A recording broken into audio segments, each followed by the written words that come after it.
We will now begin the Boynton Beach Community Redevelopment Agency's board meeting today, Tuesday, November 30th, 2021 at 5:31 p.m. I'd like to start off with an invocation.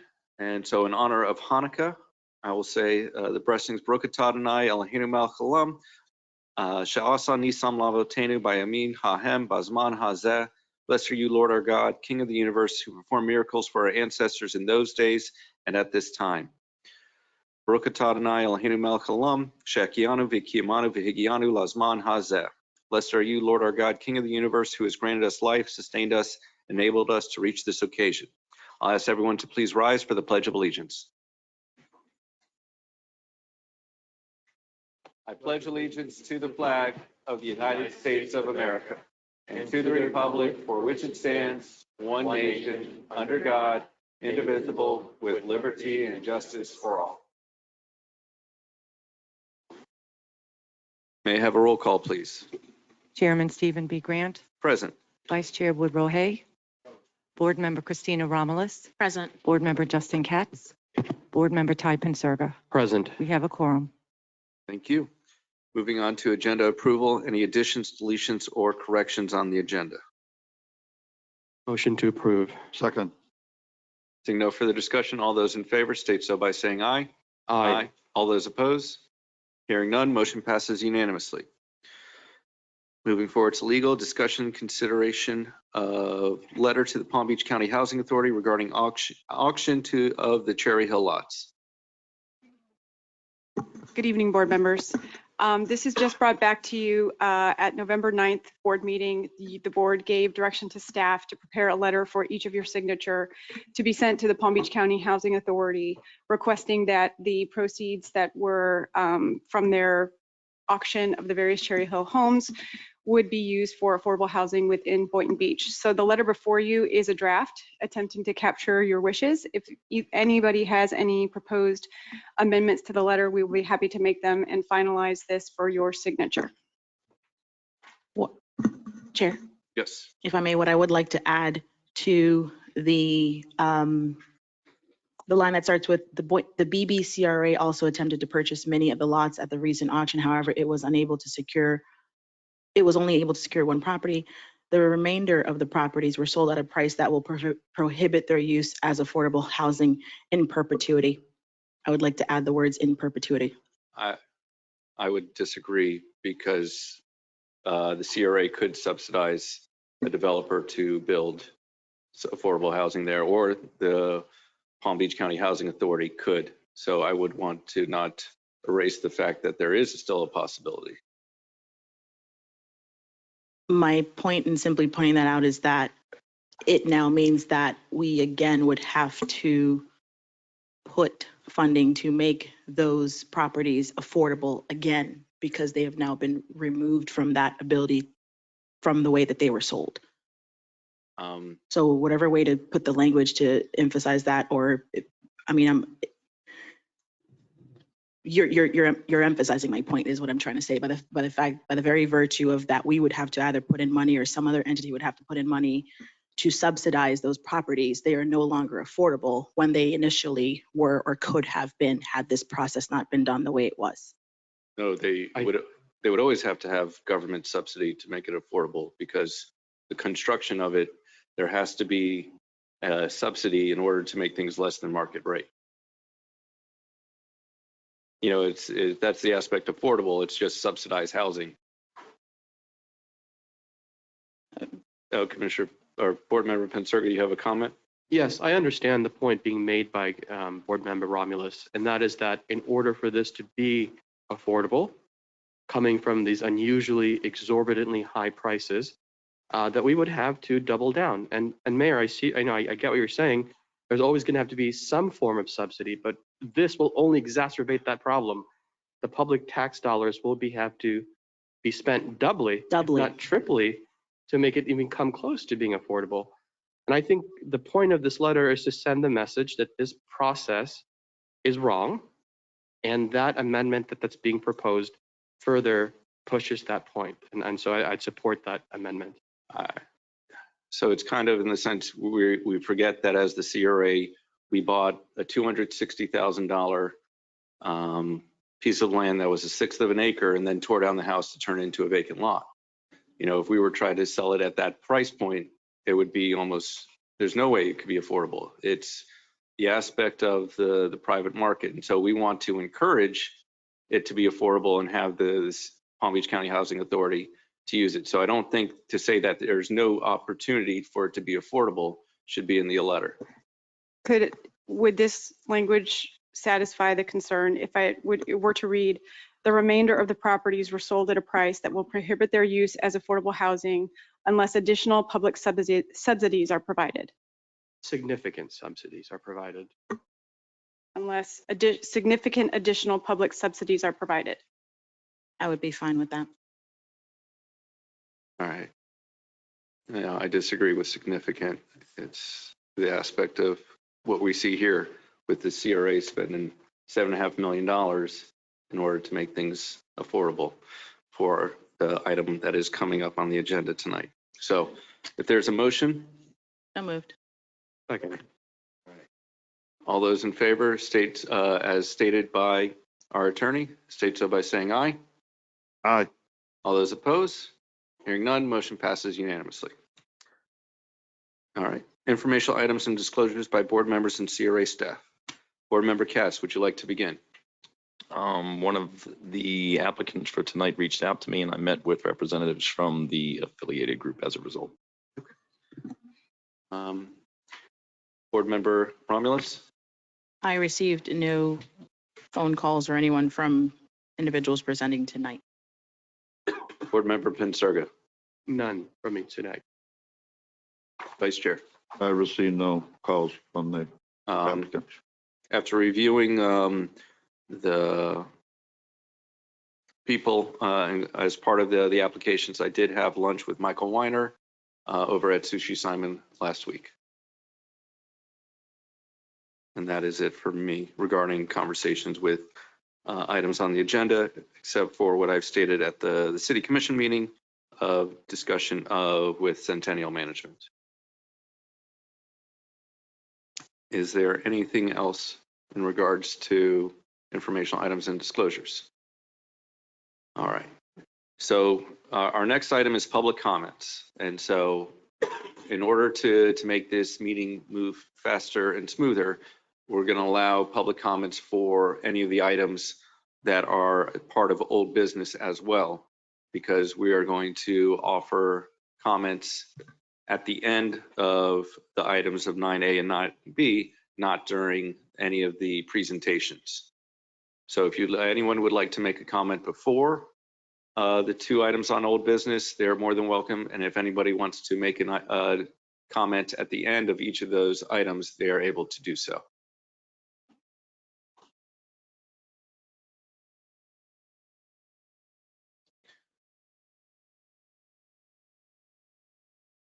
And Mayor Grant, this is John McNally. Just for your information, I have enabled the options for the virtual audience to also participate. If they would like to make a comment, please use either the question section and please state your name and address for the record, or raise your hand and we will get you to you in turn. Thank you. And excuse me, before we begin, if anyone would like to make a comment, a written comment, we do have the options available on the back table. Is that correct? Yes, there are comment forms that for those of the members of the public who cannot stay for the entire duration, you could put your written comments and forward it to the city clerk and we'll bring it to the chair. And if you'd like to indicate if you want it to be read for the record, we could do that at the end. Okay, and so I have received written comments and I will read them at the end of the individual items at the closing public comments. Hello. First of all, happy Thanksgiving, happy holidays. Hope everybody had a great one. Yes. Are my minutes up? No. Anyway, good evening. Kim Kelly, Hurricane Alley, 529 East Ocean Avenue, and also founder of the DBC, which is Downtown Business Coalition. We now have over 40 members, and I have owned and operated Hurricane Alley for 25 years. First of all, I'd like to start out with, I'd like to ask that all present in support of long-term sustainable and viable development for our city and Hurricane Alley, please stand at this point. With this show of support, I want to let you know that this is your community speaking out. And I will also do my 3-minute presentation. Thank you very much for showing up for us today. Over a year ago, I started what you may call a ruckus about the CRA allowing the land behind Hurricane Alley, also known as 115 North Federal Highway, to be developed by one developer without looking for others to give their view. I helped bring this to light to the community, and in turn, it brought competent and versatile development options, which is why we are here today. Right around that time, I was introduced to a gentleman by the name of Jeff Burns through the Oyer family, as someone who specialized in this type of development. Mr. Burns is here tonight as a proposer with the affiliated development. After spending time touring affiliated other projects and learning more about his organization, my initial concerns surrounding residential development were quickly overcome. He is here tonight to present you a healthy mix of residential apartments, retail, and office space.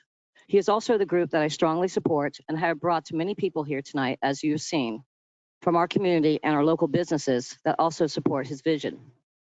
No matter if I swayed or doubted the process at any time, he never doubted me. This is a leader and not a follower, and has a track record of completing projects in other nearby communities. This is a person that will complete his visions and remain and not sell it off.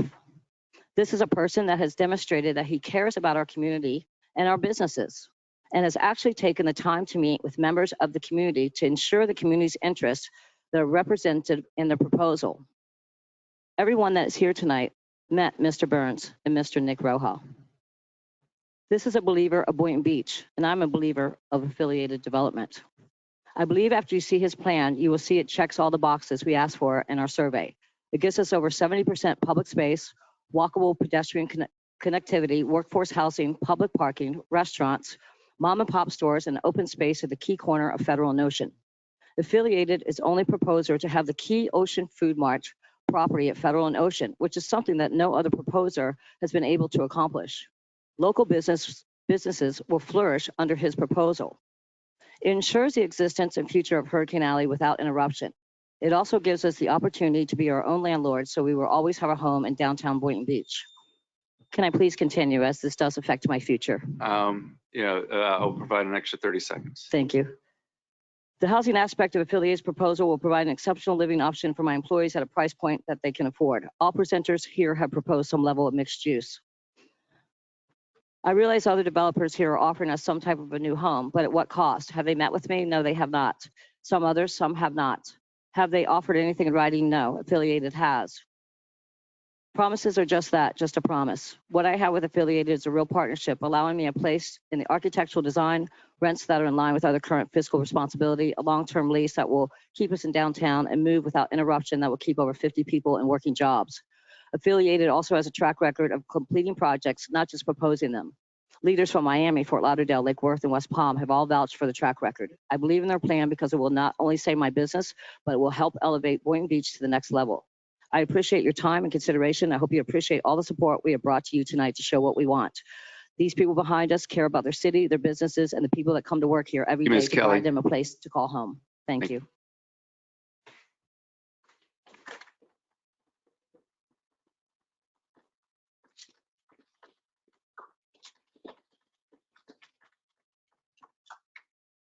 Lose my mic. There it is.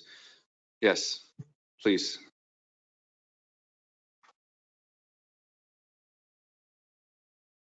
Hi, Ernest McNolly, 710 Northeast 7th Street, Boynton Beach. It's Harbor Hall Inlet Club 1. I live in Unit 407. It's on 7th Street off 7th Avenue. It's not too far from the project that you're talking about.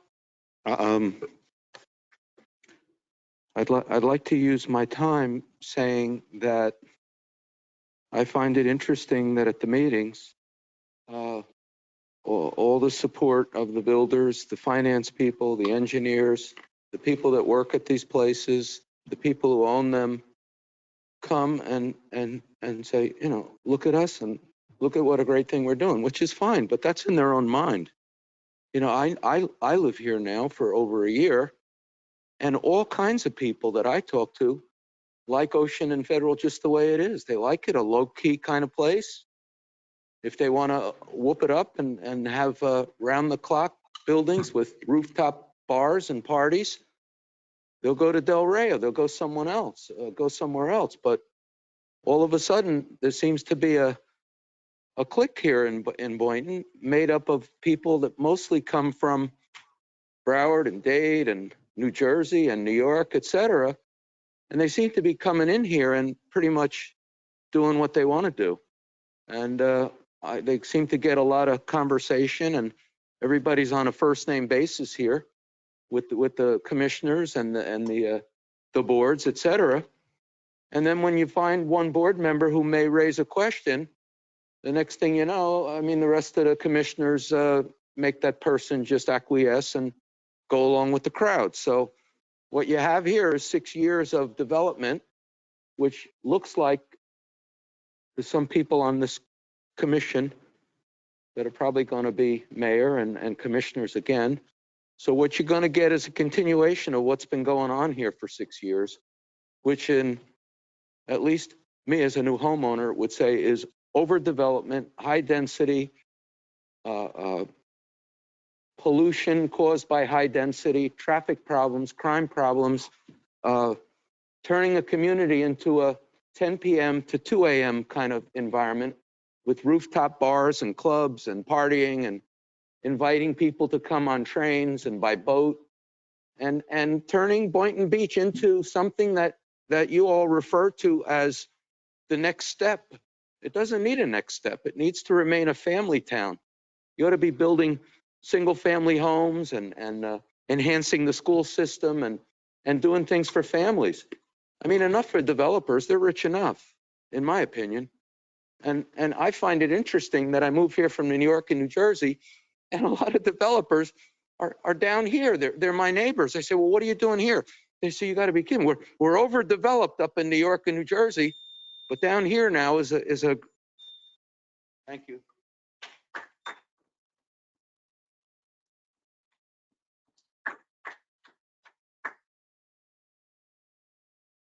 And John, do you see anyone with their hand raised?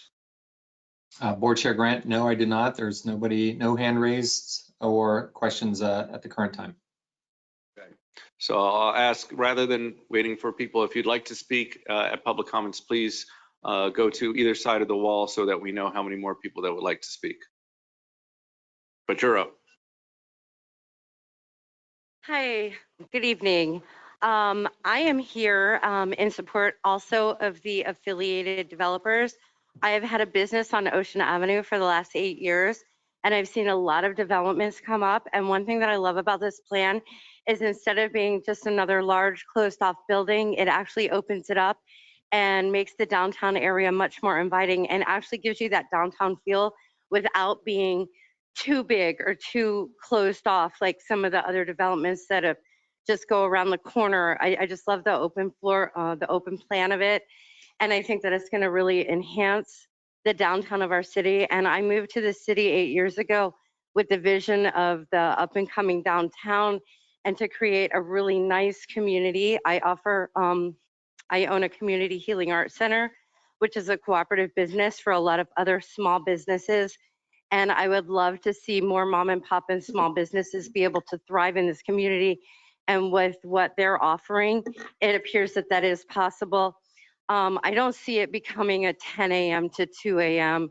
or 10 p.m. to 2 a.m.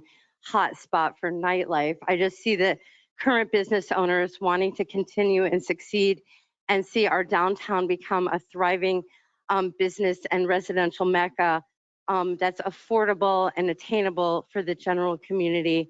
So I just wanted to come here and show my support for that plan and that development. And that's all. All right. And before you go, I need your name and address. Oh, I'm Kelly Ray, and my address will be 408 East Ocean Avenue on Boynton Beach, 33461. And I own the Sol Oasis Healing Arts Center. Thank you.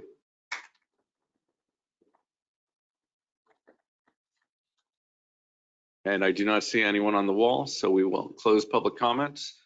And I do not see anyone with their hand raised or asking a question. Our next item is 9A, discussion and consideration of reallocation of funding for the Palm Beach County Housing Authority auction of Cherry Hill lots. Yes, good evening, Chair and board members. Twee Shutt for the record. Just before we start, I wanted to introduce our new Assistant Director, Tim Tack. He's a registered engineer, and he just joined us this month. With that, continuing with the item, this is the funds that were allocated to the Cherry Hill auction for the lots that are in the CRA district. We were only successful in bidding one of the lots, which is adjacent to our lot, a 25-foot lot as well. There is approximately $427,000 left from our $500,000 that was previously budgeted. We're asking the board for direction to reallocate this from this project to the MLK Junior mixed-use redevelopment project, which will be consisting of 124 affordable low-income tax credit.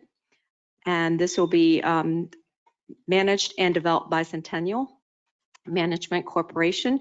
Now, I just want to caution the board that the 427 may be a little more or less based on the closing costs that will come up with that one lot that we purchased for $66,000. Vice Chair.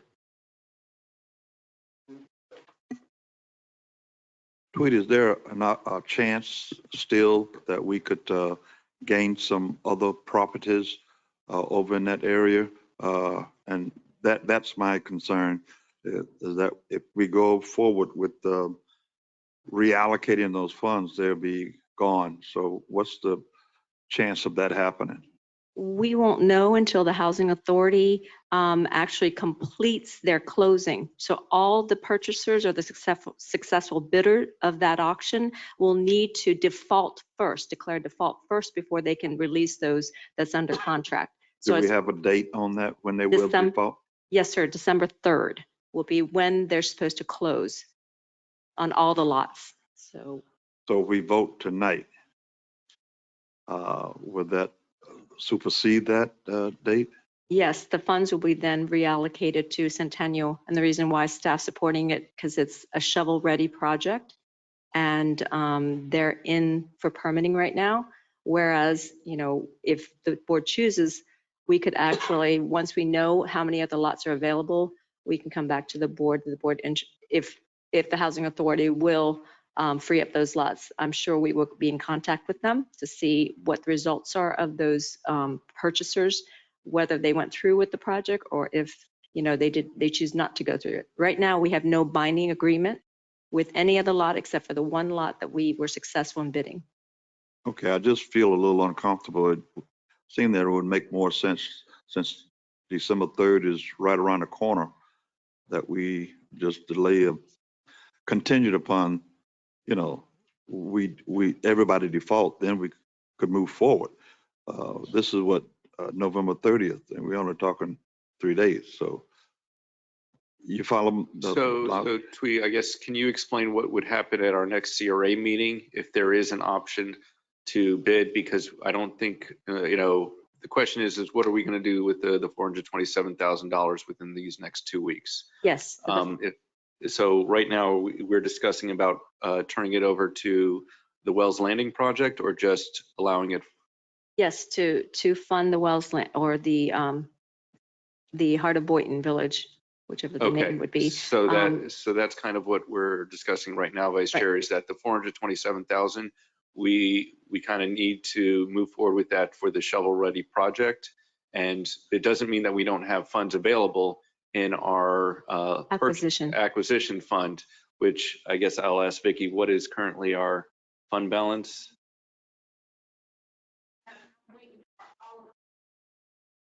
Vicki, please come to the mic. We're currently going through our audit right now as well, so Vicki can expound. Good evening. I apologize, Board Chair and board members. We have approximately 1.2, but we're going through our audit and I want to make sure everything closes before I give you a final. So on December 14th, when we have our meeting, you'll have that. Okay, then based on that, I could vote on it tonight. Thank you, sir. Okay, thank you. All right. And so would you like to make the motion? I so move that we approve this request for the 427,000. Yes. Board Member Romulus? Board Member Pensurga? I just wanted to make the motion, but he's already made it, so I'll make the second. Thank you. All right, seeing no further discussion, would anyone from the public like to make a comment?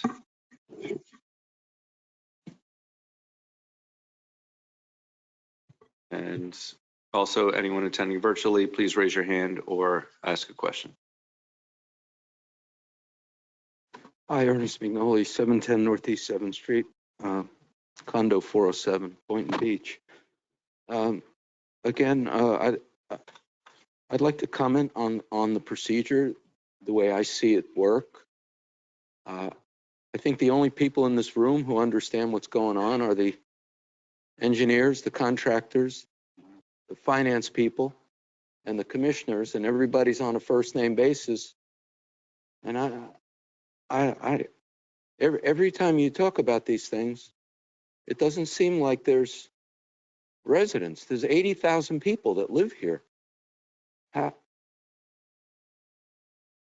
Why doesn't anybody come? I'm not asking you the question, Mayor. I'm just stating it as a question because I would hope that there's people listening to this. I know it's broadcast. And to the 80,000 people out there, it will be nice if you come in and you question some of these things that just don't sound, they just don't sound right. I mean, 500,000 here and 500,000 there and 1 million here and 2 million there. And, you know, and CRA, you know, the money that the government has given during COVID is supposed to be for people who don't have enough food, they can't get to school, they can't pay their electric, et cetera, and to stabilize where they live. Instead, everything you hear here is development, bring in out-of-towners, displace people, move people out of Boynton Beach, and everybody's on a first name basis. I don't get it. I'm not asking a question, but how is it at these meetings that no one shows up? There's 80,000 people here. And I don't enjoy this. I shouldn't say that. I do enjoy it. Oh, sorry. Sorry. I do enjoy it, but not for the reason that you think. The reason I enjoy it is because I like to advocate for people, and I like to advocate for average people. And I don't like to see, I don't know what word to use, but, you know, money, power, influence people get their way at every single corner, every single turn, every single vote. And then the people who do this seem to just keep getting reelected. I don't understand the equation. Is the timer on? Yes, you have 37 seconds. 37? So my point is, you go through these meetings and everybody's sitting here and it always turns out exactly the way you all want it. You're very, very confident.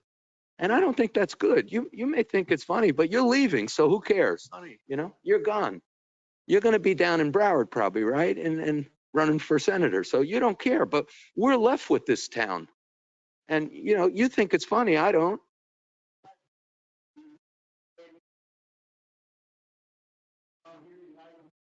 I'm sorry, sir, but if you'd like to make a public comment, his time is over. You have to come to the microphone.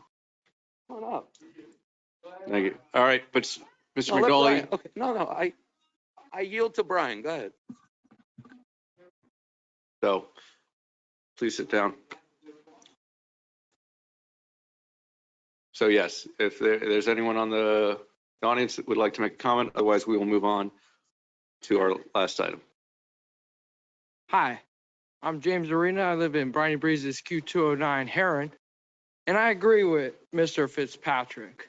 I've only been here a couple times. It seems like he doesn't like you guys. But I mean, is there any way you can control the public comments or what? Because I'm born and raised here in 33435, this exact zip code, born at Bethesda. And we do want to see development, responsive development.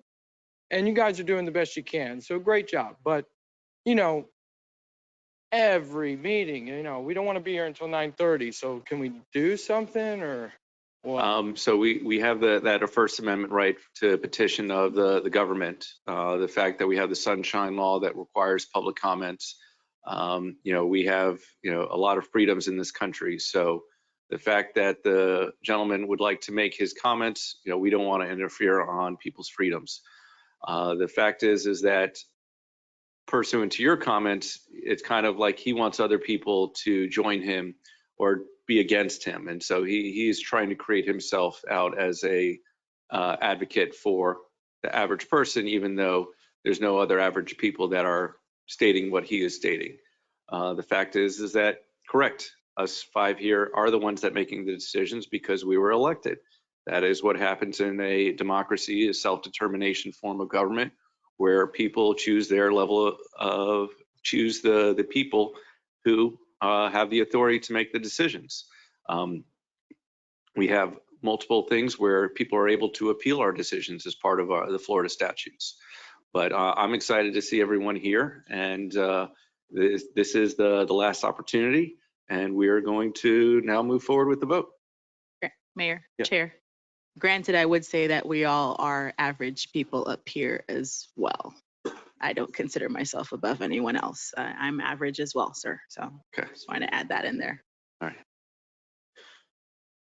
And we have a motion. We have a second. Board Member Katz. Brief discussion. Please, some in the audience, I will disagree with you, Board Member Romulus. You and I both, and Commissioner Pensurga as well, are educators. And for me, as a career teacher, I think that we are above average. Thank you.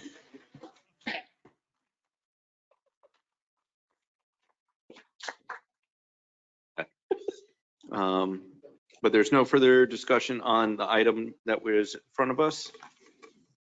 Motion to approve. I believe we have a motion and a second. So all those in favor state so by saying aye. Aye. Aye. All those opposed? Hearing none, motion passes unanimously.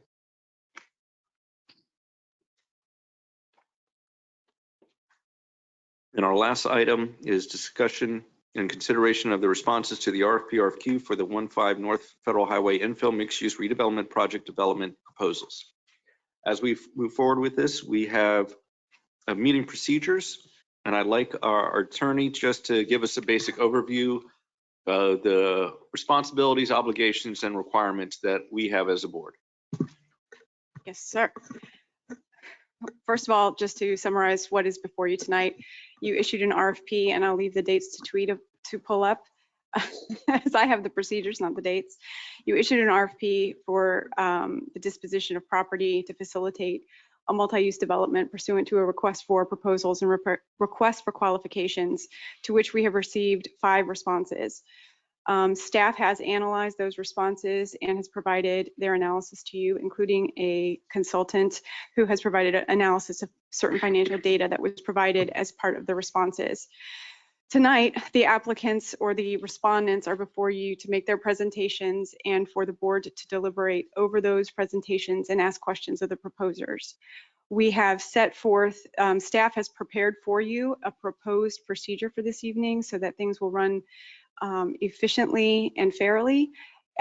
Before we get into that, I did want to ask for clarification during the disclosures.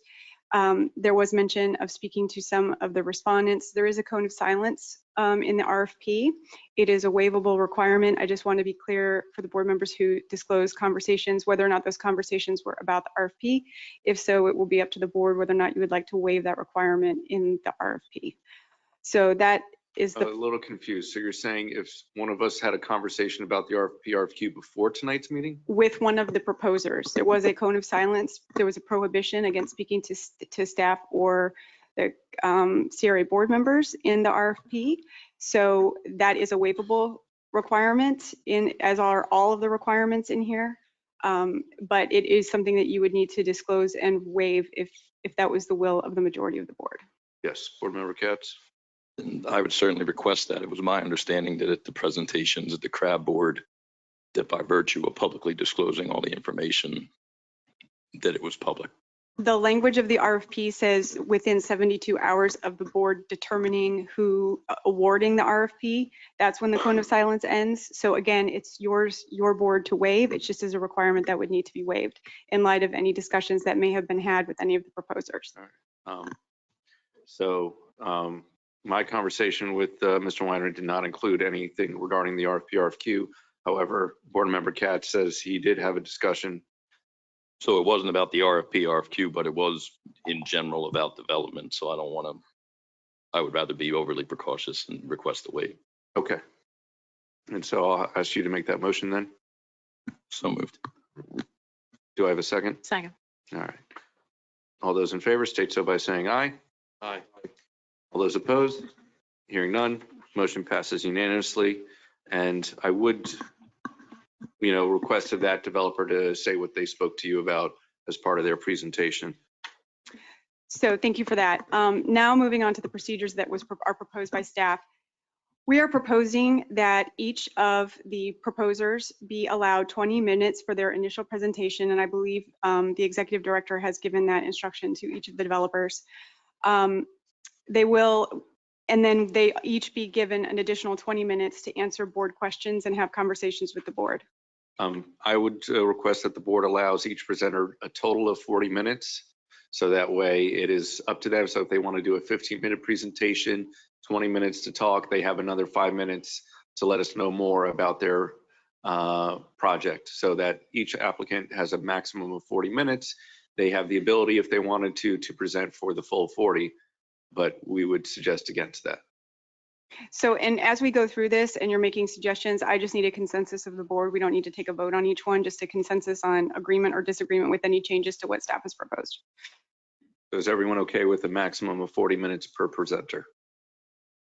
And the breakdown is at their discretion? Correct. Otherwise, we would do just a maximum. They don't necessarily need to use all 40 of those minutes. Yes, I wouldn't want to hear 40 minutes of a presentation. No, it's to their discretion, but it's kind of like public comments having a maximum if the questions take more time than necessary. Right. So if a presenter did say 10 minutes and 20 minutes of discussion, then 30 minutes, they're done. So we gain 10 minutes? So if there's nothing else to discuss, then it's not that we gain 10 minutes. It's just that I'll go home. it's just that we are giving everybody a time limit instead of a requirement. Okay. Mayor, that Yes. sounds good to me. Okay. I would encourage a 15-minute max presentation. We've seen this before. You provided the information. This is just a reminder. We are recommending the following order for presentations. The first would be U.S. Construction Inc. The second would be Related Urban Development Group, LLC. The third would be Hyperion Group, LLC. The fourth would be E2L Real Estate Solutions, LLC. And the final presenter would be Affiliated Development, LLC. You obviously have the discretion to change that if you would like. And this is the reverse order from the CRA Advisory Board, correct? So that is what I requested, and the board's okay with that? Yes, that is okay. I would simply request that we move up the financial discussion, the financial viability of the entities, that I'd like to move that discussion to the front of the agenda rather than behind all of the presenters. I'd like to just make sure that we understand prior to even consideration that they're all financially capable of this project. So you would like Mr. Barry Abramson to speak before the presenters? Correct. Okay, so that's number 6. And so we'll rearrange that to go in front of number 5. Okay. Number 7? Number 7 is the board's consideration and evaluation of and discussion with staff after hearing the proposals and the responses to questions. And then finally, public comment, to the extent you would like to take additional public comment on all of the proposals. We are proposing that come prior to you making selections. Okay, and then we have that. So that's 7 and 8, and we're up to 9. 9 is the selection process you desire. What is recommended by staff is using an evaluation and ranking form, a draft of which has been provided, which allows you to rank the proposers from 1 to 5, 1 being most preferred, 5 being least preferred. At the end, you could provide that to us to tally, to provide you with a sense of where the board's preferences out of the proposals. Okay. And so That would not be binding, by the way. It would just be the basis for you to begin a discussion. and so at the very beginning Twee, is there a copy of this for the attendees?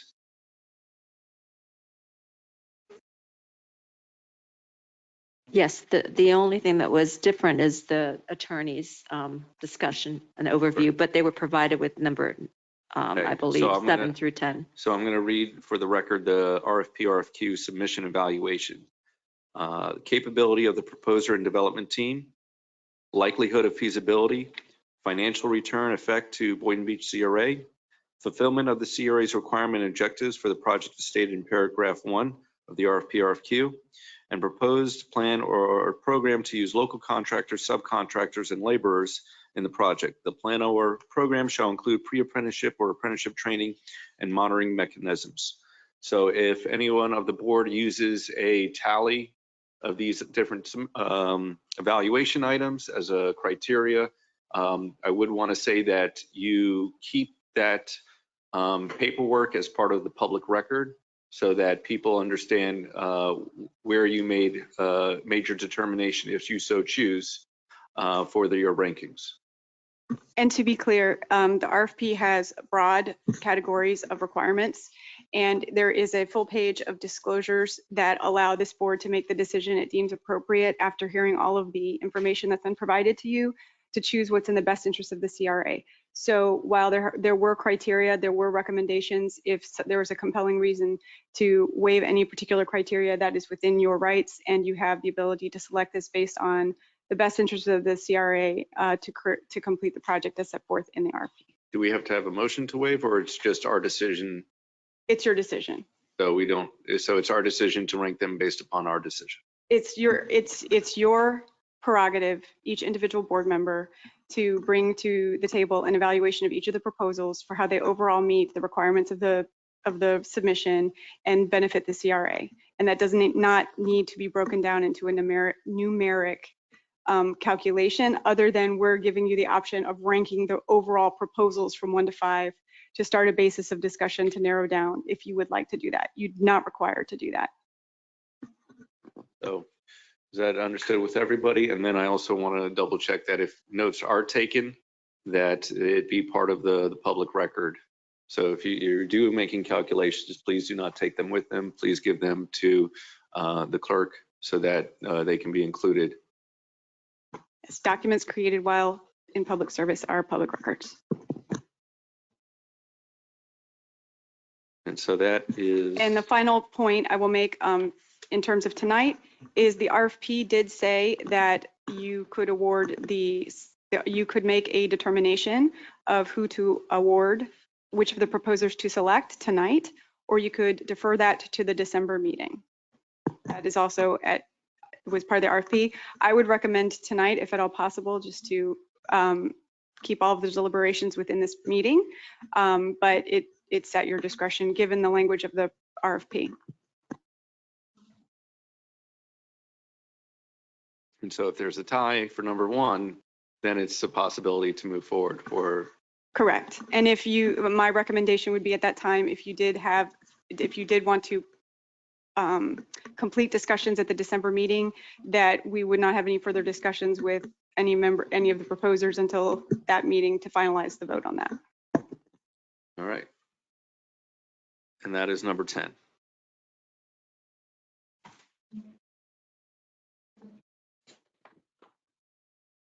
And so this. All right. Does the commission or the board, I'm sorry, have any other questions before we begin? And if not, we will start off with US Construction Inc. And John McNally? Yes, board chair. Yes. Who will be monitoring the slides? Okay, we got Vicky. Board Chair, yes. Just to be clear, did we move Barry, the financial consultant, first? Thank you. I'm sorry. That's yes. okay. So we'll have our first from Mr. Abramson. And Vicky will be, for all the presenters, Vicky will be doing the slides. So I actually think just say next slide and we will go through there. So Mr. Abramson, would you please come up to the podium for your presentation? He is a virtual attendance, but I also wanted to let the board know that, you know, after his presentation, he's also available as part of staff, as your consultant, your technical expertise afterwards for any rebuttals or any kind of additional supplemental information the board would chooses to ask.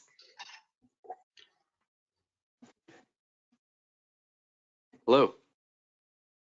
We see you on your webcam. Am Yes. I visible and audible? Good. Okay. That's always a relief right there. Hello, I'm Barry Abramson, president of Abramson and Associates, Inc., real estate and public-private advisory firm. I have more decades of experience than I care to admit in real estate and public-private consulting, including many projects in Florida.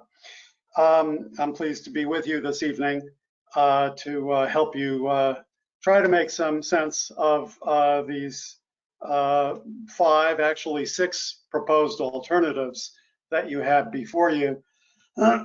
In looking at all of those proposals, which are varied in their financial elements, I've endeavored to try to boil them down to their essentials, at really getting at the material differences in a way that hopefully will be comprehensible, or as comprehensible as possible to folks. And in doing so, I've chosen to basically look at the one-time costs or revenues. In other words, if somebody, you have a cost in terms of acquiring land, or if somebody is, a proposer is proposing to pay you a certain amount or ask you to give them a certain amount of money as a one-time proposition, that's on one side of the ledger. And then on the other are annual revenues and costs. And I've presented the numbers, again, for simplicity, in effectively $2022, today's dollars, effectively, looking a month ahead. Obviously, dollars will go up with inflation, with market escalations, things of that nature. But again, in an attempt to try to get at the essence of these projects without cluttering things with lots of projections, I focused on the 2022 dollar estimates for the annual revenues and costs. There are, you know, a couple of small items that are included in numbers where a future dollar is presented, in other words, an escalated dollar, but it is not considered to have a material impact, and I'll note that as I get to it.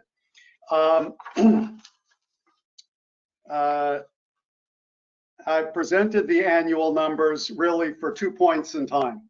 One would be a first stabilized year of operation with full taxation. And what I mean by that is after a project has been constructed and is in operation, and the assessor is assessing it at full value.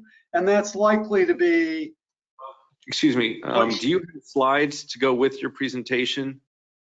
Or is that? No, I do not have slides, but you all have my reports, which you can refer to. And if you have the ability to put that up on your screen instead of my face, you may do so. We'll do both. So Vicky, can you put up the memorandum? We got it up now? Yeah, All right, it's perfect. attachment 18, and there should you certainly don't need all the words there, some of which I've repeated. So you could flip ahead to this first exhibit here. Okay. And as I was starting to say, the annual revenues are presented again in constant today's dollars, effectively 2022 dollars. For a first stabilized year, you're in full opera, the project's been developed, it's an operation. Some of the developers, said that year would be 2025, others maybe 2027. I've chosen to sort of treat them all equally, holding aside any pessimism or optimism one might have over the other, to try to be fair-handed to them. And then a second year, 10 years after that, again, around 2035, 2036. Certainly, in future years, the different proposals may play out differently, especially after the sunset of the CRA, with impact to the city, obviously, if that ends up being the recipient of its full tax dollars. But I've focused really on trying to look at these couple of years and the effect to the CRA, and I feel this kind of generally captures that as best one can in simplified form. The exhibit that you're seeing here really boils things down to a very simple level, maybe too simple in some ways. I'm going to get to the exhibits on the second.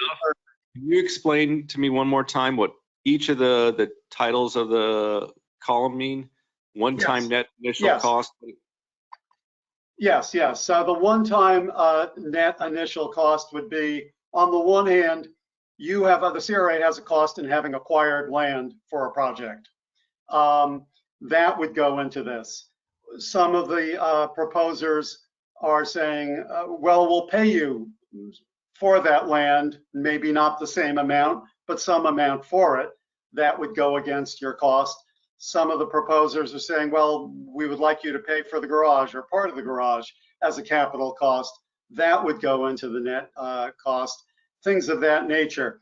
The annuals are things that you're seeing on an ongoing basis, and they will escalate probably over time, but in your favor. But this is showing it in 2022 dollars. I really feel that while this is a very simplified form, Barry, you got to let us, ask questions. So, just sometimes pause a little bit because Board Member Pensurga has a question. All right, thank you, Chair, and thank you, Barry. Quick question for now. I do notice the second row, E2L. Could you explain to me why there's no information? It says redacted and $0. What's happening there? Yes, I'm going to defer to Twee and your CRA attorney to explain that one.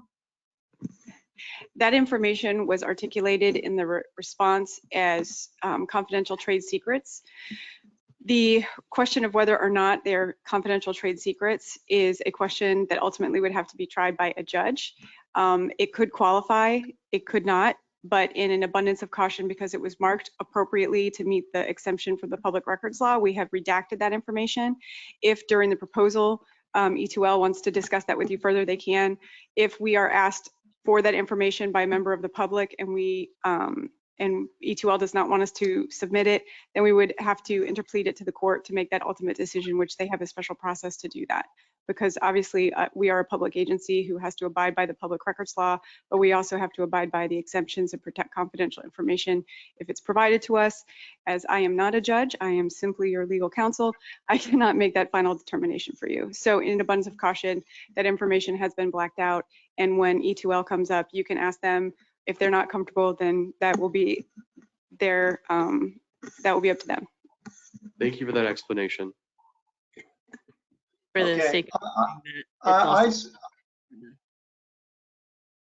I'm sorry, Yes. Go ahead. No, I was simply just saying to Board Member Pensurga that the information that's redacted for the public is still available to us as board members, so we can still see those numbers. I understand that. My concern is now it's not part of the comparison.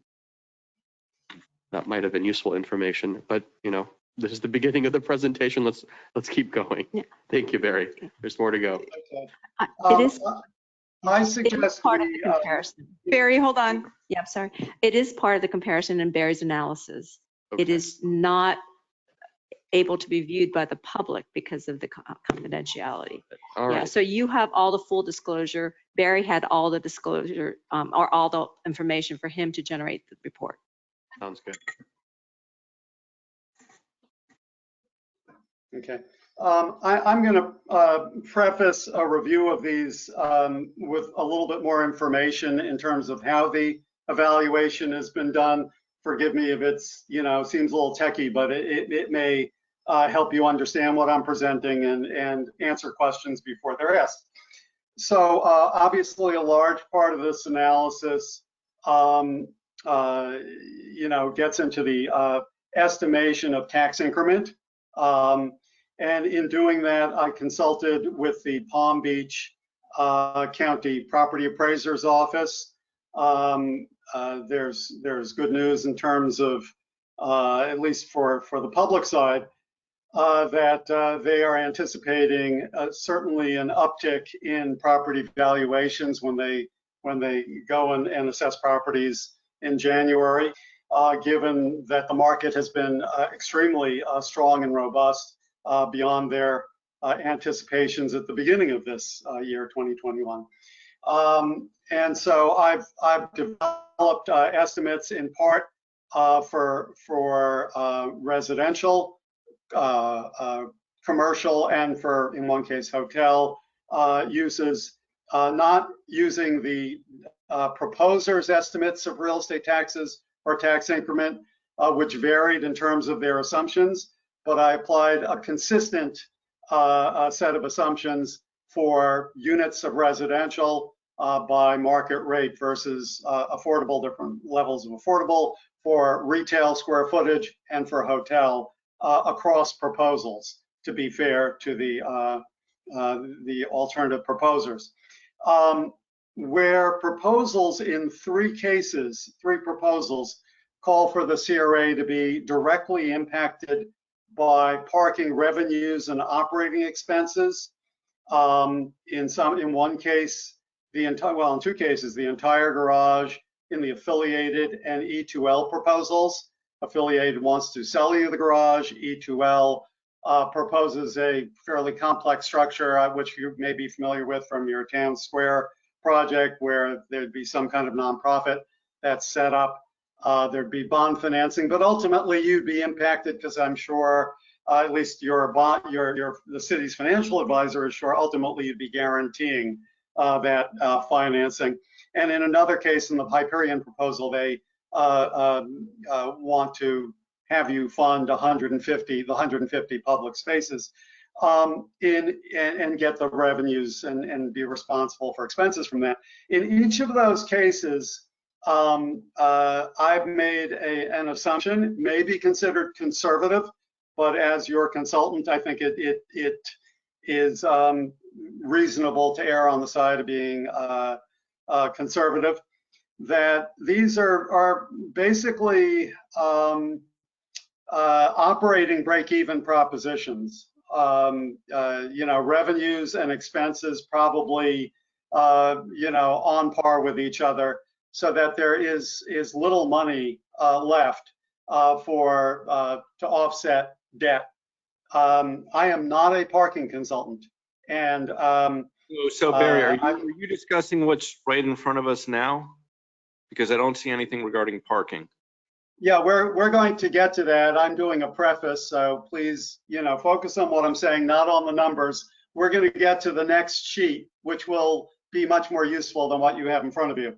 But three of these proposals do involve you with the parking operations financially. And I've made the assumption, unlike the proposers who have made estimates to the extent they have, which is limited, that these really are not necessarily anticipated to be bonanzas that will generate net operating income, revenue minus expenses, that can help defer cost of building these things or purchasing these garages.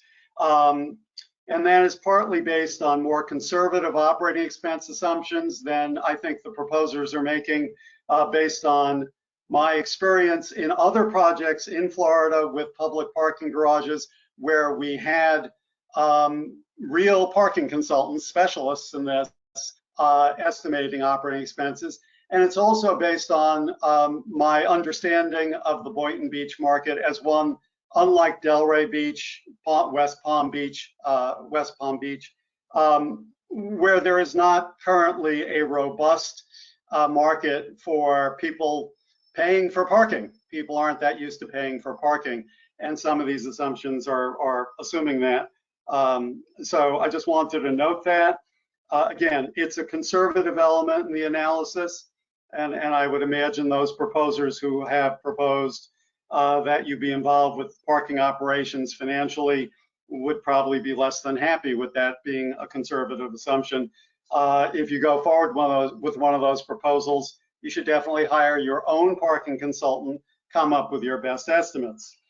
I've also, as I mentioned previously, consulted with the city's financial advisor on bond terms that would be anticipated for financings, bond financings.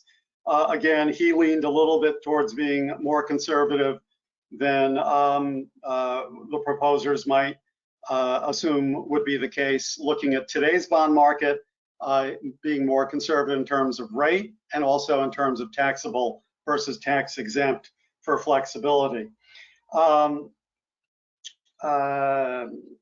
I will now go to, I'd say, the next exhibit that you have. Let's skip over this one.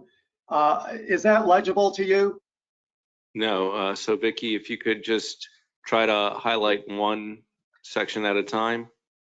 Yeah. A little So bit bigger. Like, you know, so Barry, I'd like you to just go through each one individually. So starting with affiliated development, you know, just work your way down so that we have an idea of each individual proposal rather than an overall generalization of them together. Exactly. That's just what I intended to do. So looking, I'm going alphabetically in ascending order here. Affiliated development proposes a project with 573 parking spaces. It has 236 apartments. Half of them are proposed to be affordable, but for a period of only 15 years from closing on the deal, which might be more like 13 years of operation. They're proposing about 11,000 square feet of retail and about 6,000 square feet of office. Below that, you're going to see for each proposal, first, the land that the CRA is required to purchase or has purchased to support this proposal. And in this case, obviously, there's the core RFP property, which is 115 North Federal, and it also includes the 508 East Boynton Beach Boulevard property. And that cost you about $4.5 million. And the affiliated proposal also would occupy the Oyer property, which I understand is costing a purchase price of about $3.6 million. But TWE has estimated there may be another few $100,000 of carrying costs, fixing things up in the interim, et cetera. Again, maybe that's a little conservative, but we've estimated $4 million. So there's a total cost to the CRA of $8.5 million just for the land here. The affiliated proposal calls for them to purchase those properties for $5.5 approximately million. So there's a net negative of $3 million there. They're also proposing that the CRA purchase the garage upon completion for $10.3 million. The CRA certainly could bond that cost, and I've done sort of a little on the side, you see, an estimate based on the city's financial advisors' estimates that might be about a $660,000 annual principal and interest payment on a 10-point. It would actually be more than 10.3 million because you have some bond costs of issuance and a year of debt service reserve and things like that that you'd load into that. But adding those things in would be about 660,000. Okay. There are no other potential payments or revenues beyond what you would realize from the parking garage. And again, I've made the assumption that revenues and expenses pretty much cancel each other out. I will note that this proposal had a reasonably strong and firm proposal relative to the residential component, paying for parking, 316 spaces, I believe. That would pay $720 a year per space, plus another $50 as an offset against operating expenses.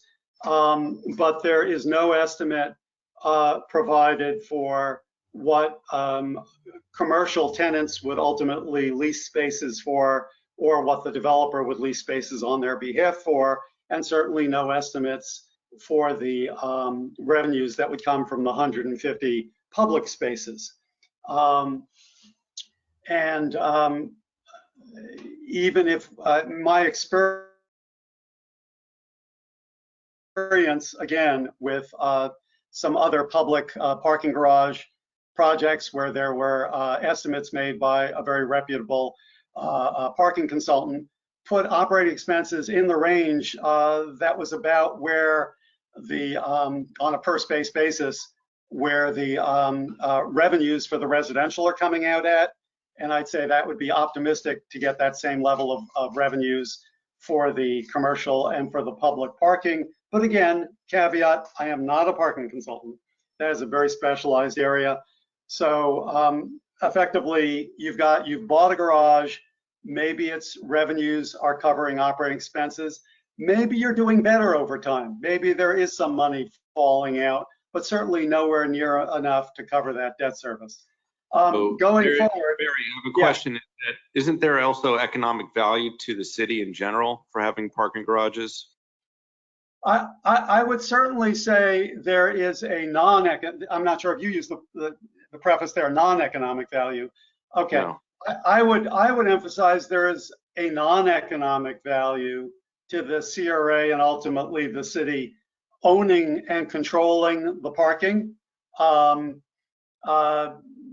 But it's hard to put a dollar amount on that. I'm sorry? So what does non-economic mean? So I thought a parking garage that the city owns would add benefit to the surrounding businesses. You're saying that's not true? Well, you know, that gets at the question of what are the terms of the deal relative to that parking. In the affiliated proposal, they are requiring, quite understandably, that a large part of the parking, 300 plus spaces, be leased for 50 years plus a 50-year option for the use of the residential building. Otherwise, the residential building would not be financeable without guaranteed parking. So in that sense, it doesn't matter very much who owns the parking, it's residential parking. There are terms that would be negotiated according to their proposal for the retail and office tenants of their building. And again, those tenants would need to have access to parking depending on how long and firm those terms were. Again, that's doesn't much matter who owns the parking. But ultimately, in all of these proposals, there's 150 spaces that the CRA has required be built for the public. I look to the CRA and city staff to determine whether that 150 spaces truly is usable by the public and not used up by commercial uses in some of these projects. But assuming it is, that is a benefit. Whether you get no money from it at all, many times cities and CRAs go and build a parking garage, and even if it's a losing proposition financially, they've done it for the reasons that you're getting at, which is to spur commercial activity and public use and activity in the area. And that 150 spaces being there, and if it truly is available for the public, not used up by other project-specific uses is a benefit to the CRA and the city, whether it is owned by the city or CRA or whether it's owned by the private developer. But the non-economic, so to speak, advantage of the CRA owning it, or ultimately the city owning it if it inherits it, is that you have greater control. And that's the non-economic aspect to it. But what goes with that, of course, is responsibility and risk and agita. So that answer your question? Yes, thank you. Hopefully that wasn't too much of a barrage of words. Continuing on in this proposal, in terms of the tax increment revenues retained by the CRA, there's one thing that actually should have been written here in terms of deal term. It's not that they are guaranteeing an exact amount of dollars through sunset. What they are proposing is that they be reimbursed 95% of the incremental taxes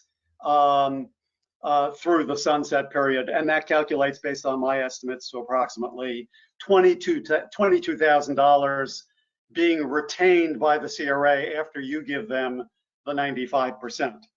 So you see a bottom line here of there's a net $13.3 million of cost, a negative to the CRA.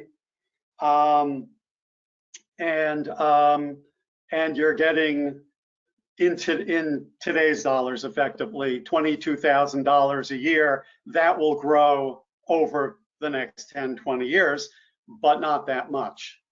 And I've shown it again in that slightly lighter highlighted area for 10 years after that in 2035, 36.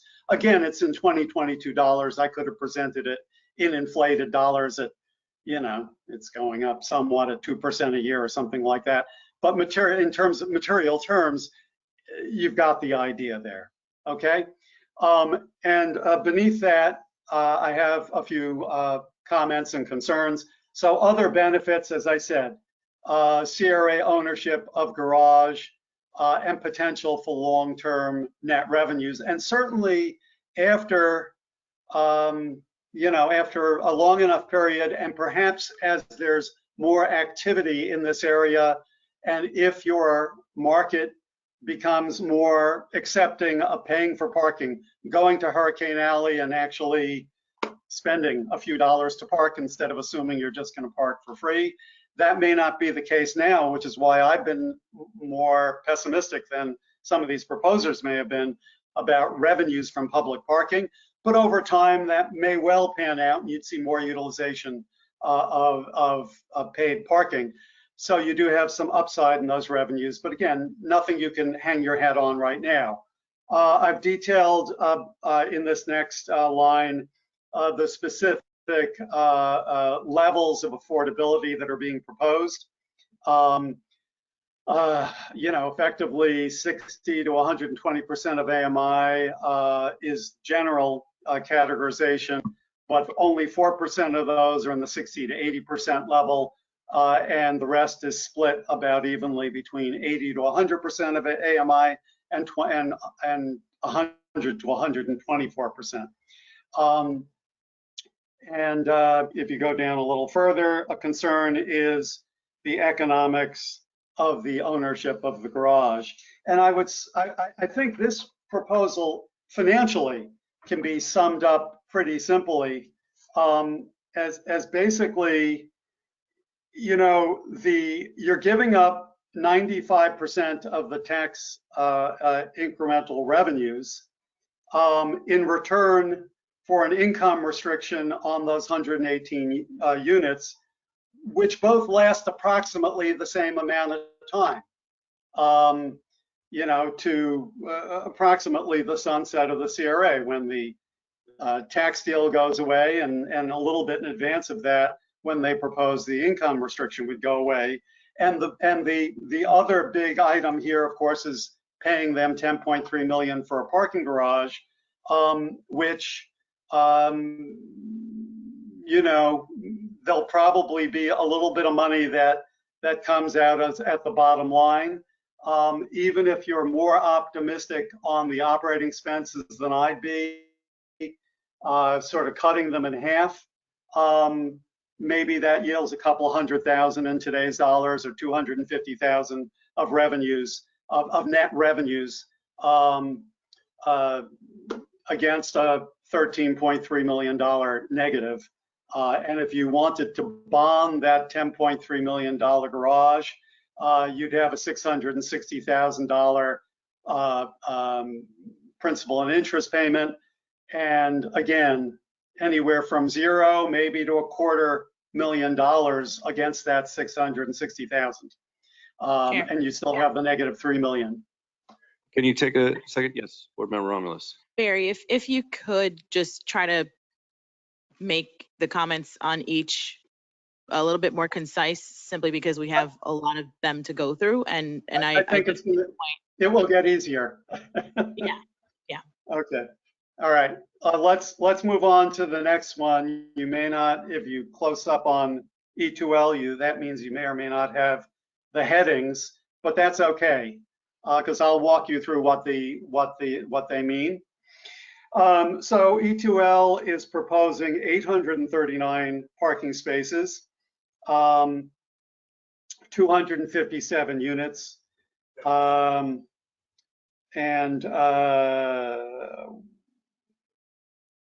let's see, approximately 29,000 square feet of commercial, as well as a 100-room hotel. Their residential is proposed to only be 10% affordable for 20 years, income restrictions for 20 years. They, like the first proposal, are assuming they will be on your core site and on the Oyer property. So again, you have the negative $8.5 million. They are proposing to pay you in phases $3.1 million. Oops, I shouldn't have said that, I guess. Well, I said it. They're proposing to pay you a certain amount of money, which you have in front of you, board members and others maybe don't. I don't know. I've never seen a proposal that wouldn't make public what they were proposing. Anyway, they're asking for no other CRA funding.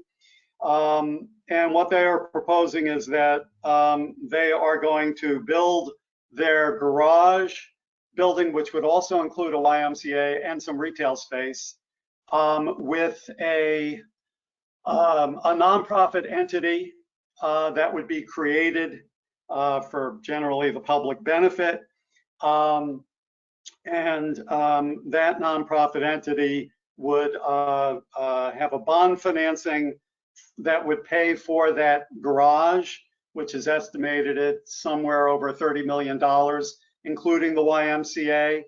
The YMCA would pay a rent equivalent to the debt service on that bond, on their allocated portion of the garage, and the remainder of the project would be the total parking, and would be the 8,000 or so square feet of retail. That number has moved around somewhat, but that was their original proposal, I believe.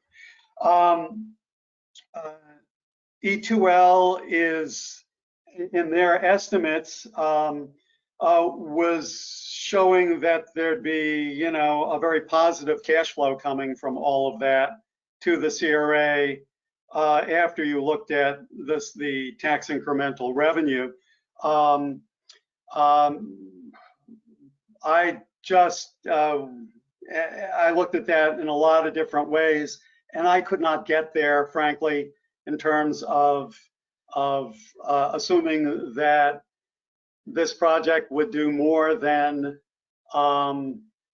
cover its debt service and use up the tax incremental revenue and leave a net zero for the CRA. It could do better than that. It could do worse than that. The city's finance advisor reinforced my assumption that this would require a guarantee of the financing from the CRA, which no doubt would be backed up by the city. So there'd be the issue of a $30 million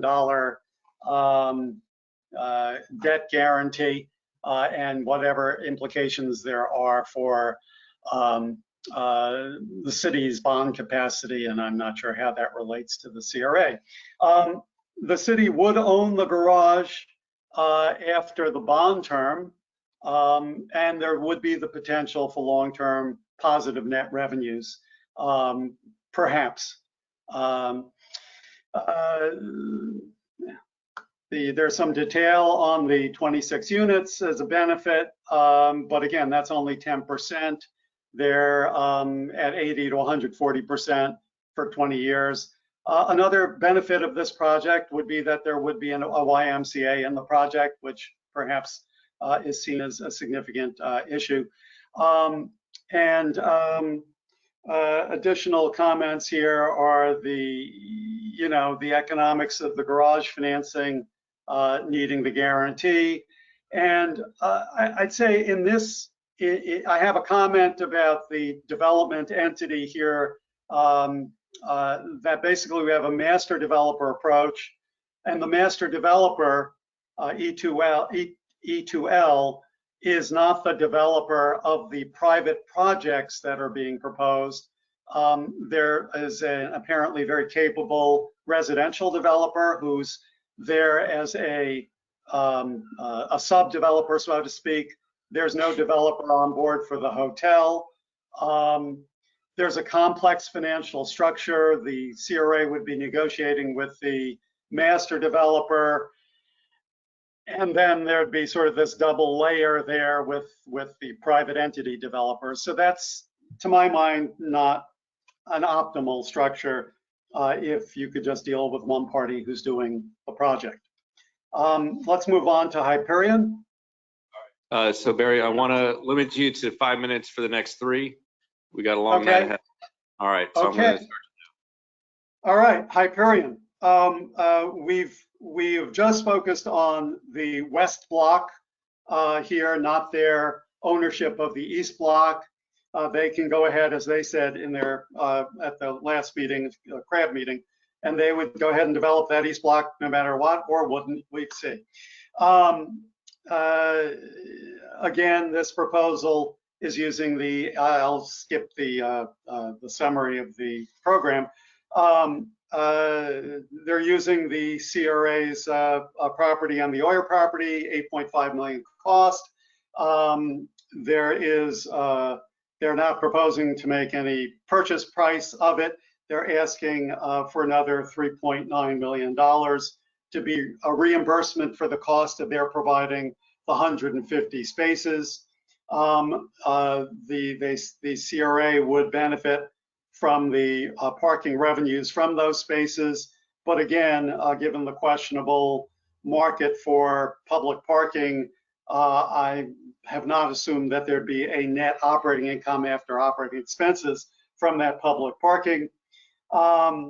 They're looking for an abatement of 75% of the taxes, not of the increment of the tax increment revenues, but of the total taxes on the property for 15 years, stepping down gradually to full taxes in year 20.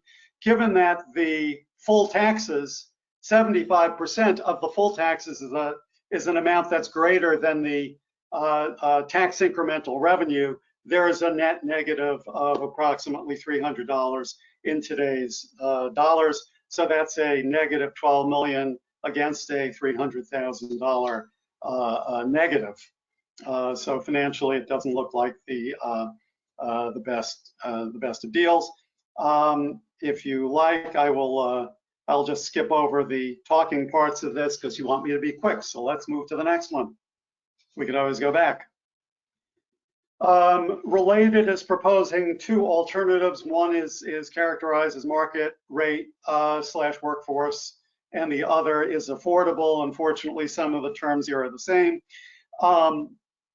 The market rate is 30% affordable, and the affordable alternative is 46% at deeper income and restrictions. In each case, they are proposing to only need the core RFP property, not need the OIR property. In each case, assuming that the CRA did not go ahead with the purchase of the OIR property for this, there's a net negative there of cost of 4.5 million instead of 8.5 million. In each case, they're proposing a lease to lease the land instead of purchase it. They're proposing a one-time $745,000 initial lease payment. They're proposing, in each case, a stabilization fee, a one-time fee upon the property attaining a certain level of occupancy within the first, hopefully, year or two, of $300,000 in one case, $200,000 in the other. In the affordable project, if you look at the second column there, they're also proposing a significant one-time payment that would be 20% of developer fee upon stabilization. So you have to wait a little bit for it to that sort of 2025 or so period, of about that they estimate would come to about $2.25 million, which assumes a large development fee, which is characteristic of some of these affordable housing projects. In each case, they are asking the CRA for $5 million of capital funding, I guess up front. In each case, they are proposing that the lease payments would be 15% of net cash flow after debt service, which in the market rate deal would start effectively, from the start of operations. Their estimate in the first stabilized year, which there is 2025 in their case, $142,000. It would grow at a higher rate than inflation. And in the affordable deal, it wouldn't start until the 11th year or so of operation. And that is estimated at that time to be about 165,000. These are in future dollars. They could have been boiled back down to today's dollars using just sort of an inflation assumption. But I'd say the larger issue with those percents of net cash flow is that they're, quite variable. They are somewhat risky. They could be much higher. They could be much lower. The city also would want to really negotiate those terms very carefully to make sure that, it didn't fall out the cracks as can happen in these deals. The other ongoing revenue only in the affordable deal is an asset management fee that would start from the first operating year of $15,000 a year, growing at and above, at least today's assumption about ongoing inflation of 4% a year. Hopefully that's not our long-term inflation rate. And they are proposing not to take any of the tax increment revenues. So you can see in the first of these two, they each have a net negative cost of about 8 million. No, I'm sorry, 8 million in the first, about 6 million in the second, and a positive annual in today's dollars of about 576,000 in the first case, about 366,000 in the second case in the first stabilized year. In the first one, if you wanted to back out just the percent of net cash flow, saying it's risky, it's still a 400,000 plus positive. And in the second one, again, the initial period 2025, 2026 does not assume that 366,000 because it doesn't start until later. and you could be more positive about it going out 10 or 12 years. And they are proposing their income restrictions, which I have detailed below the numbers, to last in perpetuity. If you'd like me to go through US construction, I can. If I've used up all my time, well, that's your call. Try to be quick. Thank you. Okay, lightning quick, US construction. 228 units, 20%. Again, they're saying income restriction in perpetuity. They are only proposing to use the core property, so that's a $4.5 million negative. They are asking for a waiver of impact fees, which they estimated a little over $2 million, which we're assuming is basically a negative to the CRA if it has to reimburse the city or what have you. You guys figure that out amongst yourselves. They are asking for an abatement of 90% of the incremental tax, that is total tax basis resulting from improvements. Again, that's a percentage of the total tax resulting from the improvements, not the tax increment revenue. So that comes to an estimated negative number. So their bottom line is about 6.7 million negative cost against a ongoing $282,000 negative number. But that's only for 10 years that they're asking for that abatement. And following that, it flips to a positive number of about $500,000 in 2022 dollars. Sorry that took longer, but it took a heck of a lot longer to figure out what all these were. Still have 3 minutes for the last column for US. It's already done. If you want to give us like a summation or something, that's fine. All right. So, Board Member Romulus, you said you'd like have a question? No, I don't have a question. I was just saying if Barry, if you wanted to give us a summation, if there's anything else that you felt that was just necessary to make a point that you missed in your few minutes. Yeah. If not, then we're good. Yeah. Yes. If you flip back to the first exhibit, which I had you scroll down from originally, you can now condense that so you can see them all together. This was basically putting them all together in terms of financial effect in one place as best one can, along with the affordability and the number of years for that. So you can view that for yourself. Some of these don't look that great. Some of them look better. Again, this is only the financial aspects, and there are non-financial elements to all these proposals that you may value more highly. And one other thing I would say is that, and I said it in the memo, is that my analysis certainly did not focus on, and I do not have the expertise to focus on the zoning issues, whether they were all kosher in terms of adhering to allowable density. I think some of them made more aggressive assumptions in terms of usage of alleyways and things like that, and Twee can speak to that, and also in terms of parking sufficiency. I'd limit my comments to that, being that I've already used up a lot of time.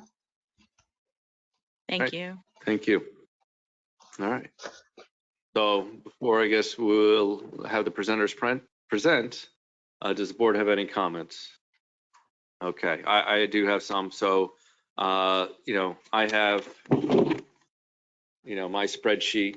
And so the 5 main things that I'm looking for is for the presenters is a parking explanation, an overview of the transportation, the aspect of multimodal, how are people getting in and out, construction partners, how do you plan on building this on time and under budget, management of property, what are your experiences, and the last would be community benefits.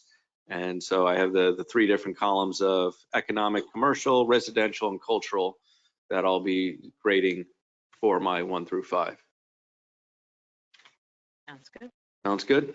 All right. And so now we can have our first presenter, US Construction.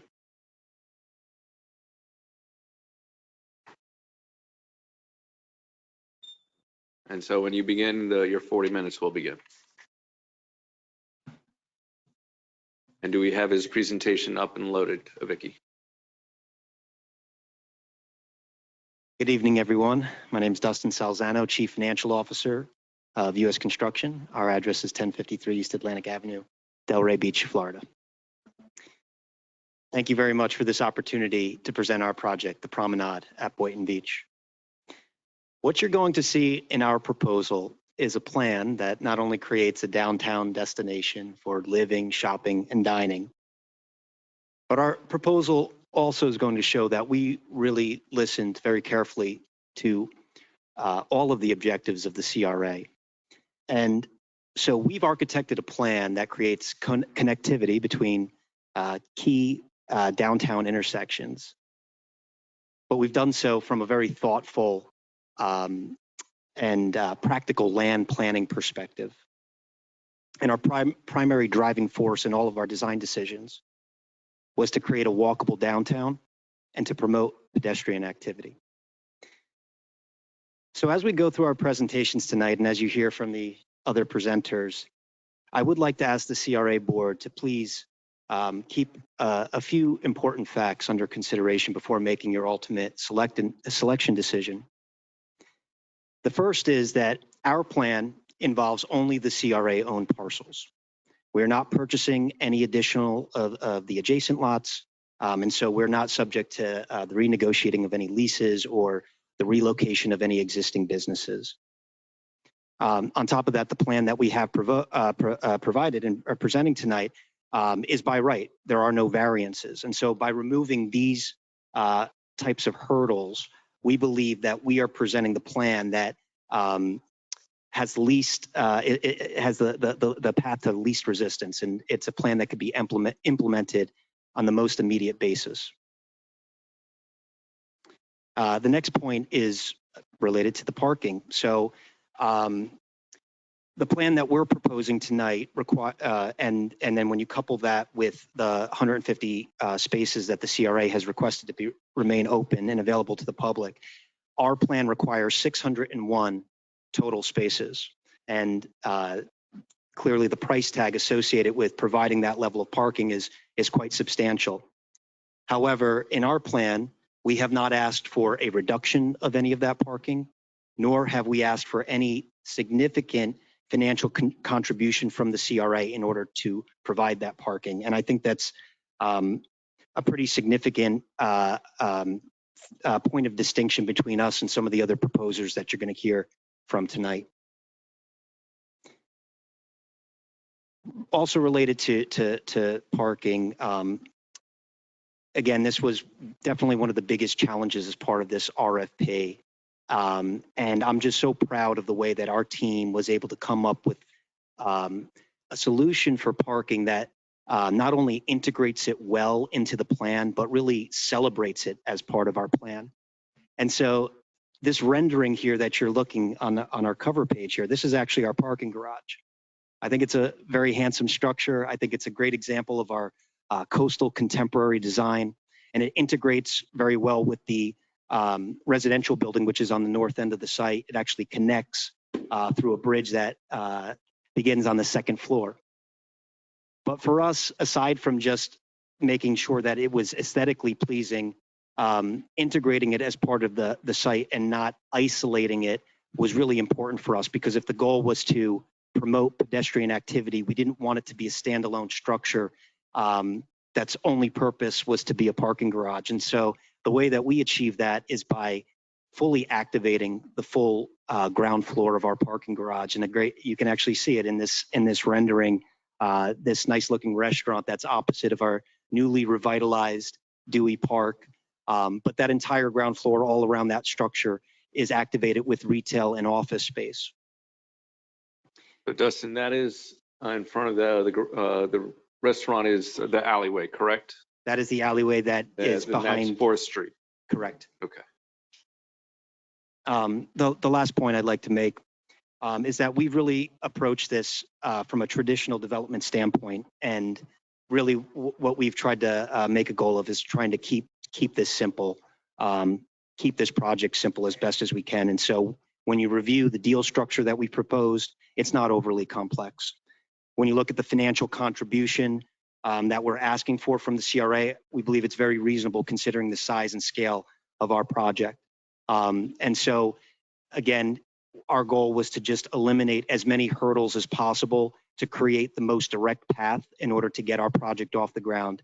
And I think that's just something that I wanted to make a point of so that you keep it under consideration tonight. Slide, please.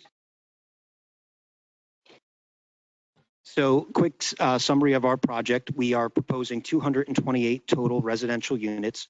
Of those, 46 would be dedicated affordable units for low and moderate income households. We have a total of 20,000 square feet of commercial space. And as I stated, 601 parking spaces. Slide, please.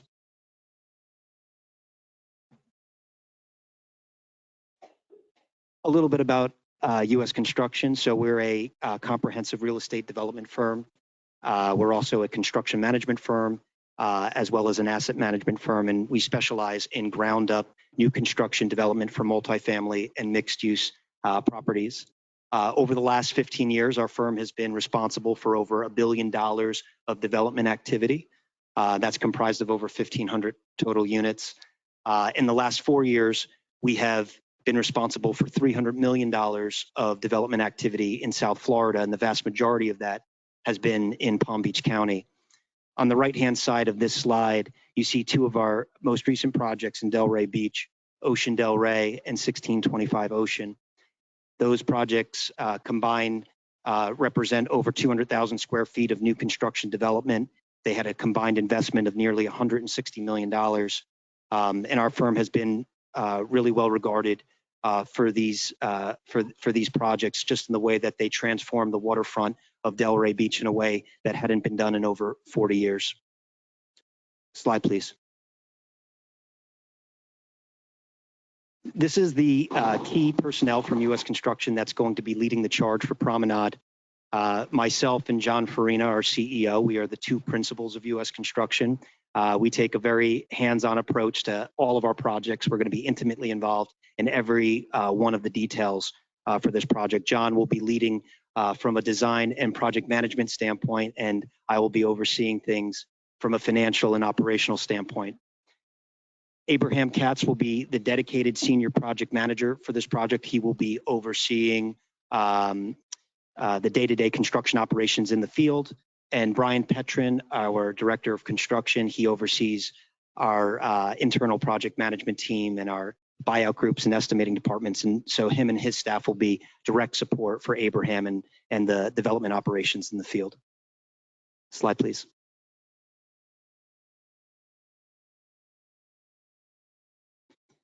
So quickly about the rest of our team. First, our investment partner is Ira Lubert of Lubert Adler Funds. Through his various funds, Mr. Lubert has over $35 billion in assets under management. He's an active investor in Palm Beach County in various real estate projects. He's our partner at 1625 Ocean. And as of late, he's been really actively engaged in opportunity zone investing, which is why he's so excited about the promenade at Boynton Beach and has already provided a commitment to provide the equity financing for this project. We've also have a strategic partnership with two local developers, Van Arnhem Properties and South Coast Partners. I think it was a really great advantage for us to be able to collaborate with local residents here. And together we actually worked with RLCR Architects to come up with this design and plan that you're about to be presented with. And then aside that, Van Arnhem and South Coast will also be really helping us from a local coordination standpoint, helping us attract the best in class local subcontractors so that we can make them part of this project. And lastly, RLC Architects, our architects out of Boca Raton. Juan Casito is one of the principals of RLC. He's the lead architect for this project.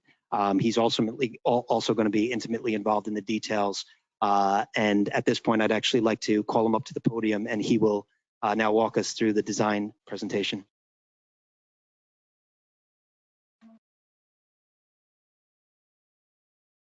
Make sure the. Good evening. Yep. Got it. My name is Juan Caicedo, 14 Southeast 4th Street, Boca Raton, Florida 33432. It is a privilege for our team to present to you our urban and architectural plans. Because no one of the two disciplines is isolated from one another. You have to come up with a good urban plan and a good architectural solution to come up with a plan that is cohesive. In this slide, actually, we see that without exception, our plan responds responsibly and precisely to the request for proposal and to the City Code of Ordinances. We meet every criteria of the City Code, the zoning code, including setbacks, pedestrian zones, and height, and all the criteria that is discussed or enforced by the City Code. It is designed with a vision into the future while respecting the historic character and the scale of the area. This forward vision creates a sense of place that will promote pedestrian activity and community interaction. Our proposal is not about maximizing development on the site. It is about creating a cohesive, pedestrian-friendly environment that harmoniously relates to its immediate context. It is a carefully crafted organic plan that works with the existing city's urban fabric and incorporates existing buildings into the overall urban composition. For instance, the ice cream shop and the Ace Hardware store, which are community landmark buildings, and hopefully soon to be built the commuter train station, are all incorporated harmoniously to become part of the new downtown destination. Our proposal does not include the buildings fronting Ocean Avenue, which have not been acquired yet. We believe those buildings should be repurposed or redesigned while keeping the original scale and character of Ocean Avenue. Our development concept is structured around the improvements of the project public infrastructure roads, alleys, Dooley Park, by making them pedestrian inviting public spaces. Our disciplined organic approach proposes the insertion of a new development within the existing urban fabric. It uses the buildings as the framework of the public realm, which comprise a great percentage of the plan. We believe the infrastructure grid meets the dimensions of what is considered a good walkable urban block. In this regard, actually, the Congress of New Urbanism, which is an organization that specializes in urban planning and community building, this is what they say about the urban block. Quote, studies have demonstrated that shorter road segments suggest shorter distances for travel, promoting great street connectivity and suggesting greater pedestrian activity. The goals are to reduce the dependence on the vehicle and to create livable and walkable neighborhoods within a dense array of housing and commercial uses. I think this is particularly important because one of the things that we did with this plan is keep the urban blocks that you have currently in the city without making them mega blocks or without making people walk more than what they need to do around these blocks. We strongly believe that active city blocks are those that promote connectivity and contain active uses at pedestrian level. Buildings without active uses at grade level promote crime and disjoin the city's urban fabric. This is very important as well. As you're looking at the different proposals, make sure that you look into what each one of these components is doing. Because a garage, which is a functional piece of architecture in a city, could also be a distraction and detriment if it is not connected and actively activated at the ground floor. By revitalizing the existing city blocks, we enhance the pedestrian realm of the downtown while maintaining its historic framework. As part of our proposal, Northeast 4th Street, Northeast 1st Avenue, and Barista Way, which happens to be the alleyway behind Hurricane Alley, and Dooley Park, are all reinvented into a dynamic pedestrian-friendly spaces framed by active uses. So there's no, as you can see in our plan, everything that you see in orange are active uses. In every one of the streets, including the alleyways, including the Barista alleyway, we have active uses. Eyes on the street is what they call in good urbanism. No major right-of-way is blocked or removed, which would create a dead-end condition. As you can see in other proposals, you will see this in other proposals. They close the city street, they create a dead-end condition, And that actually will result in spaces not invited for pedestrian activities, but rather spaces dominated by vehicles, typical of suburban design and not recommended for urban environments. No alleys necessary to serve existing commercial spaces are abandoned or removed, which will prevent existing buildings to be served. This is specifically related to the Barista alleyway behind American Alley.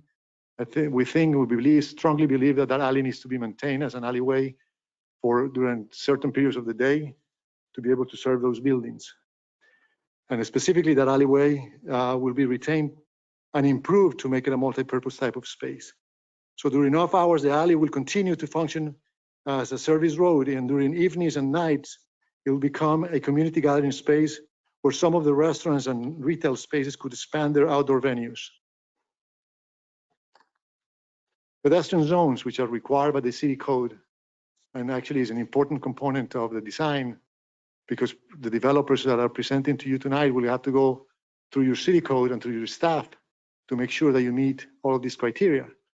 When we talk to the city planning staff, we specifically talk about the dimensions of those pedestrian zones and the requirements for those zones, and we incorporated those in our plan, which are required in front of buildings fronting Boynton Beach Boulevard and Northeast 4th Street and US 1, which are specifically discussed with the city staff during our pre-application meeting, have been incorporated into our design. The plan is organized around two axes. An east-west axis, which is Northeast First Avenue, is the main promenade, and it connects US 1 with 4th Street and the future train station. The terminus vistas going west on this axis is the highlighted train station entrance, or it could be just an architectural feature or a piece of art. In this particular diagram, you see it as a circle at the end, at the west end of that axis. The other axis that actually controls the plan is the north-south axis, and that is Northeast 4th Street, which, by the way, was strongly discouraged by staff to be abandoned or blocked. We talked to them about specifically some of those ideas, and they said that street is particularly important for them, and they will discourage us to abandon it. So you're saying the city did not want you to block Northeast First? They discouraged that, correct. Okay. When we talked to the staff. I'm sorry that they thought that.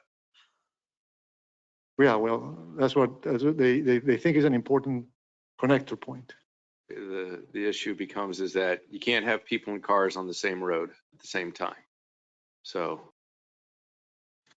Well, it's a vehicular connection for the station, for the future station, coming north or southbound on that street. Anyways, I'm just relating to you what we talked to them about, because we discussed some of these points to develop the plan.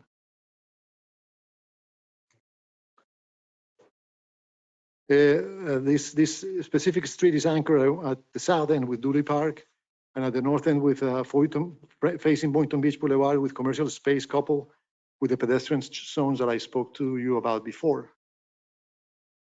In the stretch of this street, actually, you see that all of it is lined with active uses fronting the station site.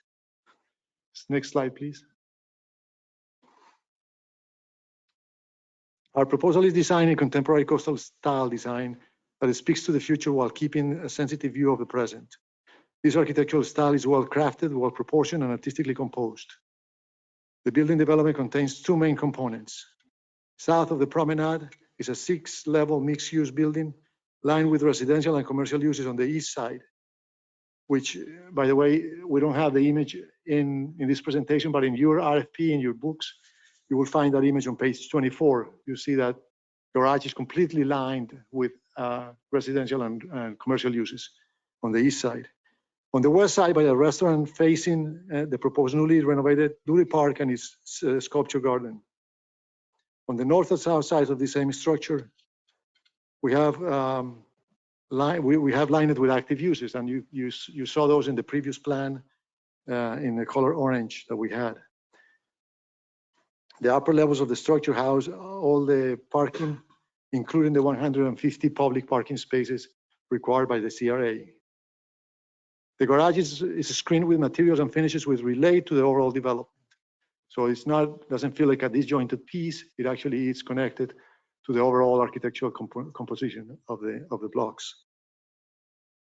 On the north side of this building and facing the promenade, there's an art mural proposed as a screen for the garage. You can see that, and actually, unfortunately, with the landscaping on this rendering, is the bottom left image. It's covered by the trees there, but that wall is actually, you can see that there's a painting, there's a mural painting on that wall. All parking within the development is designed to meet the great urban standards, either parallel parking spaces or garage parking. No parking lots fronting roads are proposed. This approach does not create a good urban environment, and in fact, it is not an improvement over the existing condition, but rather a solution that is the same as what we have today, which is parking lots fronting the streets don't promote pedestrian activity. On the north side of the promenade is another mixed-use building, which is an 8-story apartment and commercial building. So I want to let you know you hit your 20 minutes. You did? Yep. Oh my goodness. Yeah, it goes by fast. Yeah. All right. So do I have 30 more minutes? You have a total of 40 minutes, so I just want to Oh, let you know. okay, I got it. you All hit right, your 20 let me finish this. Active uses as well as street improvements make this urban space a magnet. And as you can see in that left-hand side image at the bottom of the screen, we believe it makes it a magnet for pedestrian activity. We believe this could be a great place for an art fair or a green market venue. This is a space that will promote social activity and community interaction. At the west end of the promenade, the building bridges over First Avenue and connects to the upper levels of the garage. This iconic architectural feature will be a memorable urban feature as well as a functional element of the program. And I think it's very important to mention that the buildings actually meet the bulk massing design required by the code, which is another important consideration for you guys to have. Buildings after 45 feet have to recess back 10 feet if they're fronting a major street. And so that is part of what every developer is going to have to go through or get a variance for that if they choose to do that. Our proposal meets the urban design guidelines of the city of Boynton Beach, and just as important, the CRA vision, which talks about walkable urban place where people can congregate, live, work, and play, and provide opportunity for entrepreneurs and business formation. In short, our proposal meets 3 fundamental principles of great urban planning and architecture: integrated mix of uses, the formation of pedestrian-friendly spaces, and the creation of a sense of place. Thank you very much. And with that, I'm going to invite John Farina to the podium.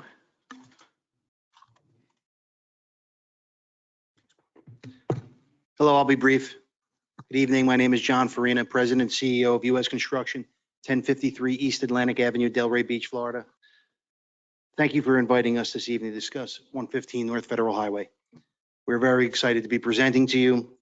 We are grateful for the opportunity to go first, so we may clearly discuss with you our understanding of Boynton Beach as a community, to confirm with you what the ideal vision is that best suits Boynton Beach, and therefore set the bar for our competitors that follow. We think ours is the best starting point, and hopefully you will conclude that we're the team to be chosen. Given the importance of your decision, understand that our company, U.S. Construction, is very selective of what we choose to build. We chose to respond because we believe that together we can make a significant improvement to the future of Boynton Beach. The principals of our firm, Dustin and myself, are personally involved with every aspect of our project, soup to nuts, start to finish. This will not be one of many, many projects as some of our other proposers today, but for us, it's one of very few. We will provide personal attention, vision, and our dedication to you. Most importantly, we have true skin in the game.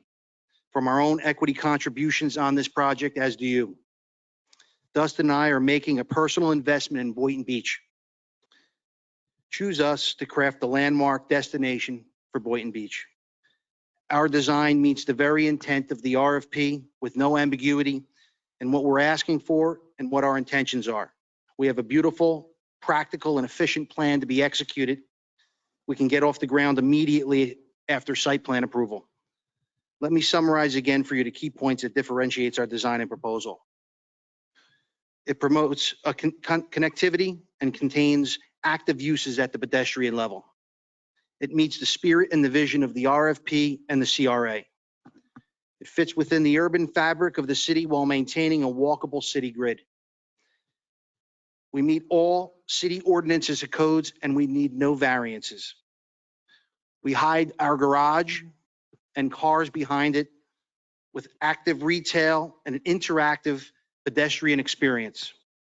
It's the right size and it can be absorbed very easily. And it's in character to the architectural surroundings. So build with us, U.S. Construction. Thank you for the opportunity. You. All right, so we have questions by the board.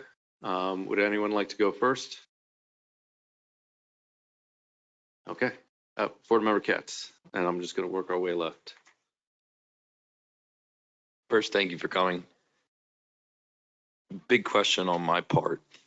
Your proposal doesn't include, obviously, the incorporation of the Oyer properties or potentially the other adjacent businesses that might come to the table once they see a party picked to work on this project by the CRA. Are you open to that? Because some of those properties, one, we already are in the process, we will own the Oyer property. But for instance, your residential component, I'm assuming that the owners of some of those parcels to the east might come to the table once they realize that if they're not part of the project, their property will be kind of landlocked forever and the value may or may not be advantageous to them. So are you open to, generically speaking, trying to incorporate either the CRA owned Oyer property or adjacent businesses to enhance the project, not, blow it up and make it exponentially bigger, but to then utilize that land to expand it? I think we're open to suggestions on and could purchase those additional parcels if they were to come available. But I think it's really important to notice that our current development actually celebrates those parcels, and that whether they decide to sell or not decide to sell or whatever, or the transaction doesn't go through, we've created a destination that allows them to thrive and to thrive very well. Now, I'll also mention we didn't include them because the proposal specifically, did not include them. But if they were to become available, we do have the wherewithal to include them into our development for a master plan. Thank you. Yes, Vice Chair.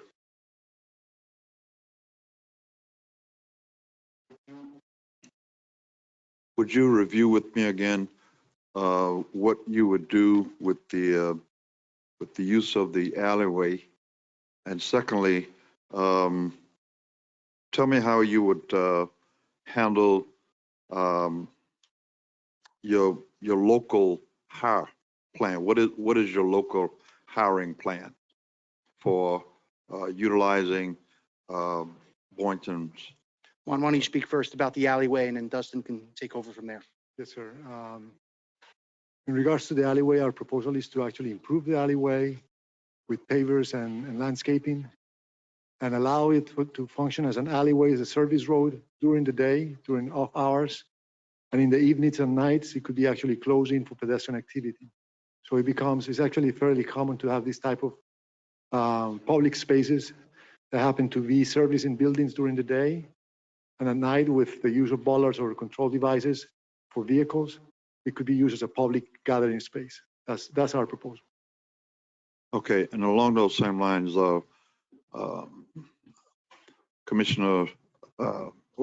Member Cass just mentioned about not including the Oyer building. Would you do anything to it in terms of improving the site of it? What is that just not included at all at this point? Right now, we didn't include it, but it was intentionally not included. The fact of the matter is that we think that property, and we're consistent with another proposal that is coming in front of you later on. We're consistent from the beginning, actually. We think that those buildings, whether they are, as they are existing or improved, are part of the fabric of the city, of the historic fabric of the city. The scale of Ocean Avenue needs to be retained as it is. And so for that reason, we think that those buildings could be improved, repurposed, depending on what's the best scenario is, but the scale and the character to be retained. Okay. And lastly, for right now, tell me a little bit about your local hiring plan. Yes, thank you. So we have a couple really great ideas that we've used in other projects and as an organization that's been really successful. In order to promote and attract local subcontractors, we were planning to do some type of on-site location at an event that we would promote actively and invite all of the local subcontracting community to, where we could talk about the project, introduce them to what the plan is that we were going to be doing, and then allow them the opportunity and walk them through the bid process so that they can ultimately get a foot in the door and be part of the project. And so that's a program that we've done in other markets, and it's been really successful, and that would be what we plan to do here. Also, we run an internship program that we've done in our Philadelphia market as well as in our Metro New York market, where we bring in interns that come and learn from us, and we get to teach them about construction and development, property management, and it's a program that I have personally invested my own time in. So has John. We really we mentor young individuals who have some type of aspiration to get into this business to some degree, and it's been a great program, and we've made really great connections and mentoring abilities, or we provided mentoring services to these young adults and aspiring entrepreneurs, and we'd like to incorporate something very similar and kind of tie it around this project as well. Thank you. Board Member Romulus. My comments aren't necessarily for the applicant, but more so just to get some clarification that you mentioned that you were strongly discouraged to not close off Northeast First Ave. Am I hearing that properly? 4th Street.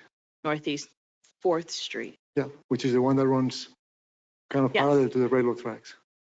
Sorry, say again? Parallel to the railroad tracks. Yes, understood. North-south, yeah. Okay, yeah, okay. Yeah, when we asked the staff when they were doing the preliminary meeting, we were thinking about the idea of taking ownership of that street, improving it as a private road, and they basically discouraged that idea.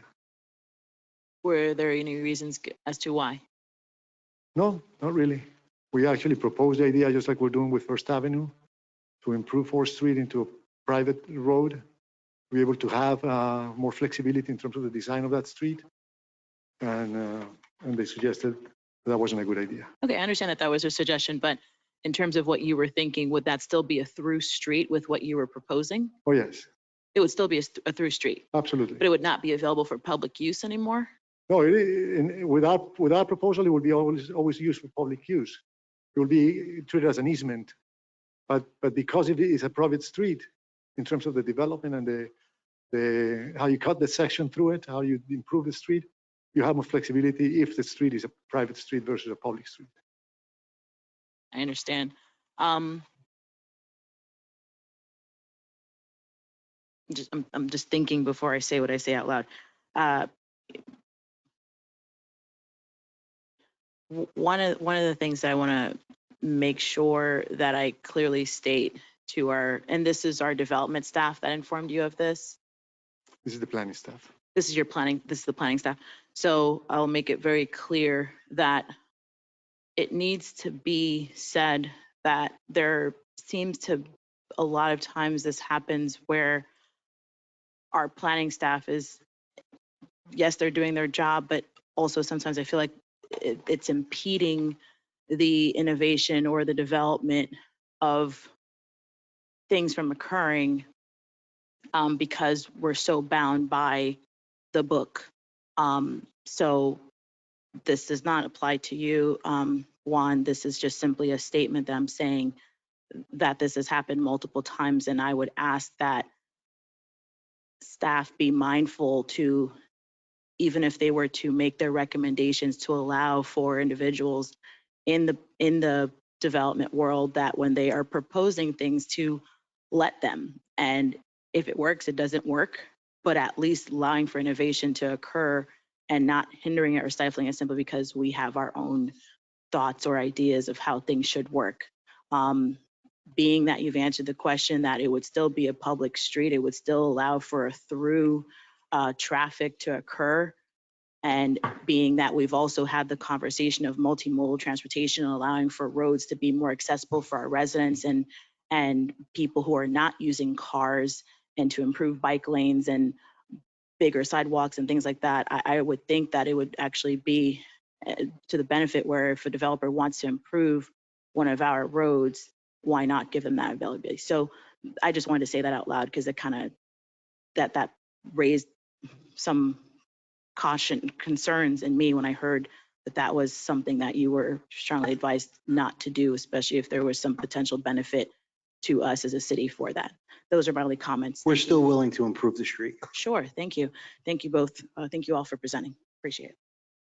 All right, Board Member Pensurga. I have no questions at this time. All right, thank you. So I got a few questions. One, is there a bridge or covered walkway from the garage to the residences? Yes, in my presentation, I pointed out that at the west end of First Avenue, the residential building actually bridges over the street and connects to the garage, Okay, and what is the height of that bridge? about 18 feet in height. Okay, 2 stories. so a freight truck can get underneath it. Yeah. Wonderful. Did you have any sort of agreement or contract with FEC or Brightline for the, what is it, consistent landscaping between the commuter rail station and your project? No, we haven't, but that's something that we can explore with them and make sure it's done appropriately. All right. And then what have you done regarding, maintaining the current businesses?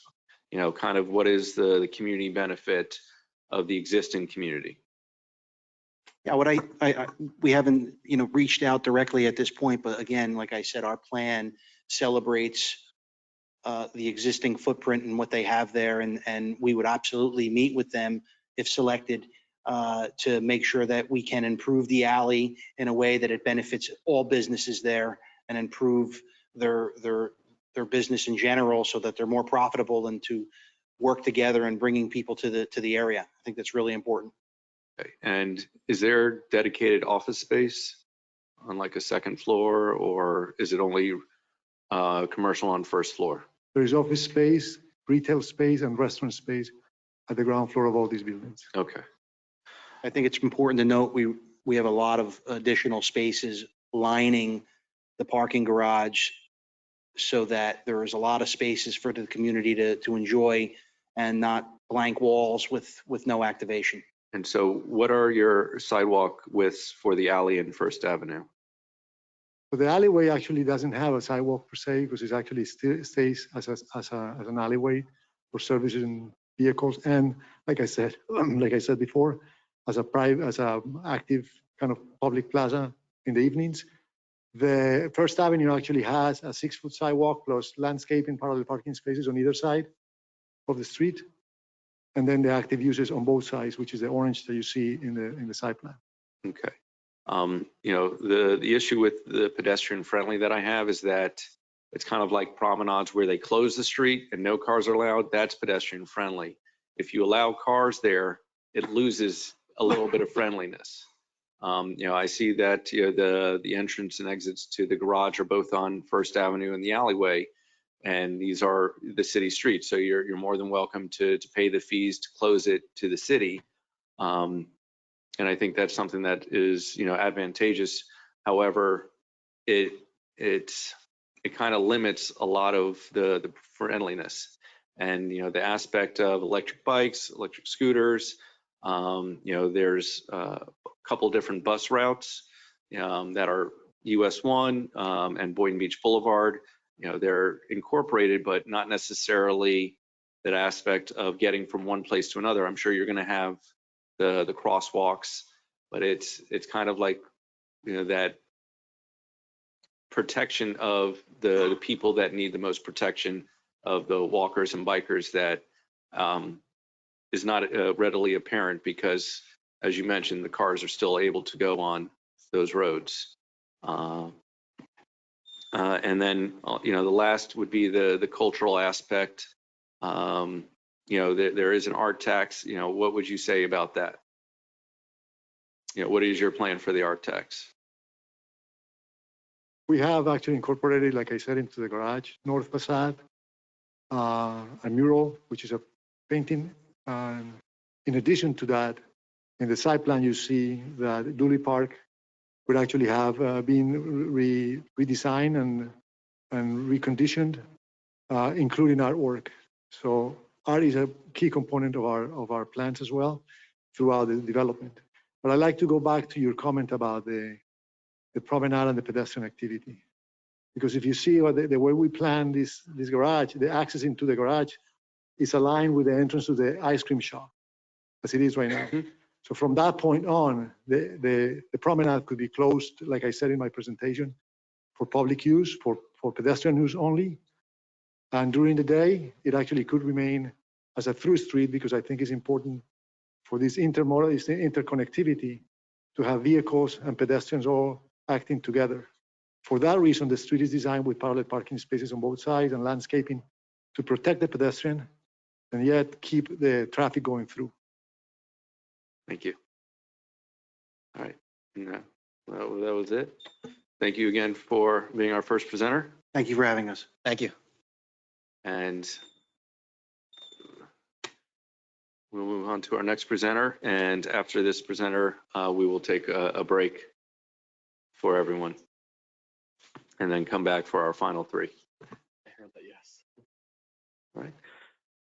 Our next presenter is Related Urban Development Group, LLC.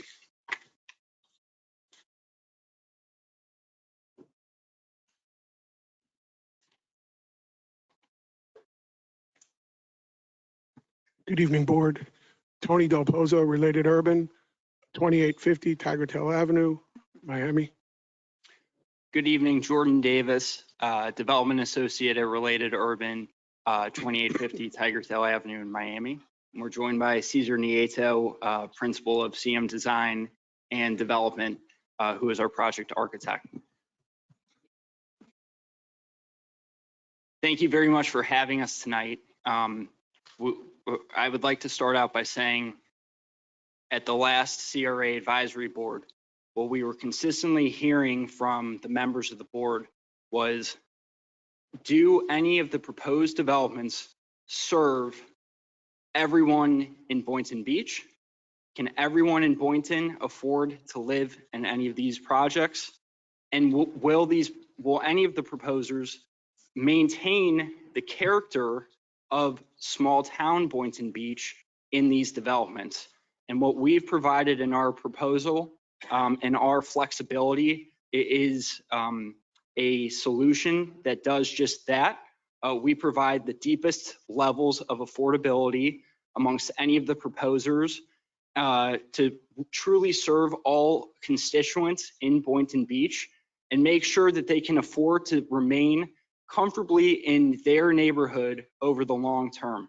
We are also differentiated from any other proposer, as we will explain in a multitude of ways, from our track record, from a development perspective and financing perspective, from our strategy in making the BBCRA a true partner in this development versus just acquiring a property or assemblage of properties outright, and really providing, like I mentioned, the greatest diversity of incomes in this project. And really at the end of the day, in this RFP, RFQ, the BBCRA's true job is to select a developer who you have full certainty will execute for the CRA. And we feel that Related is that group. Next slide, please. Related has an unmatched development and financing track record here in South Florida. We have completed over 100,000 units, predominantly in South Florida. 25,000 of those units are affordable and workforce housing units built here in South Florida, with over 75,000 luxury, market rate, and high-rise condominium units built as well. That represents $50 billion in completed development.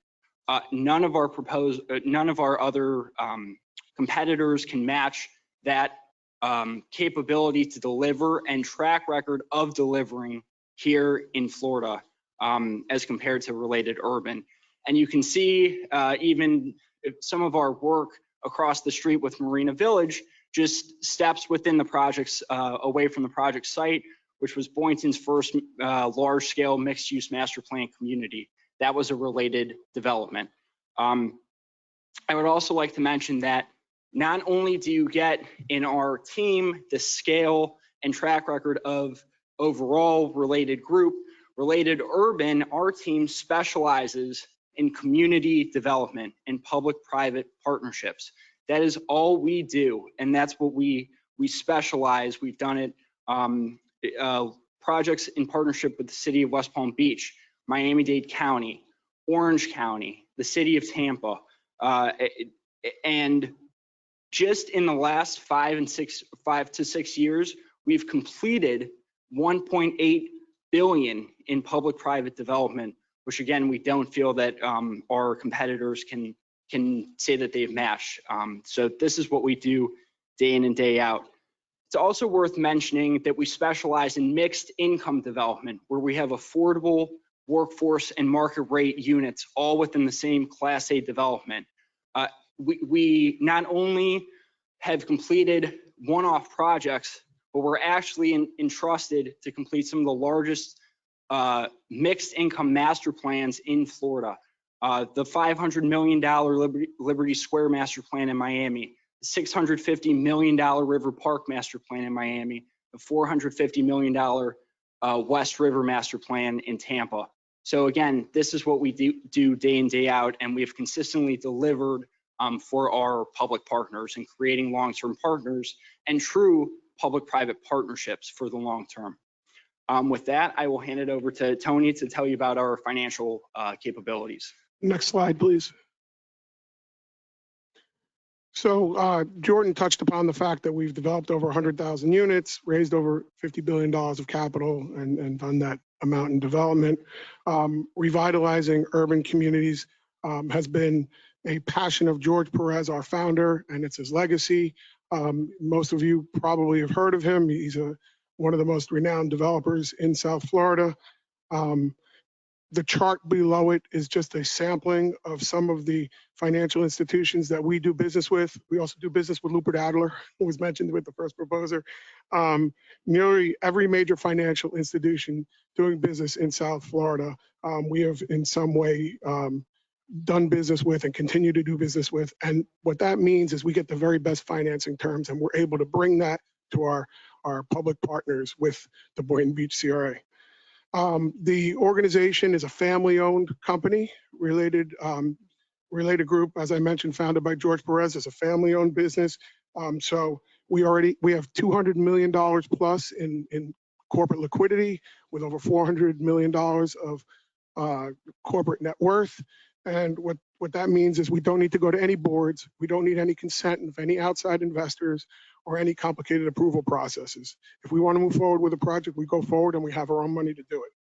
We've also raised 3 qualified opportunity zone funds, totaling over $90 million of equity into those projects. I turn it back over to Jordan. Thanks, Tony. Next slide, please. So when we first reviewed the RFP and RFQ, we immediately determined that we could deliver a signature gateway mixed-use development for the BBCRA without sacrificing Boynton Beach's history. And we are the only proposer who has preserved the Oyer family properties in Hurricane Alley as long-term public assets for the community. We felt that in anything that we do, we never want to disrupt the fabric of the communities in which we develop. And these properties that are nearly century old, 100 years old, are not only important for the operating current operations of Hurricane Alley and the businesses within the Oyer properties, but also in not losing the character of historic Ocean Avenue with any development on the CRA-owned properties we felt was crucial. And so we made that a focal point of our proposed development. The other thing worth mentioning that we'll touch on a little bit later is that we actually propose to activate the underutilized, what is actually Hurricane Alley, behind the properties into a world-class public art destination. So there's a very inviting experience coming out of the Bright Line for anyone at the station, for local residents to engage and to connect the Oyer properties in Hurricane Alley to Dewey Park and our proposed development in a much more activated manner. And it's also, I wanted to mention that we are only contingent upon the current BBCRA controlled sites. I know there was a comment upon potentially acquiring some of the surrounding properties. We could certainly be open to doing so, but what we've actually heard through several calls from constituents in the community is that that might not be the best strategy, because there is a group in the community who doesn't want to lose the feel of this area and this node, and potentially including some of those properties just for the sake of doing a bigger development, we feel might not be necessary. And we have accomplished that signature mixed-use project that the CRA is looking for without having to be contingent on some of those properties. So I just wanted to note that. Next slide, please. So I apologize, it's somewhat hard to see our site plan on the screen or in front of you, but just to walk you through our proposed program, we are proposing 213 Class A mixed income units in a signature related mixed use development. We have included the 100 in terms of the public benefits to the CRA. We feel that we have provided a immense array of public benefits. The 150 public spaces, a grocery store component, live work units, dedicated office space, and dedicated micro retail space for local small businesses and entrepreneurs who might not need a large retail footprint yet would like new space to operate at this new node. Like I mentioned, we are the only proposer offering the historic art alley and the preservation of the Oyer properties in Hurricane Alley. We also, in our proposal, we didn't make this up tonight, we committed to NGBS Gold certification. We know that that is important to the local community, and so we committed to it out front to make sure that we are holding ourselves to the highest standards accountable for sustainability across the entire master plan. We also provided a letter of support from a multimodal partner, Velocia, who helps with last mile connectivity to ensure a walkable development, to bring in some of those, the Ubers, Lyfts, the local transit authorities, to really create a true dedicated multimodal program for this development so that it truly is transit oriented, not just in name only with the Bright Line station next door, but through the connectivity for our residents and others in the community.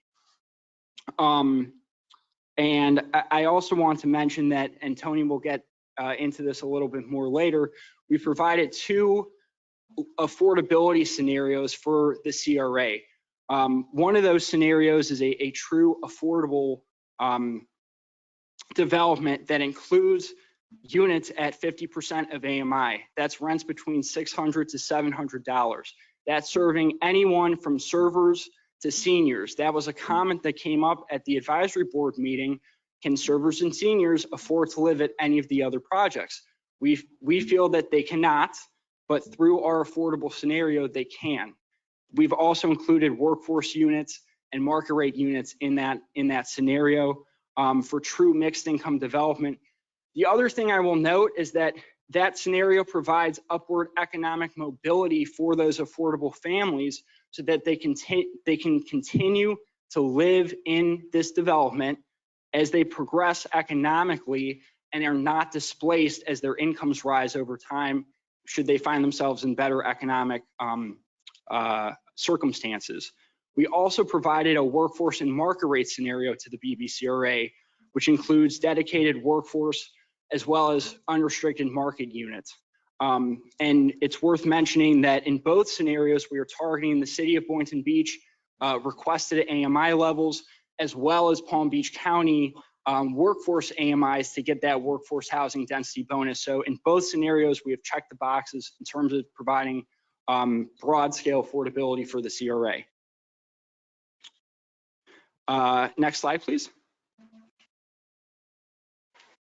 So this is a typical floor plan for the development, but at this point, I would like to mention that the real cornerstone and bedrock of Related Urban's development philosophy is community engagement. We are the only proposer that has proffered a true community engagement program and input from your local constituents to shape this development.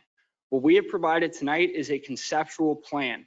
Truly, across all of the proposers, everything is highly conceptual at this point, which I believe everyone knows here today.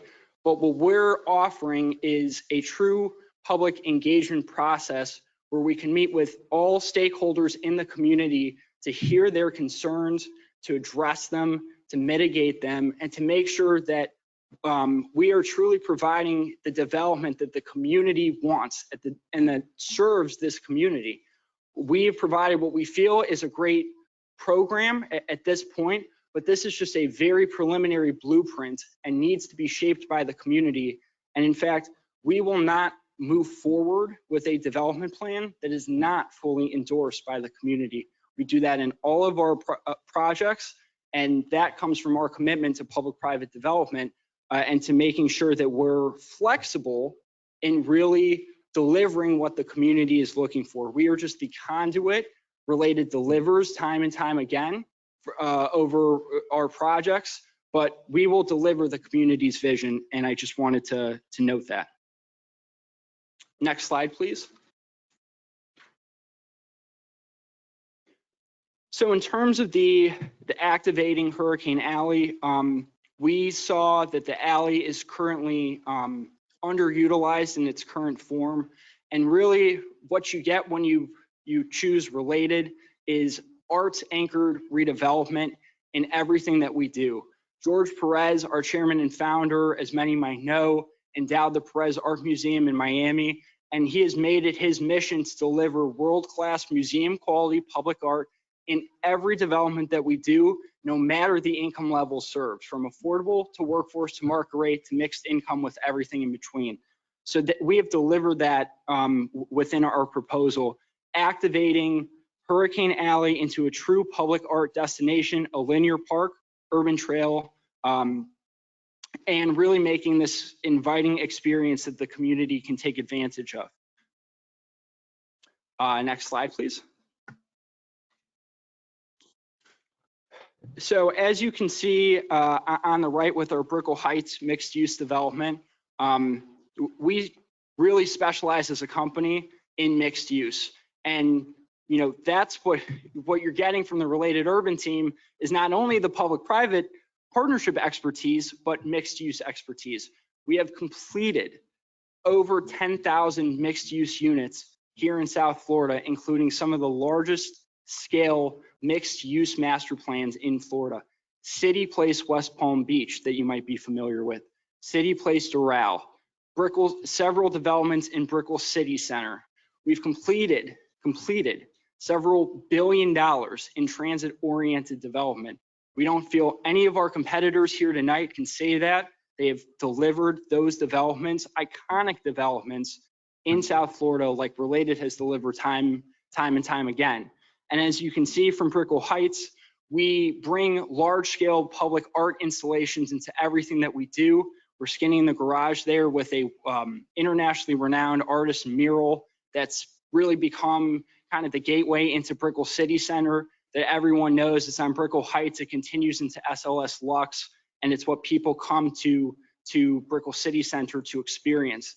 Wynwood is another area that we really helped pioneer as an emerging mixed-use district. We delivered, as a company, the first true institutional quality Class A mixed-use development with luxury residential, premier restaurants, boutique office space, and world-class public art, all in the same project that really catalyzed Wynwood's growth into the destination that it is. And we're going to bring that expertise to this project, to the BBCRA. Next slide, please. And finally, I'd like to just wrap up by saying we bring Class A finishes to everything that we do, no matter the income level served. Here are a couple examples of our finishes and our amenities. This development would be no different. We'd bring a resort-style swimming pool, state-of-the-art fitness center, and other best-in-class amenities. So just because you're getting deeper levels of affordability, of workforce housing, of market rate, all in the same project in one scenario, you're not sacrificing quality. That was another question that came up at the advisory board. If you do want to be flexible and the community wants to see more affordability, does that mean we get a lower quality development? The answer is no, definitively no. And that is, again, how Related differentiates from our competitors. With that, I'd like to turn it over to Tony, and you could go to the next slide, please. Thank you. Related is a fully integrated organization. We have a construction company that we own, Fortune Urban Construction. We also own a property management company, TRG Management Company.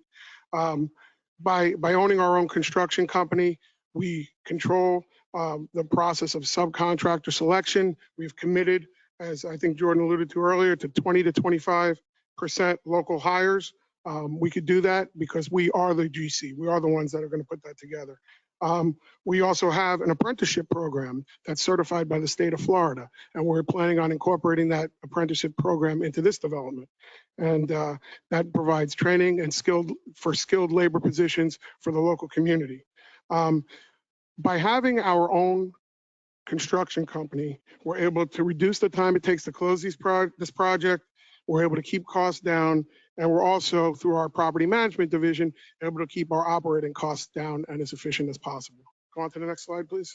And Tony, if I might just add really quick, again, that was a commitment to hiring 20 to 25% of the value of the construction contract to local firms.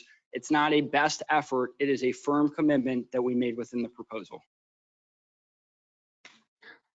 On this slide. And just to let you know, 20 minutes. Yeah, I'm going to wrap up quickly. On this next slide, it's just a detail of the development pro forma. This particular scenario is for the affordable workforce and market rate component. We believe that this diverse unit mix will better serve the local community, including the elderly, the local population. We heard that resonate as a big concern. Is this project going to benefit the local residents? And that's one of our goals. Also, we believe we're the only developer here with experience utilizing low-income housing tax credits and tax-exempt bonds, which ultimately brings net lower construction costs to the project, which enables us to bring that deeper affordability while not sacrificing any of the quality of the design. And that's as the 8th largest affordable and workforce housing developer in the country. And we're also the 6th largest multifamily developer, yes, in the country. And the next slide, please.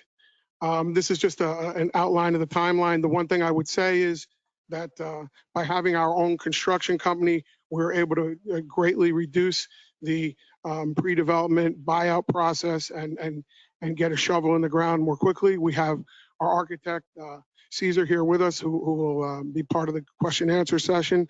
And he is nearly completely dedicated to the Related team. So by having his dedication as well as our construction team, we're able to come out of the ground faster than our competitors. Next slide, please. This is just a quick snapshot of the sources and uses that we propose for the community.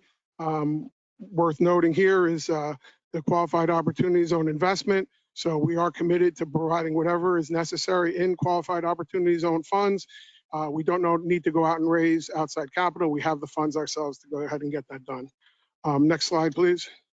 And we have raised 90 million of those funds to date. Correct. This is a summary of the public benefits. I know you spent a lot of time with your financial advisor going through all of them. Just to highlight, we're proposing a 75-year ground lease, unlike a sale of the asset by our competitors. By doing so, as landlord, you have a long-term say in what gets built or what happens with this project. Obviously the CRA sunsets, but certainly the city will have a long-term vested interest in the project. This is a true public-private partnership. Any upside, we're sharing cash flow with the CRA, so therefore they would be able to participate in the upside cash flow. Here are a summary of some of the financial benefits, including asset management fees, developer fees, stabilization fee, you name it. We are sharing every bit of the profitability of the project with the CRA. So in summary, I just want to say that we provide the best combination of community benefits while generating economic impact and providing affordability while maintaining the local fabric of the community. There is one more slide, which just goes into a little bit about what TRG management is. We've managed over 100,000 units in our illustrious history. We currently have over 15,000 units under management. What that means is we can operate efficiently, we keep costs down, we lease up our projects quickly, and we have a proven track record of doing so. I appreciate your time. Thank you. Thank you. Board Member Pensurga, would you like to start off with the questions? I don't have any immediate questions. Okay. Staff has done a great job organizing your information, so I've had plenty of time to review that. What I will say is that I was truly impressed by your presentation. The proposal you put forward, the company, it's a juggernaut and everybody knows it.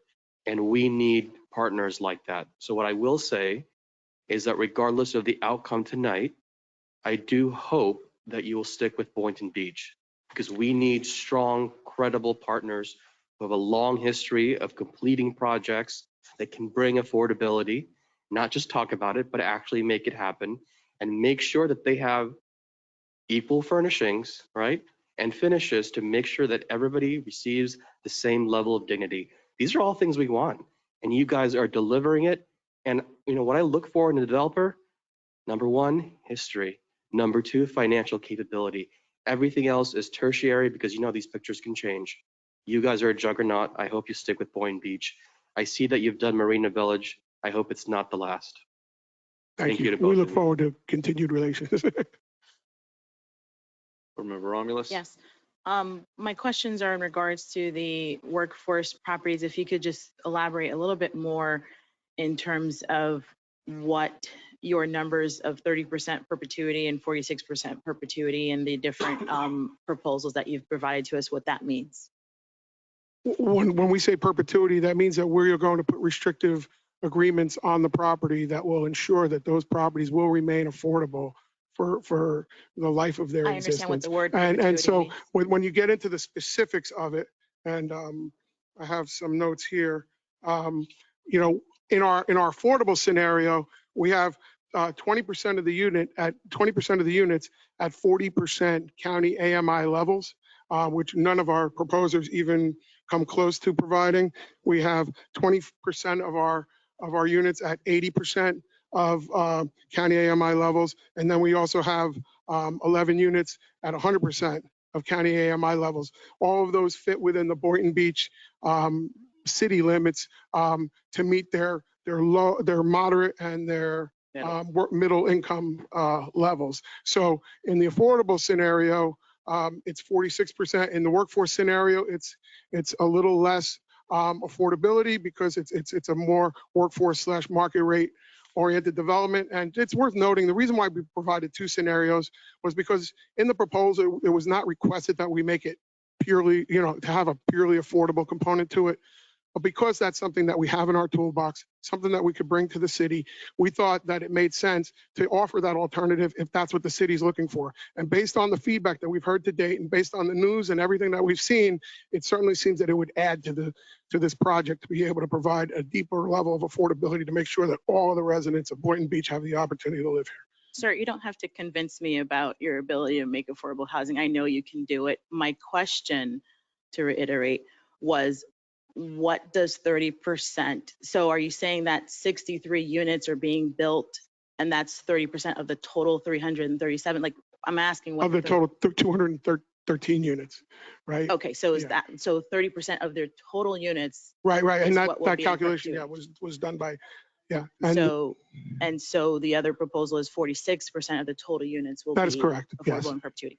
Thank you. I'm And sorry. no, I no, no, understand the it's okay. I know you're just trying to make your point. The other question that or not a question, but rather a proposal was that I believe that our RFP language stated that we wanted it to be based off of Boynton AMI, not county AMI. So I would need a commitment from you guys that you would be willing to alter those numbers to Boynton AMI and not county AMI. Yeah, and we actually, you have a chart, right, that compares what our AMI levels mean in Boynton Beach city levels. Yeah, I can actually tell you. So 20%. So in the affordable scenario, for example, our 40% of, I'll give you the income ranges. Our 40% of AMI units are targeting approximately $24,000 to $34,000 for household income. For the 100% of AMI units, those are targeting approximately $60,000 to $85,000. And then for the 80% units, those are $48,000 to $68,000.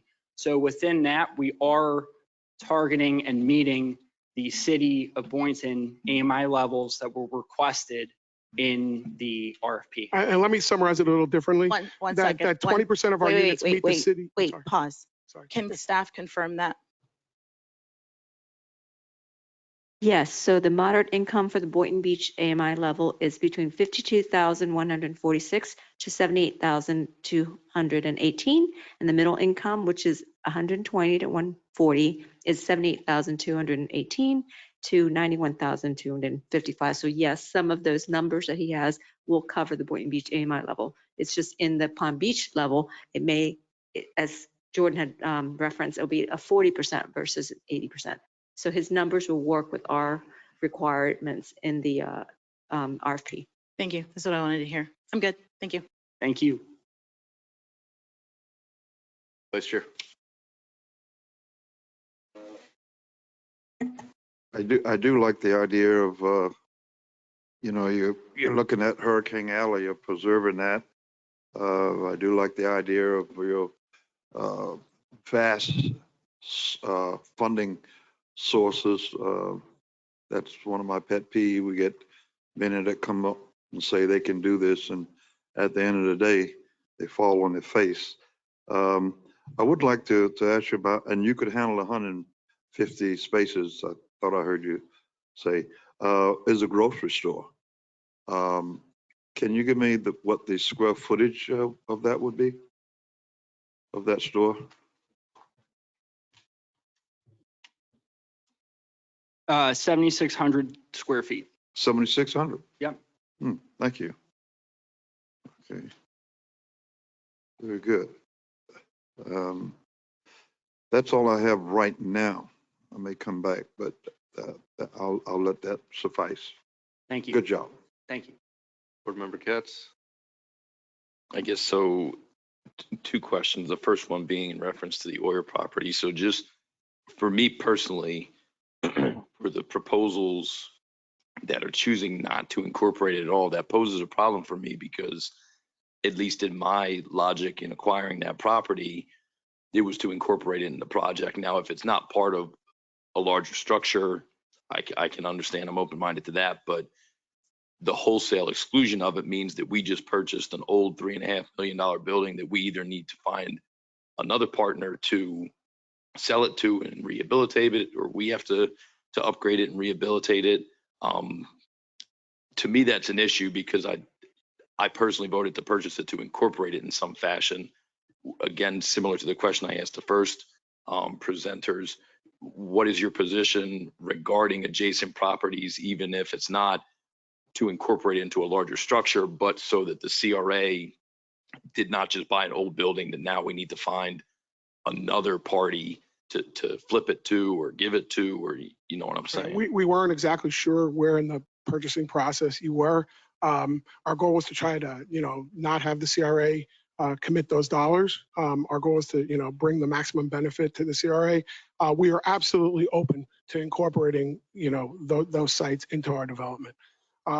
What we heard a lot of is the local feel, the fabric of the community, and the historic nature of those buildings. So our goal is to try to preserve them, and we put money in our budget to do that. However, as Jordan said earlier, community engagement's a big part of what we do, and working with the CRA as a true partner is what we do. So we're more than happy to pivot and incorporate those sites however we deem most appropriate for the community and for the CRA.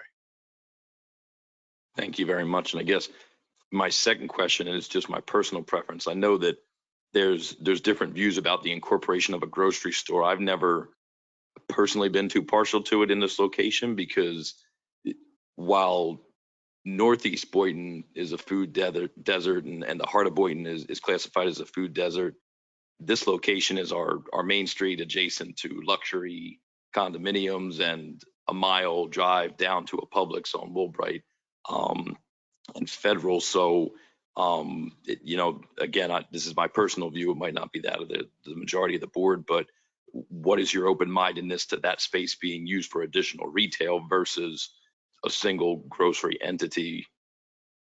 We're absolutely open. Our thought was that would bring a great benefit to the community, especially if it was a specialty grocer or something along those lines. However, as we continue to say, we're open to suggestions and to be flexible in that, right? Okay, thank you very much. Quickly,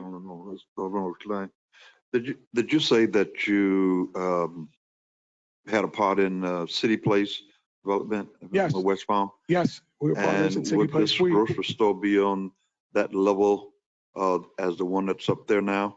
That's a Publix. It's a pretty grand On scale Rosemary, I development. believe it is. So that's a pretty grand scale development. I think we'd be talking more of a smaller, specialized type of grocer here. However, again, we remain open to But it's open to the discussion. suggestions of the community and of the CRA. Thank you. Thank you. And so, no, I appreciate you, based upon the comments that I meant for the last presenter, closing down the streets really makes it pedestrian friendly. So I really appreciate that. The partnership with Velocia, I read their letter. I don't necessarily know how they're going to do it, but it's kind of like what you mentioned earlier, that you're not final with this design. You're planning for the partnership moving forward. Very excited about that. Also, you have the office space, because that's one of the things that, we want as part of this project is we don't want just people living here. We also want people working here. And so that's something where you have a grocery, it's a little bit more people working than just the retail, because after the construction is done, we lose those construction jobs.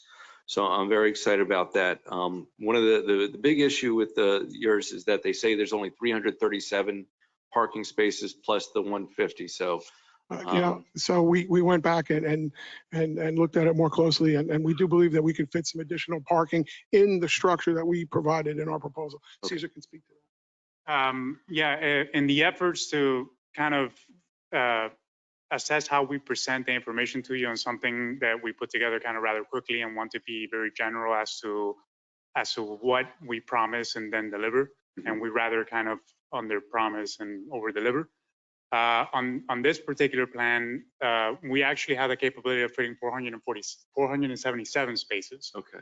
And what we did is that we provided you a rendering that has a 7-story parking garage with the 477 spaces, but then we provided really a 5-story parking garage so that we can have room to carve out for different types of program as we negotiate with the CRA. For example, like we only have one entrance to the garage through the main drive of the building, but being that there's going to be 150 spaces that are meant to be used for the public, we may want to open an entrance through 4th. But at the same time, we didn't want to remove the possibility of removing a few spaces and activating the facade on 4th with additional retail. And we didn't want to remove the possibility also of overtaking the alley in between the where we have now the grocery store and the garage to to have a continuous activated facade there. One of the things that we made sure we did in our planning was that we kept true to the pedestrian zone requirement from the zoning department, and we did that all the way around the site. And even though we didn't activate the facade of the garage, we did provide an arcade, a covered arcade, a colonnade that's continuous along the entire frontage on 4th. So, we feel like we provided a plan that did improve the pedestrian and walkability of the site. So, from the last meeting that we had on the 9th, some of the comments that were about the unit mix, that the city of Boynton Beach would desire like a higher number of 3-bedroom units. Since from that meeting to today, we've actually already done those analysis, and we figured out that we could replace 1-bedroom units with 3-bedroom units and cause a very, insignificant change to the performer, and when we present these things to you schematically like this, we have to keep in mind that they go attached to numbers. And every time we make any sort of change like that, the development team has to, kind of rework their performance. So we have to kind of pick and choose how we give you the information. But I can tell you right now that with the related group, we're kind of stuck with these guys until the people move in, because we often redesign projects even throughout construction as they, accumulate information from community engagement programs and such. So it's very common for us to be constantly revising drawings, even through construction, to incorporate comments from the, the local community and public partners. And I forgot to ask for my first presenter, but are you incorporating half units, units that are under 750 square feet into the project? We have 1-bedroom units that are below 750 square feet, but like I said, we did an analysis already where within the same footprint envelope of the building, like we can kind of make it like a little bit of a C shape. We can replace the 1-bedroom units with 3-bedroom units and keep the same unit count within the same envelope. It would require a bigger footprint. The performance would change a bit, but it would be negligible, because where you're gaining square footage per construction, you're gaining value in rents. So Does that still keep it affordable? We would not change the affordability requirements of the development. I think the point that Cesar was making is that we very easily can swap out units to accommodate a different unit mix if so desired, without having a substantial impact to either the pro forma or to the overall footprint and look and feel and affordability of the project. Got it. Thank you. All right. Thanks. And so there is no entrance on, I guess, to the parking garage on First Avenue? that's another possibility. Okay, But because we it feel like First Avenue is more of like an alley, like a work alley where, you get deliveries for Ace Hardware, and, we're back and forth. Oh, no, where I'm we sorry. provided an entrance there. I'm sorry, it's the alley between behind Ace Hardware, because it's kind of like, where are people going to be parking when they're going to the grocery store? But with the configuration of this garage, we have the ability to provide an entrance to there. Chair, Yes. I do have a question. I saw that you referenced several local entities within your presentation. Did you reach out to those entities to request or to partner with them and use their logos in your proposal? Should we be we did try to reach out to the Euler family unsuccessfully. No, I think one of the other developers might have beaten us to them. I'm not talking about the Euler family. Nope. I'm talking about your. Hurricane Alley.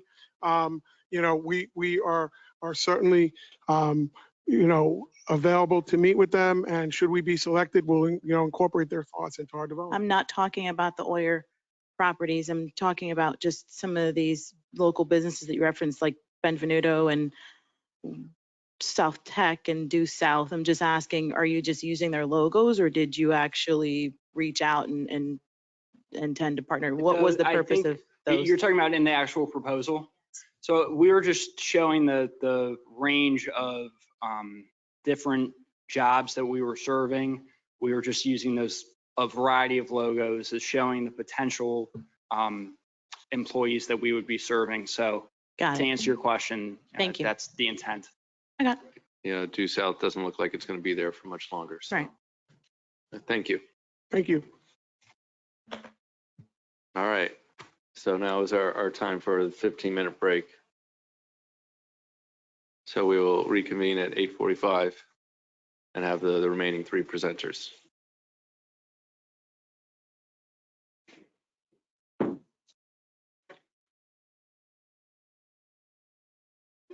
sorry, how much time?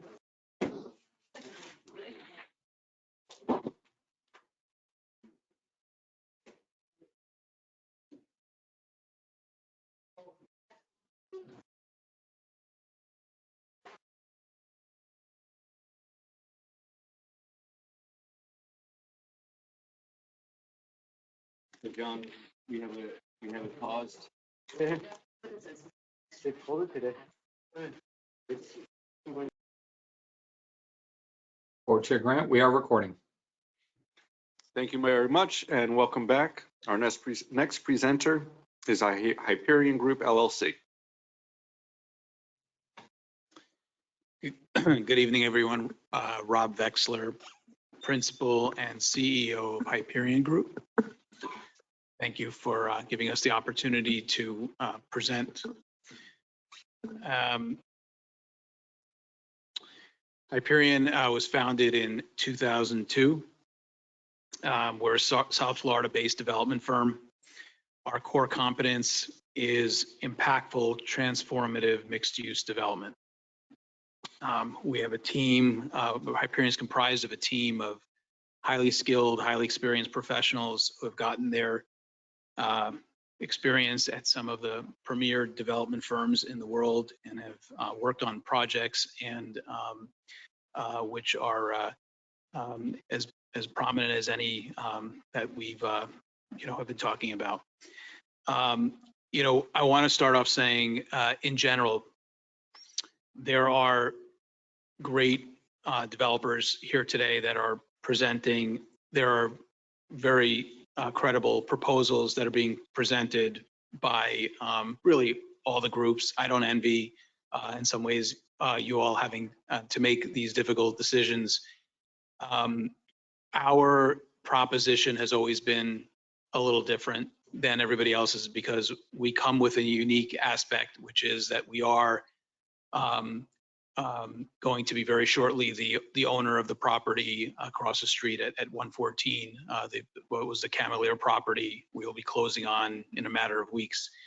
And so for us, so for the city of Boynton Beach, the proposition in terms of our proposal has always sort of stood out on its own. It's a completely it's a big thing to wrap one's head around if you're in a political position, and but it stands alone in terms of being the only proposal that can offer the mix of things such as hotel, office, the number of residential units, the type of density that the city is seeking, the type of open spaces that can be provided.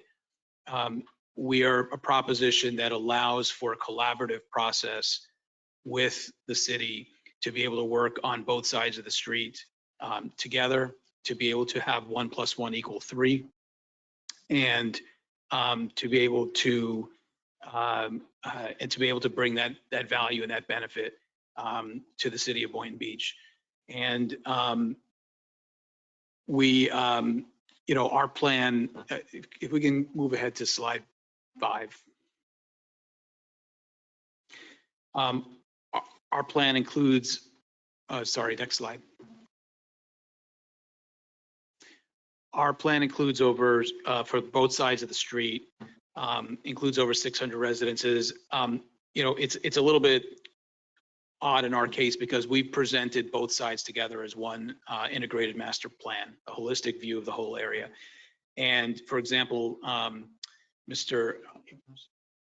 Abramson's presentation earlier, for example, he was focused just on the west side of the street. And so in some ways, what it would show is something for the west side, but it would not take into account the things that we were doing on the east side, which sort of are meant to balance out. But in any event, we are the goal with our presentation again is to try to effectuate something that works in sync for the whole intersection and the area to create a better, more vibrant downtown.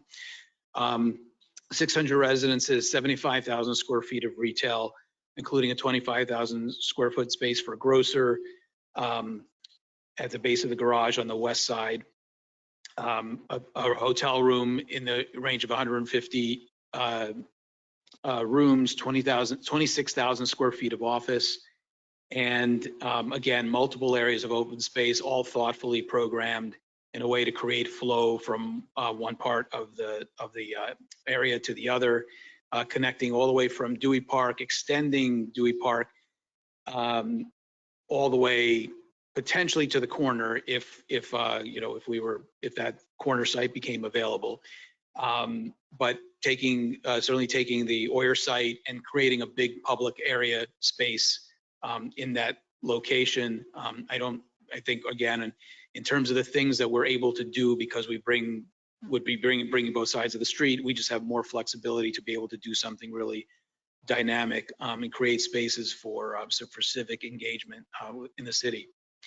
That outdoor area that we're envisioning would just be a transformative place where you'd have outdoor dining, cafes.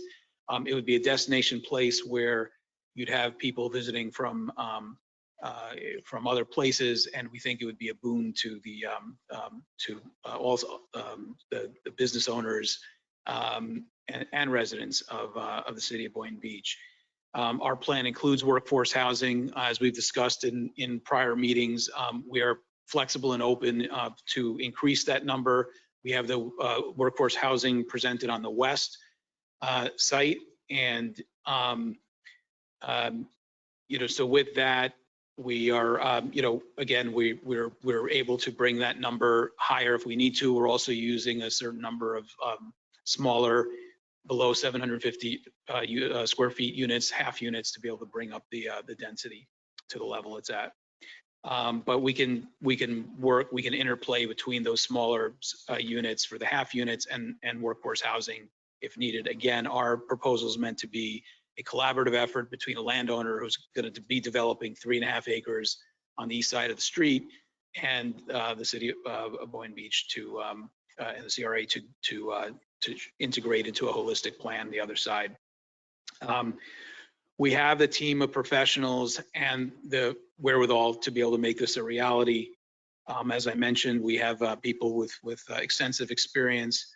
Hyperion, since relaunching in early 2020, just in the last little over a year and a half, we have 4 major projects in the pipeline in South Florida, over 1,000 units in development.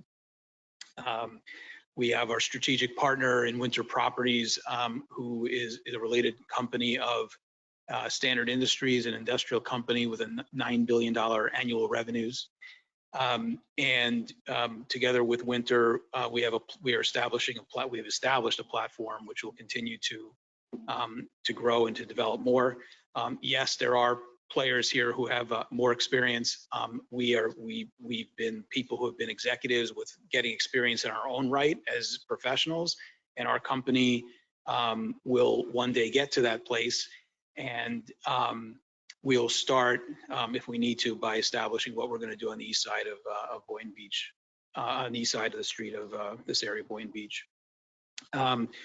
Prior to relaunching Hyperion, just speaking about our executives a little, in 2020, I was the president of residential development at Silverstein Properties in New York, working closely with Larry Silverstein, who many of you probably know is best known for having owned and redeveloped the World Trade Center in downtown New York, and really revitalizing all of downtown New York. He's considered kind of an American hero for what he's done after 9/11, and it was been a privilege to work closely with Larry for 6 years.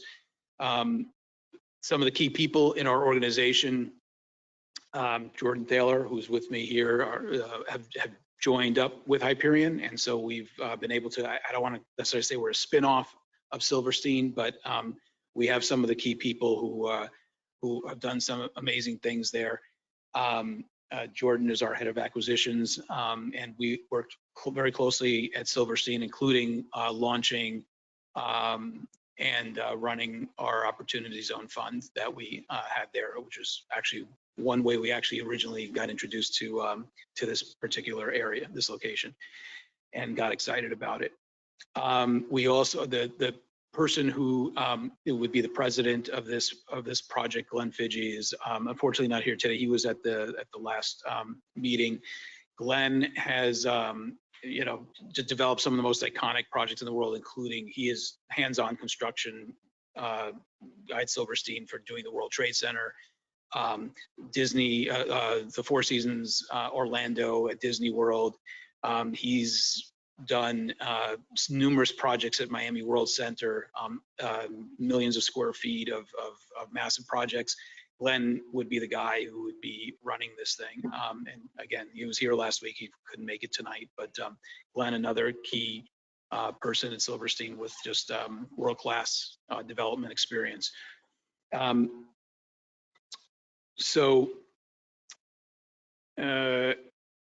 Talking a little bit about we think it's important that we bring, a perspective of other cities. Some of it's in the New York area, and some of it's other parts of Florida. We're in development now on a project in West Palm Beach that's going to break ground in February of 2022, just in 2 months. Starwood Capital has come on to be our limited partner in that project. We have access to financial resources to accomplish any size project of any scale. We immediately were, again, when we originally at Silverstein, when we became aware of this area and this site, working in our Opportunity Zone, we became enamored with it. We see a lot of potential. We love Boynton Beach. It's already great. We think it could be what you are doing here with what you want to do on that side of the street, and the development that's happening around really is, is really nice to be able to be a part of. And we feel privileged, and we look forward to, in whatever capacity, whether it's both sides or whether it's just the east side, we look forward to being a good neighbor and working with you to be part of the growth of Boynton Beach. And when we first saw it and we came down here to start on this development and doing our deal with Mr. Camelier, we immediately acted. We locked it up in contract. We came to you right away. We wanted to try and work something out directly. I hope nobody begrudges us for that. We wanted to do something we thought was in everybody's win-win for everybody. That didn't work. We were happy to come here as you wanted us to do and present again.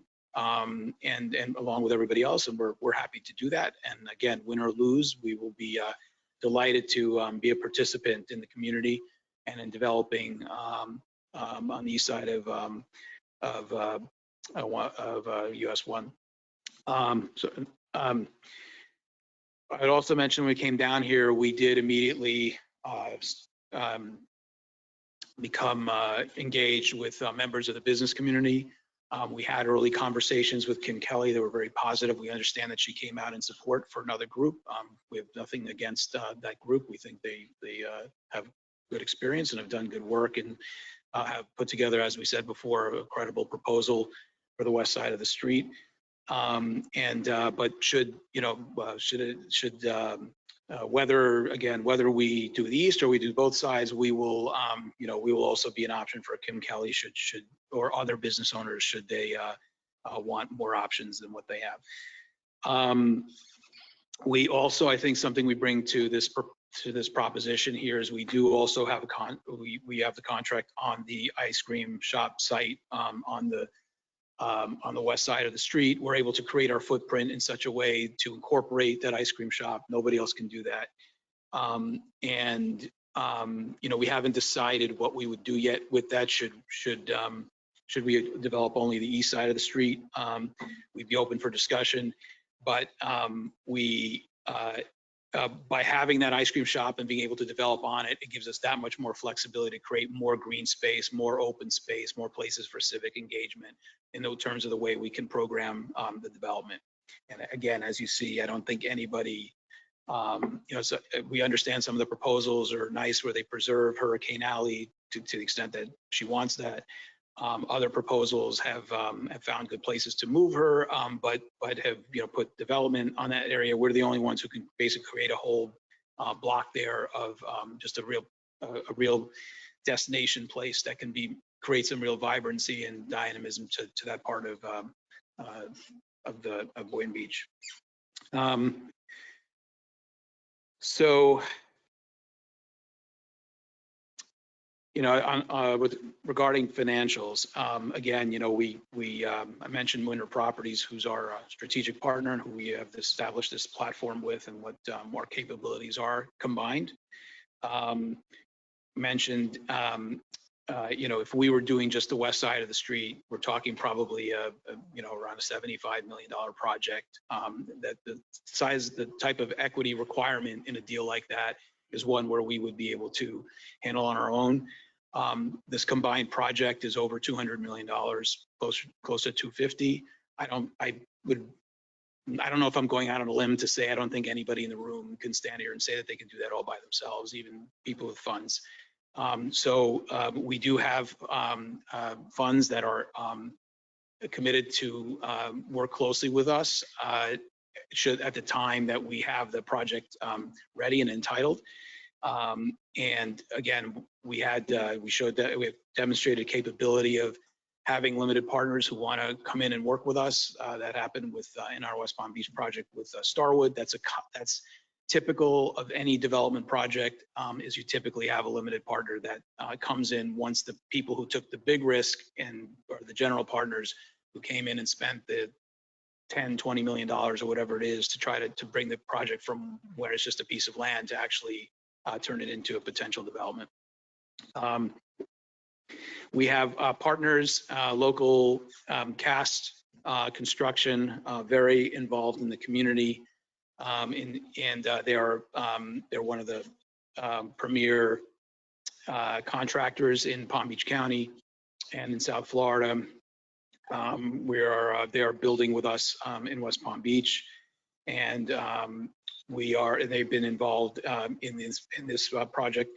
Gensler Architects has been our partner in developing this plan. Gensler is again a world-class architect that has a lot of experience in these types of master plans, they've done some fabulous work around the world, and we feel privileged to have them partner with us on this. And we have the usual people that we hear around, Langen, Kimley Horn, and so on. Again, before Jordan will walk you through 20 minutes. Yeah, you're at 23, but I was going to let you know that, we haven't really heard too much about the project yet. So Jordan's going to walk you through some, besides the general overview I gave, and Jordan's going to walk you through some of the specifics of the project. With that, why don't you go ahead? Sure. Jordan Thaler, 888 Biscayne Boulevard, Miami, Florida. I think it may be helpful to go back to slide 5, one right before that. So here you can really look at the breakdown of our different uses. I think one of the unique things that we have is we have this large site, therefore we can program kind of exactly what you wanted to the scale that I think that you wanted. So for example, just starting on the west side, obviously we have our large parking garage with 150 parking spaces. We also have about a 22,000 square foot office space on the north end that is meant to not only serve the community, which it obviously will, but it's also walkable to the potential future Brightline station, where somebody could set up an office and then take the train to where they're living. Right underneath that office, at the base of the parking garage, is a 24,000 square foot grocer. We have been in preliminary talks with different brokers who have expressed the fact that this is a very unique and positive location for a boutique type grocer, not necessarily Publix, but more on the line, but Trader Joe's or Whole Foods, something along those lines, something with would serve Boynton, given that there is nothing quite there just yet. We have Walmart and Publix, but no other specialty grocers. The rest of the project in pink, you can see, is all the residential. We've split it up so that it is, each side works independently, and as of right in and itself, there's no transfer of density. And we are allocating approximately 5% in this proposal, affordable, workforce housing, which we've allocated all to the west right now. But again, as Rob mentioned, we are open to discussion to increase that amount. On the east site, we have programmed about 150 room, 150 key, it says 133, but we can go a little bit higher, hotel, which is something that we think that would really serve Boynton Beach well. There's, a lot of motel type places to stay, but there's no, nicer, denser, hotel that if people want to visit Boynton as it's growing, they would, this is main and main right here. And on the east site and west site, we have 56,000 square feet of retail on the base. And again, we would likely be transferring some existing tenants like Arcane Alley and perhaps Ace Hardware, but also attract new retailers, not just for Boynton, but really, for this new community that is going to exist here.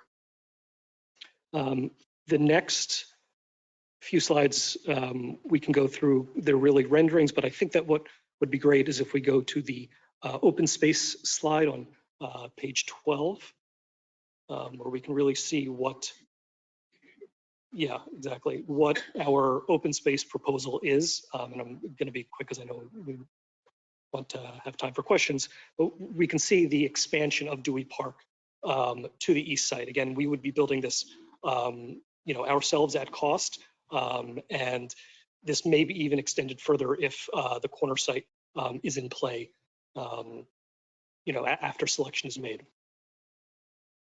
And let's go to the next slide, where we can see really a big, a bird's eye view of this development. Again, this is to be taken as a whole, not simply the west site. And when you look at it as this master plan, what we're really presenting is a transformative project for downtown Boynton Beach, not simply for one property. And that's pretty much it.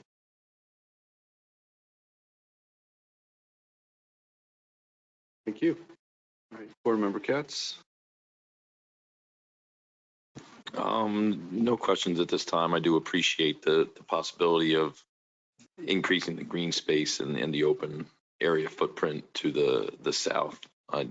Obviously, that's a function of you guys having more real estate to work with. So I do appreciate that aspect of the proposal, but no other questions at this time. Vice Chair.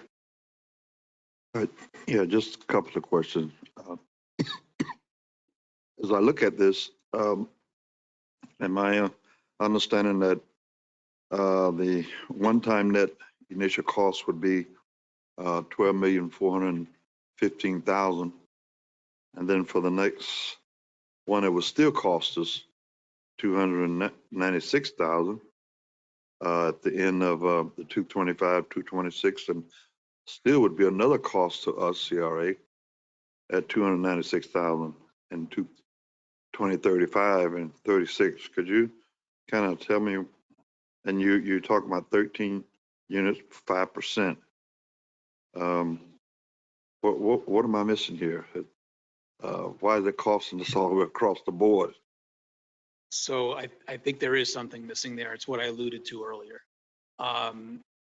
That analysis was on the west side only.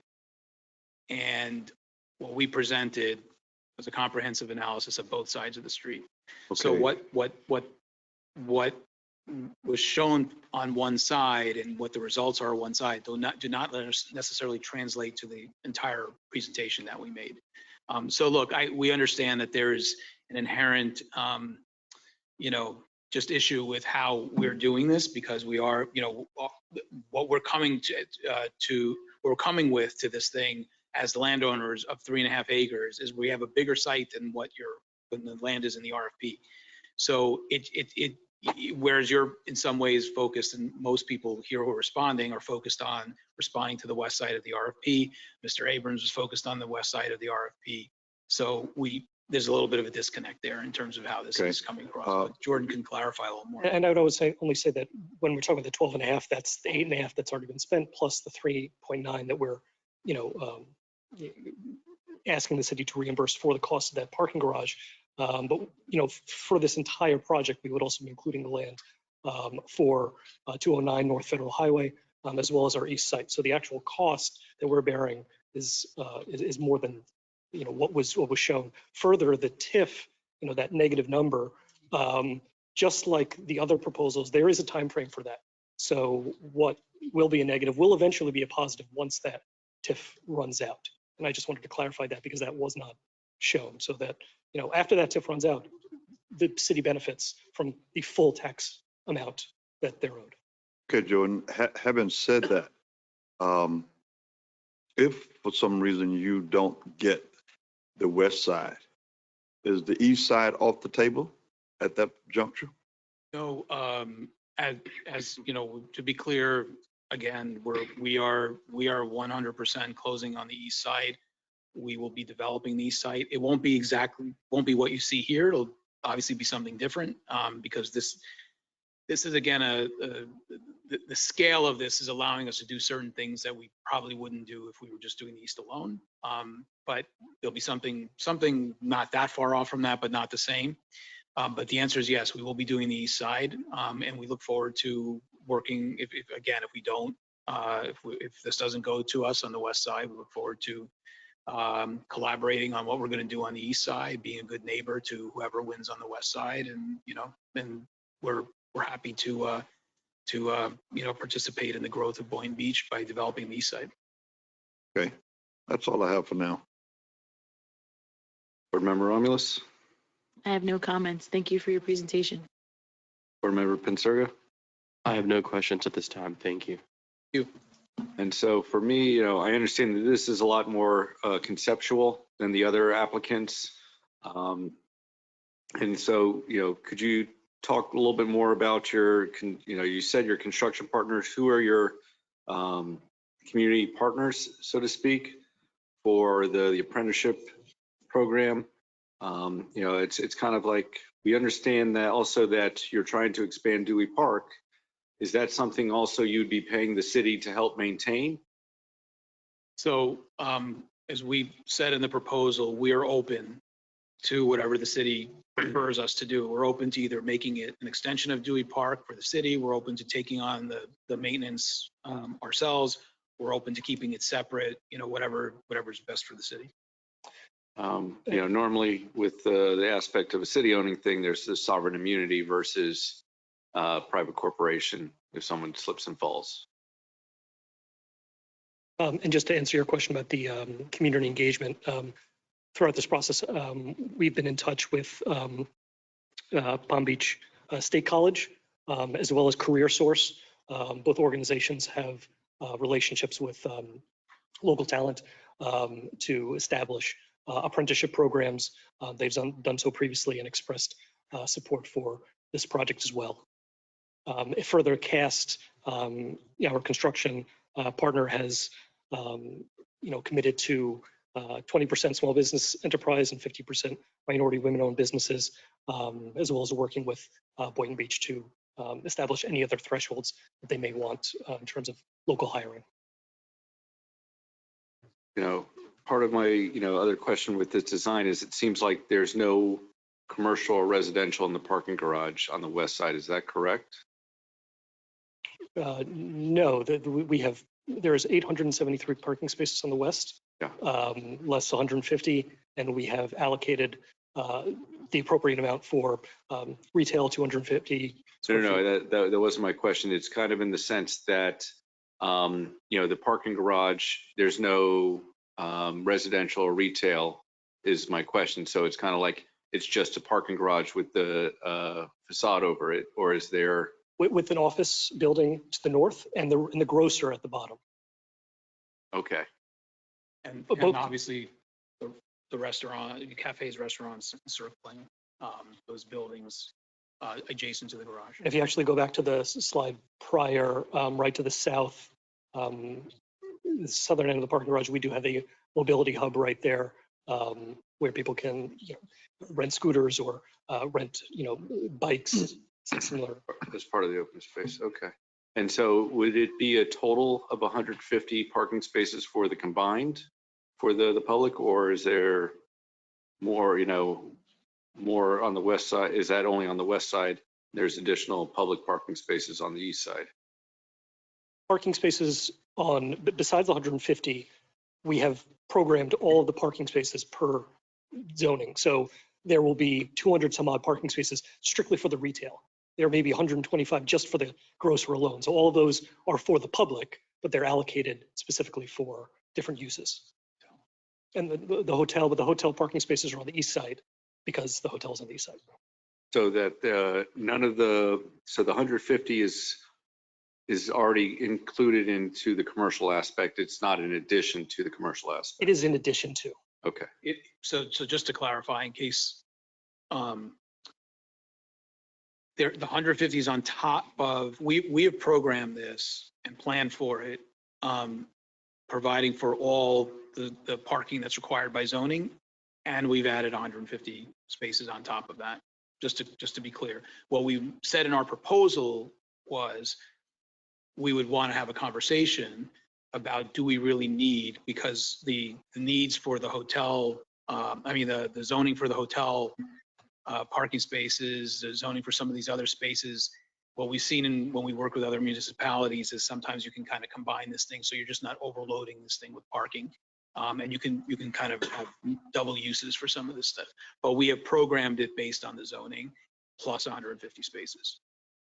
My concern is that, I look at the South Florida Rail, South Florida Rail Transit Agency and how they have different train stations along the way. And one of them is Cypress Creek, where they have the commercial component of it. And so that's something that, if we do want this to be our commuter rail, it has to have that commercial aspect of it, because that's really what adds that value to the commuter rail, is having a destination along with the residential, so that it's not just picking people up, it's dropping people off.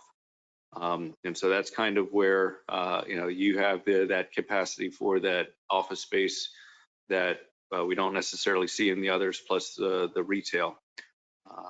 Again, it's kind of what I said when we started. We have the luxury, we have the ability, by having more land and the kind of, because we can do this in scale, we can make the economics work to provide a larger office space.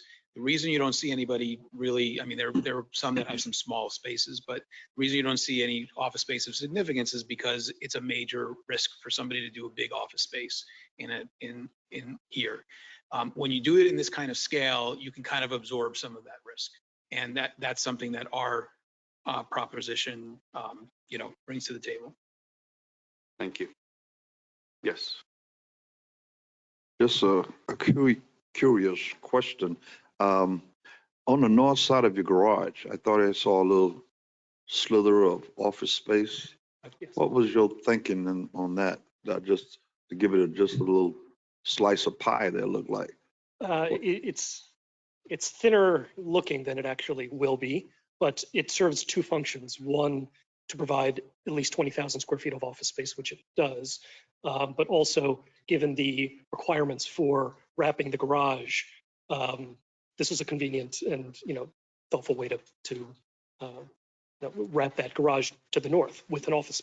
Some of the feedback we got was that from city planning was that it would be good to have something on Boynton Beach Boulevard. I can't hear you. What? Some of the feedback we got from planning was that it'd be good to have something on Boynton Beach Boulevard. Oh, okay. So we looked to there to put an office space, and we also, you take from one thing in development, and you have to, if you push one place, you have to pull somewhere else. So there's a careful balance here where there's residential and there's parking, and so we tried to maximize what we can provide. It's 26,000 square feet of office, which again, if we were in a collaborative process with you, we would be, and if that was an important thing to increase from 26 to 40 or whatever that number would be, those are all things that could be put on the table. Again, the idea of our proposal was to enter into a collaborative discussion about all of this. But again, to answer, to directly answer your question, yeah, that's office space on that side, and it's also positioned there because that's where you're going to have hopefully one day a train stop and the the intermodal services at the end of the garage.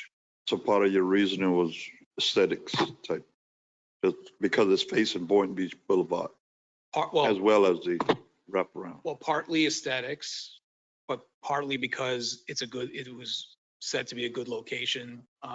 Also because of the relationship to the garage and relationship to the public transit. Interesting. Thank you. Thank you so much. Appreciate it. Moving on to our fourth presenter, we have E2L Real Estate Solutions LLC. Good evening, Mayor Grant, Vice Mayor Hayes, Commissioner Katz, Commissioner Romulus, and Commissioner Penserga. It's board members and chairs here. A board and chair, sorry about that. With us tonight, I have my partner in life and partner in business, Kelly. I think many of you met. We also have Antonio Belestrella, who most of you are familiar with. To my right here is Jack Weir. He's the president and founder of Eastwind, and he has with him Michael Tribble. To the point earlier, we would like to keep this very short on the presentation and get right into some of the questions that we heard. I will get into the point that we talked to about redaction, but I'm going to save that for another slide here, and I'll explain that. It's very clear. But with that, if I could go to the second slide with the second or third, if you would. So the team members, you asked about design and construction. Baker Barrios and many of the team members that work with us on Town Square are part of this team again. They know how to work with the city. There is already a collaboration there. We do have some new construction partners, Verdex, who has built 4 to 5 projects now with Jack, and I'll let him explain that further. To do the residential, and also we have Finfrock on the garage. Our garage is already beyond conceptual design. We tested it on the site, dimension-wise and space-wise, and we'll get into some of the details. And then I'm going to turn this over to Jack to explain a little bit about his operation, and particularly after construction's over.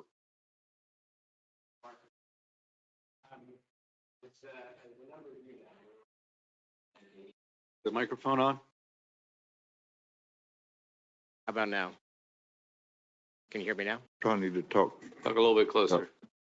Now? It's flashing green, so. Is it flashing or is it solid? Okay, we can hear you. You can hear me? Yes. Great, thank you. All right. So Eastwind is a proven entity in Boynton Beach. We were the developers of the High Ridge Landing development on High Ridge Road 5 years ago. So your staff knows us, your city manager knows us, and the mayor knows us. So one of the things that we bring to the table here is proven financial capability. You have letters in your package from PNC Bank, with whom we've closed 6 transactions. Cross Harbor, which is an institutional investor with whom we've closed a transaction as recently as September. And we're also well capitalized in our own right. We recently sold a property up in the Orlando area. So we're eminently capable of taking down the land at the 7.7 million level that we put in our pro forma as well. Management is undertaken by Mission Rock Residential. It's a group that we actually brought into Florida. It's a woman business-owned enterprise. And so they focus on our projects in Florida. And they have a long-time relationship with our Vice President of Asset Management, Stephanie Miller, as well. So they're familiar with workforce housing. They're familiar with compliance, as well as all the basics of property management. And they currently manage 4 properties for us and working on a 5th. Mark? So I'll finish up on the org chart. As you know, Kelly and I both sat on your art committee. We know the art requirements for the city, and we will obviously comply with that. We think there's some really nice things that can happen, particularly with the garage element. We also have the workforce element covered. As you know, we did work with South Tech. We worked with Palm Beach County and the college, as well as S.A. Nelson is still on our team to support the workforce component. If I could jump to the next slide. We came at this project with 6 different options, and it is a challenge to educate, and took us a long time to figure it out. You have CRA land that's owned.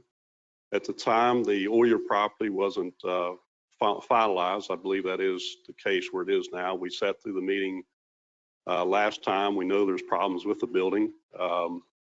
We took it upon ourselves that that would be part of the project, and we did propose on that, as well as we also believe that to make this a complete project, we would want to work with the other owners, and we have talked with all of them, to acquire their properties and put that into the overall project. Now, we all know that there may be some holdouts. I appreciate the gentleman speaking before us that he would collaborate, because that's what we're looking for, is that collaboration to bring people in that will work and make this a better project. In the case of the redaction, what we asked the CRA to do is not to share the pricing of land for the properties that they don't own. That was the only redaction that we asked for. In the relationship to that, we sent in this afternoon or early before lunch a revised sheet. I don't know that that got to the commission, but we had offered 4.49 million as far as the number that you see on page 2. We ran our numbers, and I know you have copies of those, that show what that net annual revenue is to the CRA in year 1, which is positive year 1. Out to the year 2036, we hope that Mr. Aberson will be able to update that and provide that in a format that makes more sense to you. But I think just as important to that is we're not asking the CRA for money. As a matter of fact, every dime of the TIF, the parking, et cetera, is going back to the city. We think you should own this garage. We see many cities that do own their parking. We know it accelerates, and it is an economic benefit, as the mayor pointed out. We can point to some cities south of here and north of here that didn't take that parking under control, and they have parking issues, and they're expensive parking issues, and they are not easy to correct later. Hence the reason we approached it. But as you can see up on the slide, we would have to acquire at least 4 other properties to bring this in. We have tried with the gas station, Mr. Islam, several times to find another site, and we were not able to do that. We explained to your advisory committee that we would intentionally build some things around that space to make it part of the project, like they've done up in Orlando. So that is a challenge that we would want to fit back into the overall project should we be successful in acquiring the other sites. If I could go to the next slide. Parking, we gave you 2 options. One was to work with just the currently CRA-owned properties that generated 839 parking spaces. We're suggesting that the city own 247 parking spaces, not just 150. If you're going to build for the future for a train station, if we're going to have the YMCA in here, if we're going to continue to allow the retail partners that are here currently to have access to parking, we think you need more than 150. We were here just coming up the avenue here shortly and had to stop and wait on the road while people were unloading at Hurricane Alley because there was nowhere to park. And so it's going to continue to get a more challenging issue as you go forward, or we go forward with the project. If we built the entire site out, it was 914 spaces, which would take up the end of the site where the Bradley property is. And hence that was the reason for our correction of the property purchase. If we do the scheme A with the smaller size, just the city owned or CRA property, we don't need Bradley for garage. If we extend it, we do need that site in order to stay within the story height limit. If I can go to the next slide. Several unique things here, and I'll try to, I can't use a pointer, so I'll try to explain it from coming from where it is currently the grill on the corner. We know that property is under contract, or supposedly is. We haven't seen any kind of agreements. We did talk with them early, Mr. Islam. We've actually talked to the people that run it. We intentionally asked them if they would move into the project if we built a new space, and they said yes, they would be interested in doing that. I know Kim Kelly and Kelly have had many, many conversations over several years, but particularly over the last year. And our intention was to build her new space inside of the retail to the north side of the alley. The alley would be 60 feet wide, 22,000 square feet on the ground floor between the two edges of the alley. We would repurpose or would not repurpose, but we would raise the Oyer building and create a space where you work on both sides of the alley. And nowadays you don't have sidewalks, you have 60 feet of wide open space. You can put your patio tables out there. You can create anything that is open. The only traffic that should ever be in there is for servicing or emergency vehicles. Everything else will be designed for pedestrians. We want to expand Dewey Park. We intend to put a dog park next to the hotel. Coupled with, there is a hub there, transportation hub. Obviously, when the train station gets there, you want to have it pre-designed, predetermined. And then in the ground floor of that is obviously a lot of the service area in order to get up to the top floor where the YMCA would be. We had programmed initially 22,000 square feet.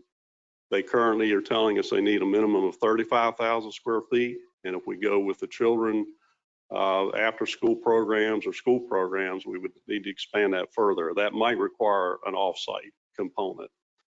The residential components, 257 units. There are workforce. I'll let Jack explain more about how to extend that. There are also work units in here on the ground floor, as well as their smaller retail space. And of course, we did encompass the pool and amenity area within the confines of the residential. We're keeping the alleyway behind Ace Hardware currently open. Matter of fact, that services under the garage, so there's a full loop of transportation routing for both pedestrian and cars, as well as 4th Street will stay open, and we would leave that open. I know at some time we talked about the tunnel vision that you would get with a big garage here in Town Square. We've left that open along the railway track, so it's more of a visible, well-lit space, and then we would do artwork above that. So if I could, and then of course the Ace Hardware, we've had many discussions. They're not ready yet, but they've had some interest, and we will continue to have that dialogue with them. We'll show you at the end of the slide what we think we could do to incorporate them into the project. If I could go to the next slide, please. So we didn't spend a lot of time doing pretty pictures, so to speak. We were asked that question by the advisory committee. We know these things evolve. They are concepts. What we focus on is what could be on this site and how do we mold it to what it can be with the city. We did show a hotel. We also said that could be housing if the CRA decided that was what they desired. It could be additional workforce, could be additional affordable. We do think there's some office market here. We've got on the back side proposed at roughly 30,000 square feet with the grocer if we can get the properties. Right now, we don't think there's adequate property unless we were able to acquire it. Next slide, please. So schedule, this is a challenging project. There's a lot of moving parts. You know, when we did Town Square, we knew there were some challenges here, but in order to keep the existing businesses operating, we got to get the parking garage built first. The residential goes up behind that. We would move the existing retail in as that's finishing up, and then we would come over to the Oyer property lastly and raise that and then go up with that. We think it's a 5-year project. So would love to move at the pace we did here, but unfortunately, we don't think it's possible to keep the businesses active there now without making room for them. So if I can go to the next slide. So here's the phasing plan. Again, it's very challenging in that you've got parking that has to remain. So until we get a garage up, we need to keep parking available for the businesses. The minute we can get the garage up and have that available, then we would begin the residential, and then we would move into phase 4 to the face of Boynton Beach Boulevard. Next slide. And then there was some confusion here. We showed the sources and uses of the finances. On the garage, you have one package, and then on the residential, you have the other. We had answered the question, what is the total purchase value of the CRA property? We put 7.7 million in there for the residential, but the intent was, and the way we try to explain this, we want to buy the other properties. And so we were using some of that funding to acquire those other sites. If we don't get that, we had shown it to go into the parking to bring down the cost of the parking. So it became an either or in the proposal, but it was very difficult to explain that both in writing and in the source and use of funds. But if I could go to the next slide. And this was a slide that we did redact the pricing, and it was simply because if we're out negotiating with these other owners, we took your appraisals. We did add a premium on that, but we didn't think it was appropriate to be advertising that out in public. So that was the intent of the redaction. Next slide. I'll let Jack speak to the housing component and the mix of units. The mix of units is basically 45, 45, and 10, meaning 1 bedrooms, 2 bedrooms, and 3 bedrooms. 57 of the units are under 750 square feet, so they are the smaller 1 bedrooms. We also have a larger 1 bedroom as well. We proposed in the original proposal a base amount of 10% workforce housing, which equated to 26 units. That utilized the ladder concept, which was 25% at 60 to 80, 25, 80 to 100, 25 up to 120, and then 25 up to 140. Subsequent to the advisory board presentation, we submitted an enhanced workforce housing presentation or proposal that would go up to 30%. Kept the same ladder. Under that proposal, it's actually the highest percentage and the most units in that 60 to 80% category. If you look at the other proposals, they will buttress their workforce housing percentage by adding them at the higher end. We kept a consistent ladder throughout there. So that proposal is predicated on an external source of funding, no CRA subsidy whatsoever. And it would be through a county program, either the exchange funding program or a new gap financing program, which is about to launch next year. We deliberately did not propose an affordable housing structure utilizing tax credits. Contrary to what was asserted, I have 20 years of experience with tax credits and tax exempt bonds. It introduces 2 elements. One is you have the timetable and vagaries of the tax credit allocation process with Florida housing, particularly 9% tax credits. There can often be appeals and litigation. And the other thing is the flip side of that coin is the extent that you have affordable units in perpetuity, you are depressing the tax revenues that are being resulted from that. The property appraiser correctly writes down the tax revenues, and a developer can even partner with a nonprofit and eliminate a large portion of the tax payments there. So when you consider affordability, there's 2 sides of the coin. You're sitting here as a CRA board, and financial feasibility over the long term is also important. The other thing, Mark, if I can just note, there was some concern expressed in the proposal about a master developer structure. I mean, we've competed in other RFPs. This is pretty basic. You have a master developer that oversees the whole project, and in this case, oversees the parking garage. We're the residential developer. And then to the extent there was a hotel or an office, they would bring in another developer as well. So it's a pretty standard structure. Thanks, Jack. I think many forget I've sat on an MOU or an LIA for Town Square for a hotel now for 3.5 years. And so we've got plenty of interest. It's a question of, do we have a piece of property to put it on? I could go to the next slide.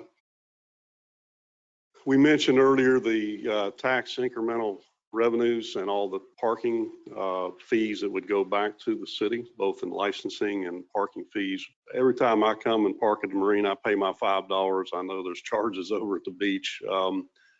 You know, when a consultant says, hey, I don't believe you can pay parking in Boynton, hey, it's the city's choice or the CRA's choice if you want to charge for it. But we fully intended on the private sector, we're going to charge, you know, to have parking in the space. I mean, you got to have funds coming in to pay for the expenses and to pay down the debt. So when we did our calculations, we came up at right at your sunset, just under $20 million of revenue to the city. Now, is there risk there? Sure. I've never done a project without risk. But I think for them to say it's a zero, it's not founded. And we work with a lot of good parking garage consultants. We'll be glad to bring them in here and prove out the points. But again, I hope there's some clarity that can be brought to the presentation in that regards. If I could go to the next slide. We blurred this out, but as Jack mentioned, he has his financials. We had 13th floor in our component. We both use PNC as our main bank. So we're very confident about performing on this particular project. Next slide. And then just lastly, we started doing some renderings because we wanted to show the YMCA what it would look like, it possibly look like in their space. You got the upper right-hand corner coming off of Boynton Beach Boulevard, a very active center to arrive at.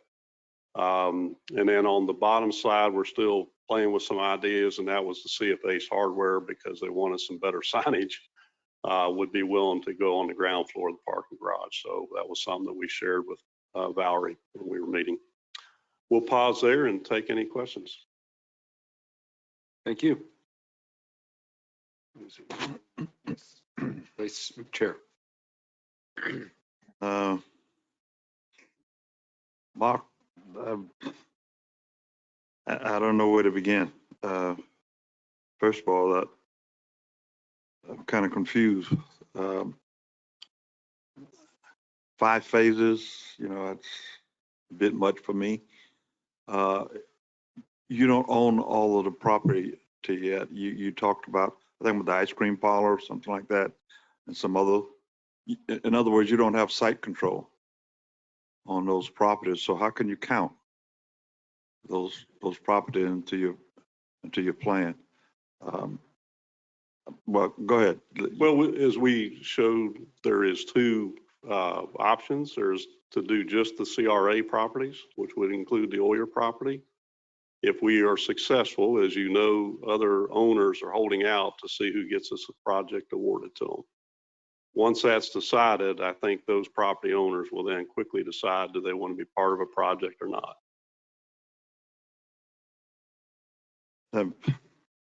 You know, Jack, you basically said you're a residential developer. But at the end of the day, Mark, you know that when we sign the dotted line, it's going to be with you, sure, not with him. I mean, who you partner with is your affair. But we have not always been on the same page, especially with our town square project.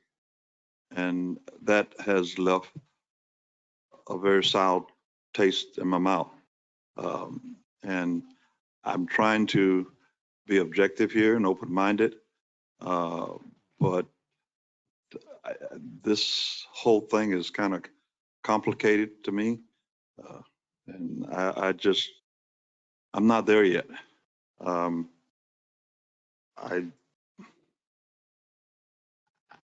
I guess, you know, you own East Wind, and maybe you have the funding to do all of this, but I'm not convinced, Mark. And I'm just being honest with you. It's because of our relationship in the past has not been a good one. So I need some more convincing, and I'm not there yet. Well, I think to share that, we've learned some tough lessons together. And one of those lessons was we didn't have the proper agreements in place that I do have with Jack Weir. And there would not be a separate negotiation without E2L at the table. Chair, Yes. if I may, just to interject, and this is not to defend E2L at all, but, our issues are with a different developer, so I don't think it's fair or proper to behold them to the errors that another developer has made. So I do want to make sure that that's clear for the record, that I do disagree with that insinuation that it is their fault that we are in the current issue that we're in our town square project. Just want to make sure I say that for the record. I hear what you're saying, Board Member Romulus, but I think history does, when you have that experience, you have to consider it. You just don't toss it out. And that's where I'm coming from. No, and Vice Chair, I understand what you're saying. It's kind of like when we selected for Town Square, it was a joint developer project with both public and private. And so that's kind of where the parties didn't seem to work well once the contract was signed, because we don't have a parking garage yet. But I do enjoy the fact that we are having the access aspect of the YMCA coming downtown as kind of another community building location. The fact that we have the office space here as part of the project, I understand you may not have the contracts assigned, but it's something that you're kind of like all of our presenters and have stated. It's not the finality of what they're presenting today. It is that next discussion for December to say what's going to be the best developer team that we're going to get with, and what each developer has different aspects that they're bringing that we have to make our decision. And so it's unique in the senses that you're thinking more of the community-based with the different types of tenants and partners that you have. So I do appreciate that, and I understand the Vice Chair's opinion, saying, hey, when we signed the dotted line with the team, it wasn't with the whole team being responsible, because you're not on hook for the parking garages like you would be if you signed here.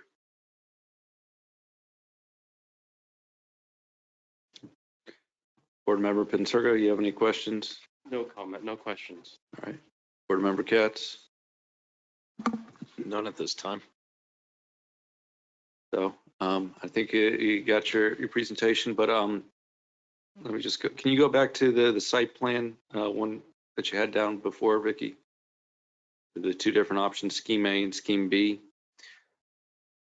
And so this is kind of Scheme B is if you're able to really program it out. However, the problem that I have is like you don't have it separated between the two different components as part of the total package. And so it's something that, I'm looking for because of the aspect that this is our downtown, and it's kind of like you can't just have residential and retail. You need to have the other aspects of a downtown to really make it work. And I do understand the sentiment of a lot of people that have been here for decades upon decades, just like the expression when people come to Florida is like, I like it the way it is. Why are more people moving down? And so that's what I get from being here for 10 years. But it's something where we are growing the city to keep the same sort of identity, and making sure that we are not losing any of our current components. And for me, the important part is the people, not the buildings. And the aspect of the high school, the Children's Schoolhouse Museum, it was the people that have that huge history. Whereas Hurricane Alley, the Ocean Mart, and the other vacant retail next to Hurricane Alley and the Oyer Insurance, those two buildings aren't really signatory architectural design. We do enjoy terrazzo floors, but that's okay. So if there's no other comments, we thank you for your presentation. Thank you.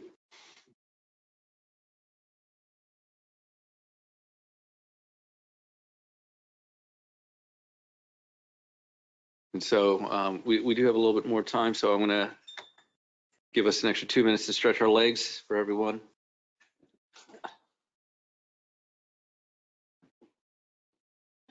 I don't know if anyone else wants to try. Lots of activity. Yeah, we want to make sure we're fully awake for our last presenter.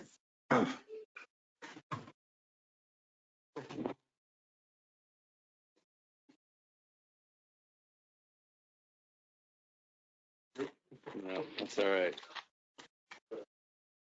Yeah.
All right.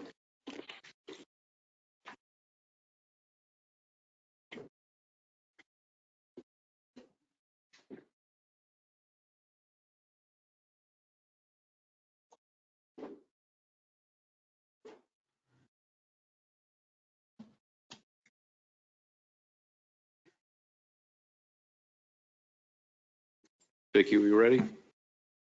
All right.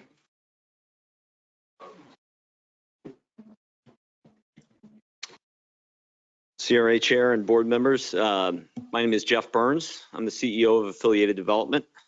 I'd like to thank you for having us here today, and I'd also like to thank Michael Weiner for bringing me coffee about 30 minutes ago. That's been super helpful. So I'm pleased to present this proposal and qualifications for what will be our company's fourth public-private partnership venture in Palm Beach County within the past 3 years.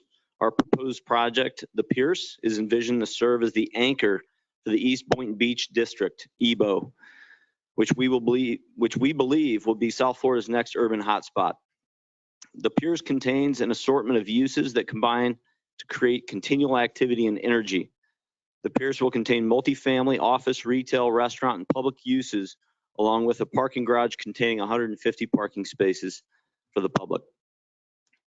It's incredibly important that when we go into a community, we understand the fabric of what that makes that community special.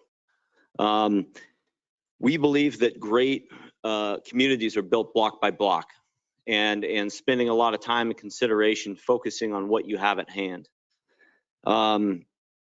One of the things that makes Boynton Beach very unique is the people. And so we start with getting to know the residents, the business community, the folks here that make Boynton Beach a unique place to live, work, and play. Prime example of this is that we have finalized an exclusive letter of intent with Kim Kelly of Hurricane Alley Raw Bar. She was here speaking about that earlier today. We've been working on this for just over a year. So this didn't start with a proposal that was submitted. This was something where we really spent the time engaging and trying to understand the needs of the community so that we could put together a proposal that hopefully checked as many boxes as we possibly could. With that letter of intent, Kim's local establishment will continue to serve Boynton Beach residents for the foreseeable future. Affiliated is also working with Oyer Makoviak and Associates to finalize an agreement that will relocate their insurance office into the Pierce and prominently display their 100-year-old Oyer insurance sign in the new space, which is a public art component. That will remain visible from the corner of Ocean and Federal Highway. Another major consideration that should set our proposal apart from the others is that we are the only proposals to be able to incorporate the hard corner, the Ocean Food Mart property. After 10 months of negotiation, we have an exclusive agreement to purchase the property. There also happens to be a tenant in the property for which we've negotiated a buyout of their lease, which was something that took a considerable amount of time. The project appears, the project name, the Pierce, was created in order to pay homage to the city's pioneer, Charlie Pierce, AKA the Barefoot Mailman. There's obviously a rich community history here, and we wanted to be able to celebrate that while looking towards the future, nodding to the past. We've also spent considerable time meeting with Brightline executives. I mean, you cannot deny the fact that the FEC property located across the street there makes for a very, very convenient spot for them to land a commuter station. So something that we wanted to do very early on was go and start to have conversations with them, which we've done. And they provided a letter, attributing to our efforts in working with them, not only on this project, but in past projects. Bottom line is, there's been a lot of talk about we will do this, right? There's been a lot of talk about, well, this option could be a good option and that option could be a good option, right? We were asked to put together a proposal, a request for proposals, not request for options. And we put together a proposal, and that proposal took considerable time. We are not waiting to meet with the community. We met with the community. We are not waiting to cut deals. We have deals. I have contracts signed by people. And the reason we did that was because we want to hit the ground running. Okay, so our objective, if we are lucky enough to be selected, is to complete enough legwork up front so that we can hit the ground running and put a plan into motion that hopefully you see very, very soon. Next slide, please. So talking a little bit about our company. Affiliated Development is a locally based company with offices in Broward and Palm Beach County. We pride ourselves on creating environments and developments that create a social impact in the communities that we invest in. We're not proposing a project that we've never done before. This is something we've completed in other locations. Affiliated's core competency is public-private partnerships, and we've completed over $500 million in PPP transactions over the past 15 years, including over $162 million in PPP development in Palm Beach County within the last 3 years, and built a reputation as one of the most well-respected companies in the industry. In our proposal, you'll read testimonials from 9 of your peers, elected officials, and CRA directors that we've worked with, attesting to our experience and their experience in dealing with our organization on similar projects as the one that we are proposing. In 2019, Affiliated executed on one of the first qualified opportunity zone investments in the state of Florida, which was in partnership with the Fort Lauderdale CRA. We executed on that QOZ program before the regulations were posted, which was a little nerve-wracking, but we were able to get it done.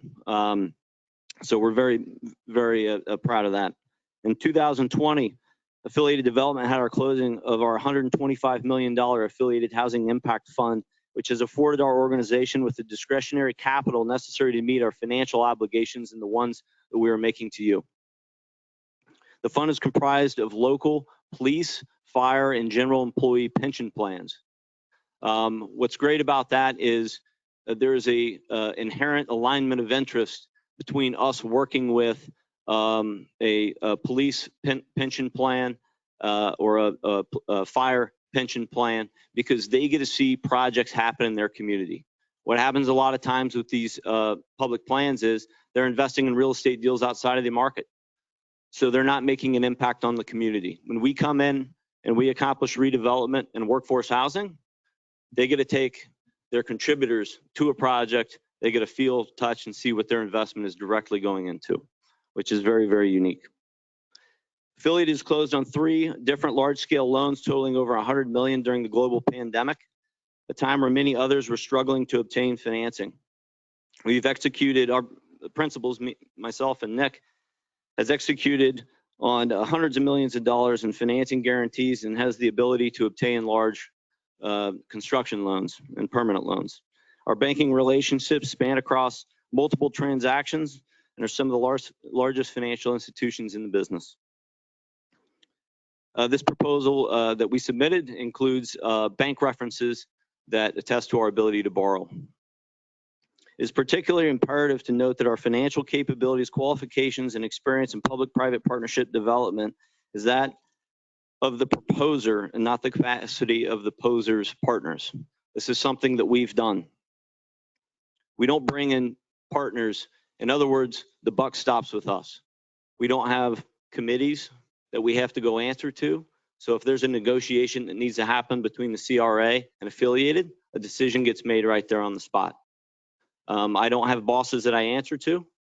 And so that brings in, I think, a very unique component to this, not only from the ability to be able to work and structure a deal, but the ability to finance and tell you that this is something, if we want to go buy a piece of property, we get our checkbook out and we write it right there on the spot. That's a very unique place to be. And next slide, please. We talk about our team. So one of the things that I've preached on since day one is that, development's a team sport, right? And so we have to rely on the very best in the business. And that's really our biggest goal. Our biggest responsibility as a developer is to put good people around us. And that's something we've done, and to hold these people accountable. It's also a relationship business. So one thing that I'd like to hit on is that everybody that's going to be part of this development team is somebody that we've worked with on multiple projects prior, all public-private partnerships, all CRA development deals. Moss and Associates is our general contractor, one of the largest general contractors in the region. Did a couple $2 billion of business last year.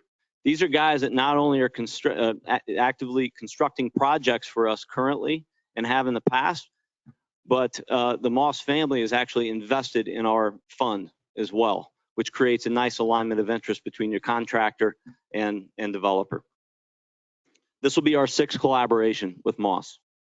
Our property management company is Castle Residential, a Fort Lauderdale-based company that we've worked with on many projects for many years. This will be our 6th collaboration with them. EBI Consulting is our civil engineer. This will be our 6th collaboration with them. MSA Architects, this will be our 5th collaboration. Spina O'Rourke is our interior designers. This will be our 5th collaboration with them. Sachs Kaplan happens to be our land use attorney, and this will be the 3rd or 4th collaboration with them. We've worked with Michael and other municipalities and faced a lot of challenging issues and rezonings and everything else that hopefully we never have to incur here.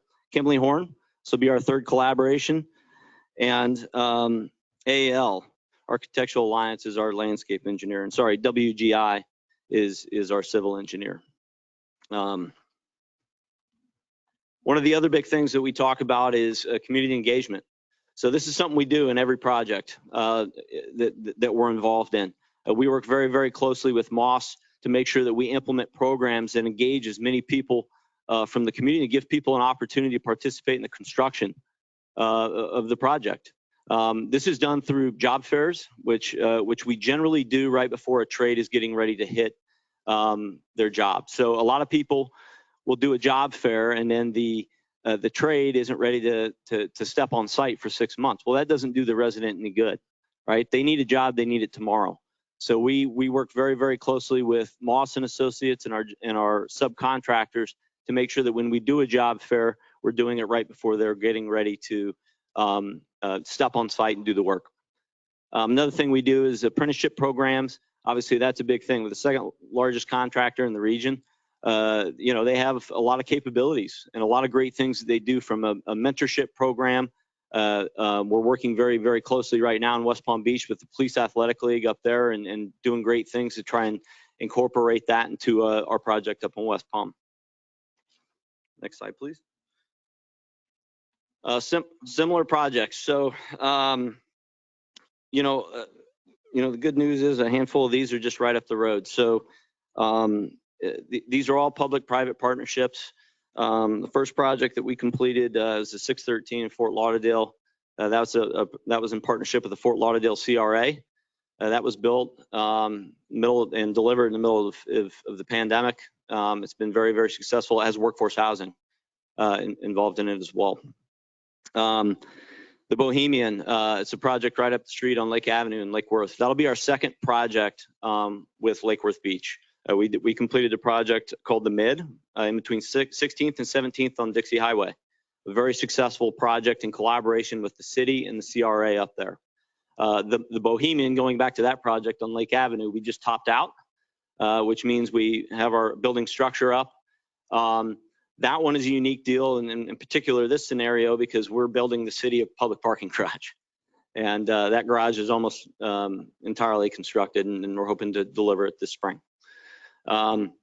It also happens to be, we're making accommodations for a future Brightline stop on that site as well. It also has workforce housing. That project in particular, we were able to close on one of the first county exchange programs with GL Homes, where we took their workforce obligation and built it for them. The next one is the Grand, which is 309 units up in West Palm Beach. We're under construction on that. We closed on that a couple of months ago. Construction activities are underway. That's 309 units in partnership with the CRA and the city and HCD. That's going to provide over 200 workforce housing units right downtown, especially now with a lot of people moving in from out of state. Workforce housing is especially needed, and this will be nearby to a lot of the different office complexes. Next slide, please. All right, walking you through the plan. One thing that I discussed, at the very beginning is the Ocean Food Mart. We're the only proposer that should be able to include this in their proposal because we have it under contract.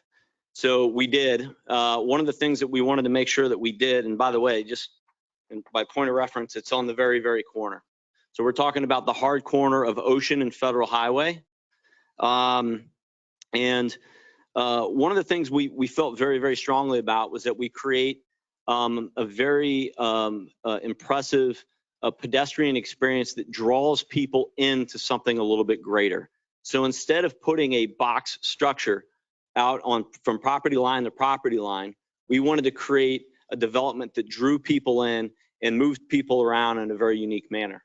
So walking you through our site plan, you enter in kind of one of the main areas of pedestrian experience is going to be off of Ocean and Federal. We created a very unique a public art sculpture there, EBO.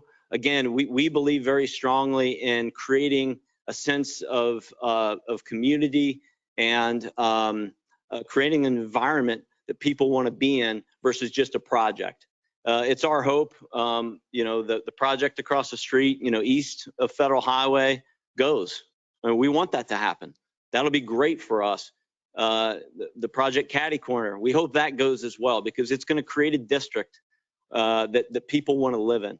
And when people live somewhere cool, they don't talk about their building, they talk about their environment. I'm in Soho, right? Or I'm in Flagler Village. Those are areas that people want to be in. So we spent a considerable amount of time on that. We have a freestanding retail restaurant a building there, which will have a rooftop bar lounge area. We're going to have a ground floor commercial space along Federal Highway. That's intended to be office.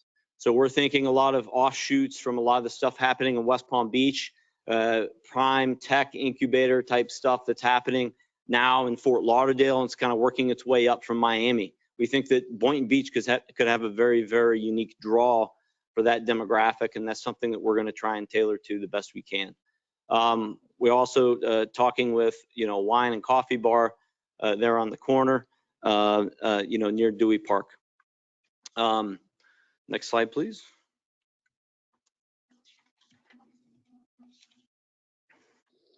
Okay, so we talked a little bit about the project. Obviously, we're going to be incorporating workforce housing, restaurant, retail space, creative office, and public parking. The goal is to create a destination, as I'd mentioned earlier. This is also meant to be a transportation-oriented development. So one of the unique things that we do, in addition to providing public parking, is we wanted to make sure that we, made accommodations for an eventual train stop. And one of the important things when you walk off of any train stop is what is the pedestrian connectivity to the places that you want to go, right? Fort Lauderdale did a terrible job of that. You walk out of the train stop and you go, now what? Now where do I go, right? West Palm Beach, I think, did a much better job of doing that and helping people get around. So it's something we wanted to think about. Obviously, public parking is a huge aspect of that. In our apartments, we create a bike sharing program that's free to our tenants. We want to encourage other modes of transportation, and it's very important. We also have an Uber waiting lounge. So we put, pinball and other video games in a lounge area. We want people to hang out there and wait for the Uber to arrive.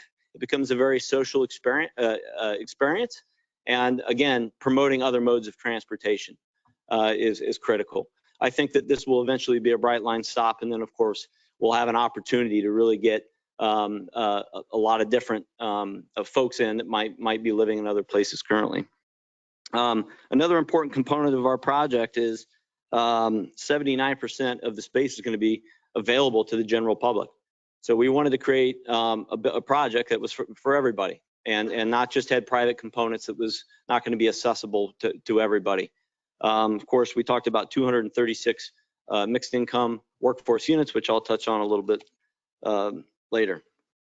The apartment residences, if anybody's been to our project, is very, very urban.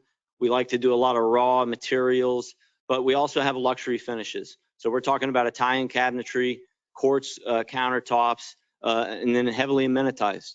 One of the first things that we did in Fort Lauderdale is we created a really unique first floor atmosphere of a co-work space for our tenants. And this was before COVID, so we just lucked out. We created this environment because what we realized was there's a tremendous amount of people, even before COVID, that were working from home. They were working remotely. They wanted to be in Florida, but maybe they work for Microsoft, right? And so not everybody wants to sit in their house all day long. So, one of the things that we've seen in office development is apartments are the new office property, right? Because more and more people are working from home. So we need to be able to provide retail, restaurant activities right around there, because these folks are going to want to go eat lunch. And by providing that co-working space down on the ground floor, we're able to not only get people out of their units, maybe somebody can downsize from a 2-bedroom to a 1-bedroom, but we're able to get people down there interacting with one another, which is what we want. You have 20 minutes left. Thank you. Workforce housing, we split up into different categories. Between 60 and 80% of AMI, there's 9 units. 53 units are going to be between 80 and 100% of AMI. 56 units between 100 and 120, and then 118 market rate units. The reason we have a different level of set-asides or income and rent restriction is because we want to create a diverse environment. We believe that people that live in cities want to live around people that earn more, earn less, and that's what creates a really unique environment. So you want the teacher, the doctor, and the dishwasher at Hurricane Alley all live in the same place, all benefiting from the same materials, the same amenities. Nobody knows who makes what. That's what makes mixed income housing great. One of the other things we did is, we were able to partner with a group that we've worked with in the past, Stanton and Bowery Hospitality, who we're talking with on the restaurant space. We think that'll be a good use there. I talked a little bit about the incubator being in the office space, and then on the parking garage, 573 parking spaces is what we're proposing here. And one of the things that was brought up earlier is the CRA of the city going to own the parking garage? Yeah, it's public parking, so we believe the CRA of the city should own that. So one thing to clarify, or that I would like to clarify from before, is when we talked about the cost analysis and what goes into this. One thing that I think was left out from that analysis that was provided was the fact that you're going to own an asset, right? And so if you go buy a $500,000 house, you didn't just lose $500,000. You have an asset to go along with that. So I think that that needs to be considered in that financial analysis. And one thing I wanted to correct, I think that was maybe the correct way to look at it. You know, there's a 11, 12, $13 million asset that's going to be held by the city or CRA. So it's our objective to be able to work a deal to have a lease in place, which will provide you instant revenue to be able to go out and bond that. And that's something you can take out and get financing for. Next slide, please. This is just a shot from the courtyard. So what we wanted to demonstrate here was just kind of a goal of providing a space where the public can go. You know, we're at Butcher in the Bar earlier, and we talked about certain events that are being held on the street. We would have the ability to bring vendors in and different restaurants or bars into that space and have them set up shop and provide you know, their product to various people during certain events. So that's what that space is really intended for. Which direction are we looking at? This is looking towards Ocean. So this is looking south. That's correct. Okay, yep, thank you. Looking towards 500 there. So and you can see the rooftop bar, which is very, very popular these days. Next slide, please. This is going to be kind of your shot looking directly east, kind of northeast. What we wanted to demonstrate here was, you know, where Hurricane Alley is going to go. So the deal that we made with Hurricane Alley is that what we don't want to do is have to temporarily displace them. And so the goal here was to be able to go in, build a single building over on Boynton Beach Boulevard. We think having Hurricane Alley on Boynton Beach Boulevard brings a lot of value because it can help add another component to that street that it doesn't currently have. It's also going to be very visible from the eventual Bright Line. But our goal is to be able to build that first. That way we can, you know, knock down the buildings that she's currently in, and she can move one time and not have to bounce around. So that's what that rendering was meant to do. Again, it also shows the Bright Line stop and the pedestrian connectivity in. There's actually a walkway that goes through the building there off Dewey Park. And then there is a pedestrian bridge that is going to be, you know, probably on level 3 or 4. It's going to connect the bridge to the main, or sorry, the parking garage to the main building. Next slide, please. So we were asked to provide a schedule. You know, I touched on this a little bit earlier. We put a lot of hard work in up front. So we have, in our RFP, we have agreements that we've used in other cities. So, you know, whether it be Miami, West Palm Beach, Fort Lauderdale, these are the same agreements. So what we wanted to do was show you that we put thought into what we're hoping to get ourselves into here and at least be that much further ahead so that if we're fortunate enough to be selected, we can hit the ground running with this thing. So that was something I wanted to emphasize. We're not going to start community engagement. We're going to continue it, right? And we have agreements with the various property owners. We have agreements with Hurricane Alley. And so our goal is to hit the ground running and obviously get this thing going as quickly as possible. Next slide, please. Touched on our financing. Next slide, please. So total cost is about $73 million. You know, one thing I'd like to make sure and mention is that they talked about the garage being sold. We're actually selling. The reason we did it this way is because we'll build the garage on our credit, right? We're going to have our construction crews out there. So it's going to be a lot more cost effective for me to get Moss and the crew out there to go build this thing. We'll get the financing for it. We'll do the guarantees and make sure this thing's built. Then we'll hand you the keys. We're talking about a sale at $18,000, actually just under $18,000 a door. You can't build it for that. If you factor in hard costs, soft costs, and land, you cannot build a garage for that these days. So this isn't a sale where we're making money. The objective was to be able to get enough money to help pay for the initial costs so that we can pay off our lenders. And then the rest of the project can go ahead and service itself. So that's one important component that I wanted to address. You know, the other big component, of course, is that we're going to be providing immediate revenue. So we're gonna sign a lease with you guys for our residents. It's gonna provide over $300,000 of ongoing annual revenue with a kicker heading up every year. That should be more than enough money to help service the debt. And if it's not, there's always the option to meter certain spaces. So that's another consideration as well. Next slide, please. Lastly, we talked about, is that the purchase? So I talked a little bit about the purchase. Obviously, we're paying $5.5 million with everything being included in that. And, you know, obviously we wanted to make sure that that was a fair and good price to be able to get the CRA made whole on a lot of their out-of-pocket expense. Next slide, please. Castle Residential, I talked a little bit about our operations. One thing that's important to note is we are not merchant builders. I would say 95% of the people that do what we do, they build and then they sell to some pension fund, right? And you guys never hear or see from them again. One of the things that makes us unique, and one of the things why you're looking for a partner, is somebody that's going to be here in the long term. We're long-term hold guys, right? This is a qualified opportunity zone. We're more than likely going to be required to hold this thing for a minimum of 10 years. That's a good thing.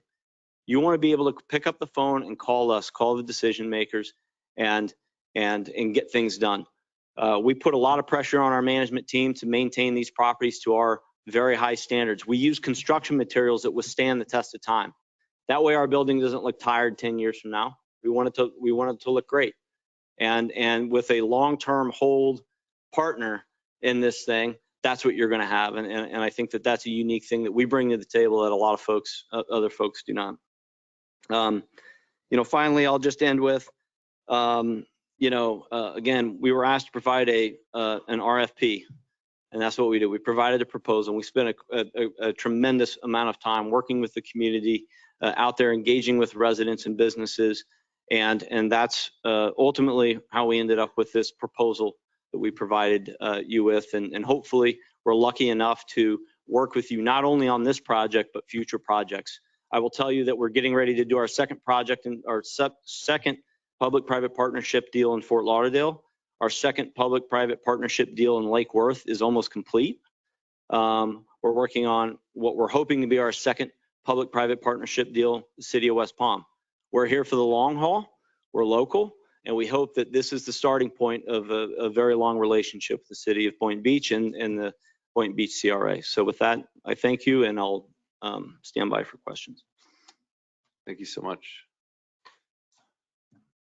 Board Member Pensurga, would you like to begin? I have no questions. Board Member Romulus? No questions. Just want to commend Jeff along with his team on the tremendous amount of work that I can tell that they've put in to get to this point in terms of working with the local business owners and individuals in the area to really bring this vision to life, as he said and reiterated multiple times. For them, this was more than just an RFP. So I do appreciate that this was a very well thought out and very strongly vetted proposal. Thank you. Vice Chair. Jeff, just one point of clarity. You would be moving Hurricane Alley in the Bradley Miller area, where that building is? Correct. Would you make it larger than it is? Yes, that's the plan. So our current plan is to, you know, Kim's kind of busting at the seams over there, obviously, especially in her kitchen. Kitchen's very small for the amount of food that she produces, which is pretty remarkable. So what we're proposing there is a larger footprint of a building, but also a mezzanine for us. She would have an upstairs as well. And then obviously a much, much larger outdoor seating area. There's the area in between, you know, where the bright line would be in the building. That would be more patio seating. And then in between the garage and her building is meant to be more like a beer garden. We were talking about doing an outdoor projector screen and other things like that to really put people outside. So you talked with Kelly about this? Absolutely. In fact, you know, part of our agreement is that she's going to be working directly with our architect on helping plan it. You know, this is her business, and And obviously, we want to make sure that she's proud of the building that she ends up, hopefully in for a very long time. Okay, thank you. Board Member Katz? Similar to some of the questions I asked regarding adjacent properties to the other presenters, you said, an agreement inked out with the property owner of the convenience store and the lease and all that. So that is obviously a positive, in my opinion. If you were able to acquire adjacent properties on the north end, be that some deal with Ace Hardware, some deal with the future owners of the Boardwalk ice cream property, hypothetically, there's math and engineering involved, but if you were to acquire either or both of those properties, would you be willing and capable of adding additional retail or restaurant space on the first floor? Because I imagine at 8 stories for the parking garage, there's no more going up on that.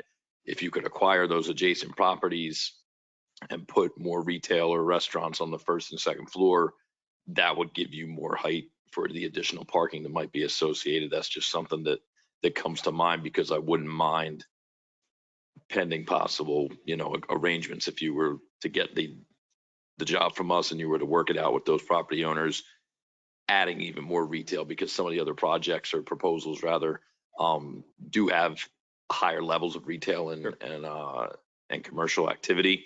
So that just, to me, again, since you can't go up on the garage as is, if you were able to expand your footprint, you could go up and still use some of that ground floor for additional retail. That's just a thought that came to mind. And like everyone said, basically, if and when someone is selected, it seems likely adjacent property owners will be more willing to then come forward, because they have a specific partner. It's not just a group of people to kind of bargain with in speculation. That's really all my only thought at this point, and I appreciate the presentation.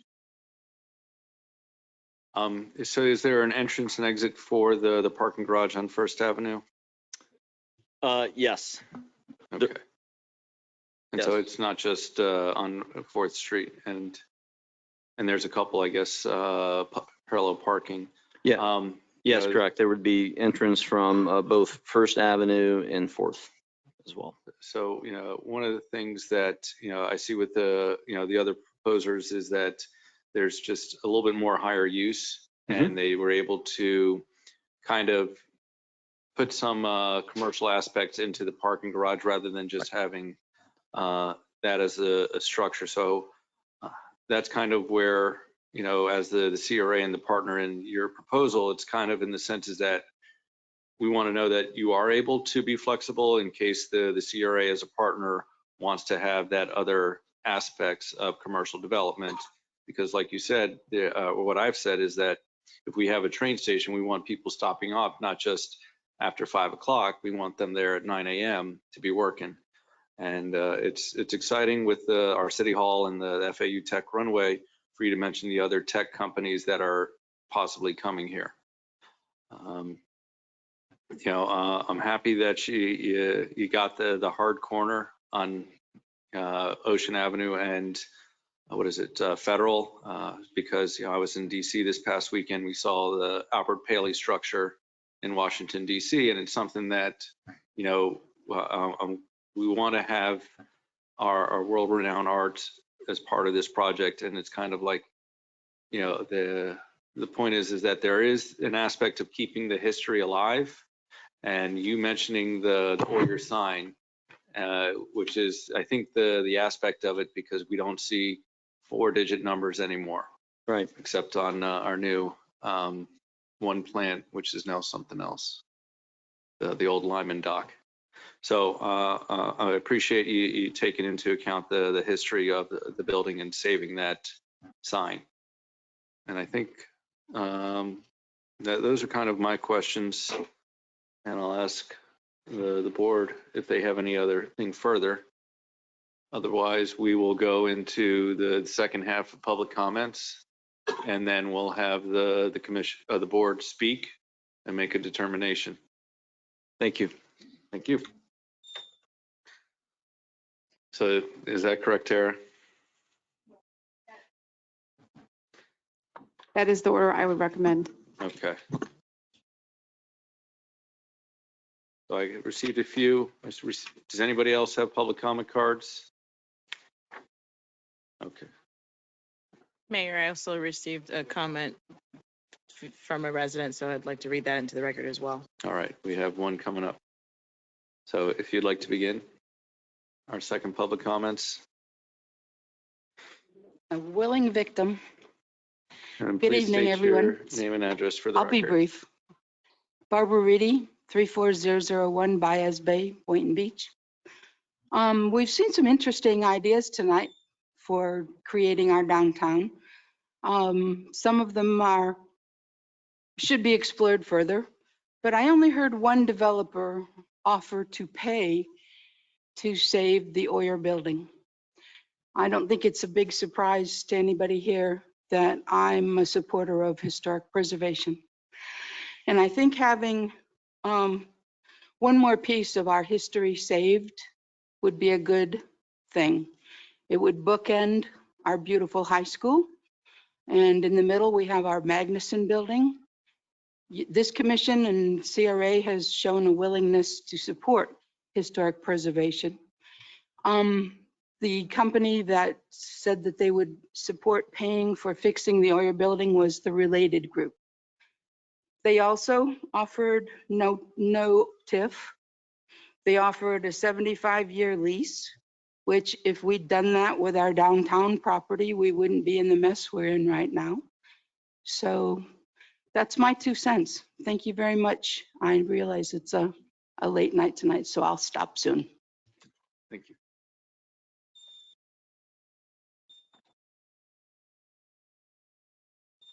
Hold on. Oh, I'm on. Kim Kelly again, 529 East Ocean Avenue. Let's make history tonight. Let's move forward.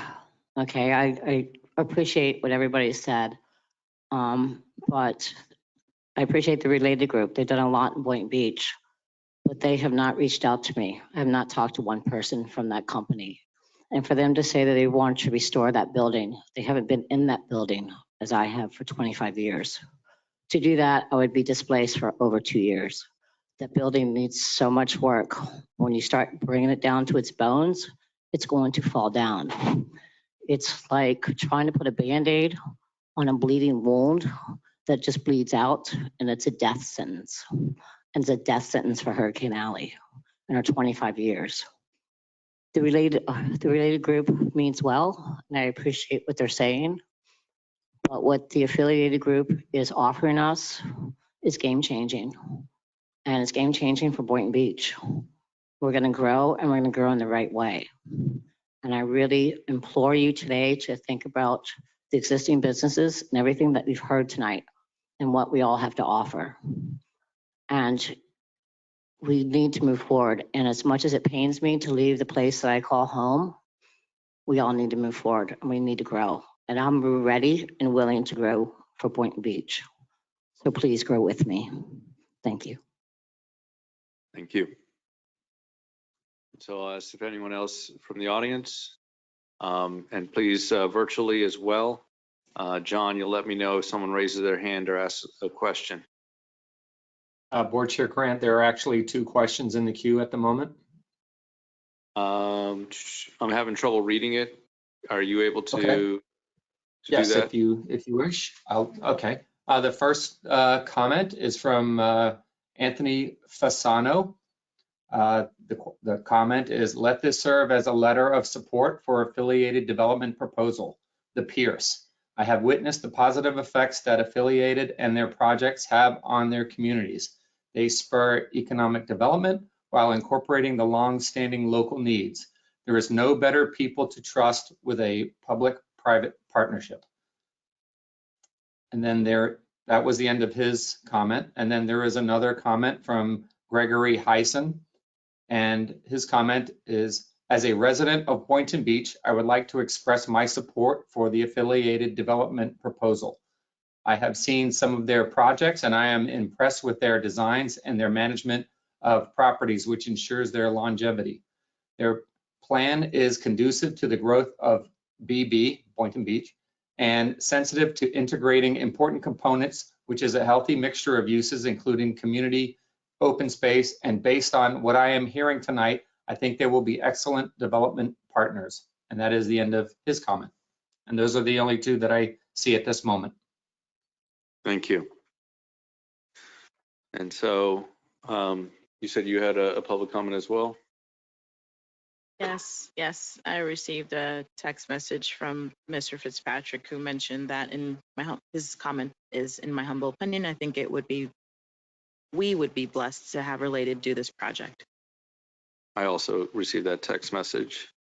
I received a text message from Jim Knight, Mayor, hello, and may all be well. I was slow to raise my hand as I wanted to state that low turnout is due to how well you are running the city. I would concur. I didn't laugh because of anything else. Then also I have a letter, comment card from Brett Atkinson, lifetime resident, South Florida. As president of Moss Construction, I applaud you for your service, diligence in this large investment. I strongly endorse affiliated development, working with them on 4 similar projects. I can confidently attest that they will meet all your objectives, be inclusive of the community, provide long-term returns, and meet deadlines.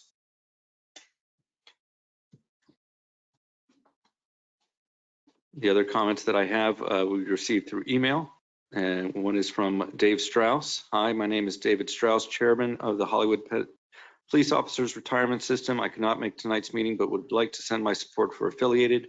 Our fund has invested $7 million in their workforce housing fund and supported their development in Hollywood and Tropic. Both owners, Jeff and Nick, along with their management team, continue to do an excellent job since we invested with them last summer. Their workforce housing idea helps local first responders, teachers, and hospital workers live where they work. Your project appears as a transportation-oriented mixed-use project containing 236 mixed-income residential rental 1, 2, and 3-bedroom units, private and public parking, and roughly 16,800 square feet of restaurant, retail, and office space.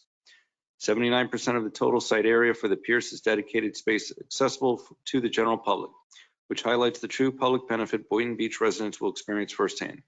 Additionally, the Pierce residents will offer Class A living at attainable rents and cater to the overwhelming need for centrally located, reasonably priced housing for tenants at varying income levels, creating yet another public benefit for Boynton Beach residents. Our next comment is from Jeff Morano. My name is Jeff Morano. I have been a resident of South Florida since 1972. I was a member of the Hollywood Police Department for 30 years, where I retired in 2009. I met the 2 gentlemen from Affiliated approximately 3 years ago and was immediately impressed with their strategy. As you may be aware, the lack of workforce housing in South Florida is at an all-time high. I have firsthand knowledge of the operational expertise and business model under which Affiliated Development approaches these opportunities. They are dependable and trustworthy businessmen who deliver on their commitments. They believe in community input and value their concerns. As a former police officer, I know the difficulty in recruiting and retaining quality officers. These gentlemen are men of their words and believe you will be pleased with them if selected. Next, we have John Georges. I'm a credit investor in the Affiliated Fund that helps build out these amazing properties in South Florida. As an investor, my family and I always have a choice of which fund people to invest in. Among other factors, the dedication, attention to detail, hard work, social responsibility, working with local governments made it a no-brainer for us to back the Affiliated team.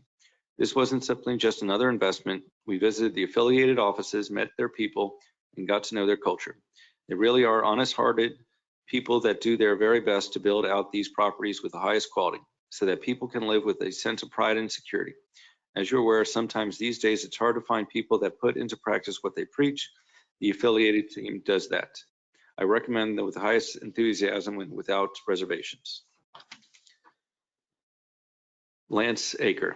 I would like to express my support for Affiliated Development's proposal. I believe this project on the site will be a great for Boynton Beach, and I think Affiliated Development is the group that should be developing it. I was born in Boynton Beach, and the city's responsible growth is important to me. I've known the principles of Affiliated Development for many years, and I think they are the right choice for their character, as well as their proven track record of partnership development with local governments. Thank you, Commissioners. Next, we have James Donnelly. Please accept this letter of support for the Pierce multi-use project submitted in response to the recent RFP for the city of Boynton Beach owned land. Affiliated Development is a first-class developer and has a strong track record of public-private partnerships development that have helped transform the areas targeted for redevelopment in nearby cities. Their 613 development in Fort Lauderdale is near my home, and I have seen firsthand what it has done for the area and the related development it tracks. Affiliated's proposal is exactly the type of development the CRA was created for. Affiliated development will build a world-class, seamlessly incorporating the public and private spaces. They will make a great partner for the city of Boynton Beach. Next is Joan Oliva. The Lake Worth CRA worked on 2 substantial projects with the Affiliated, and they have exceeded our expectations, both with being easy to work with and providing the city with projects we can be proud of. I highly recommend them. And Ms. Joan Oliva is the Executive Director of the Lake Worth Beach CRA.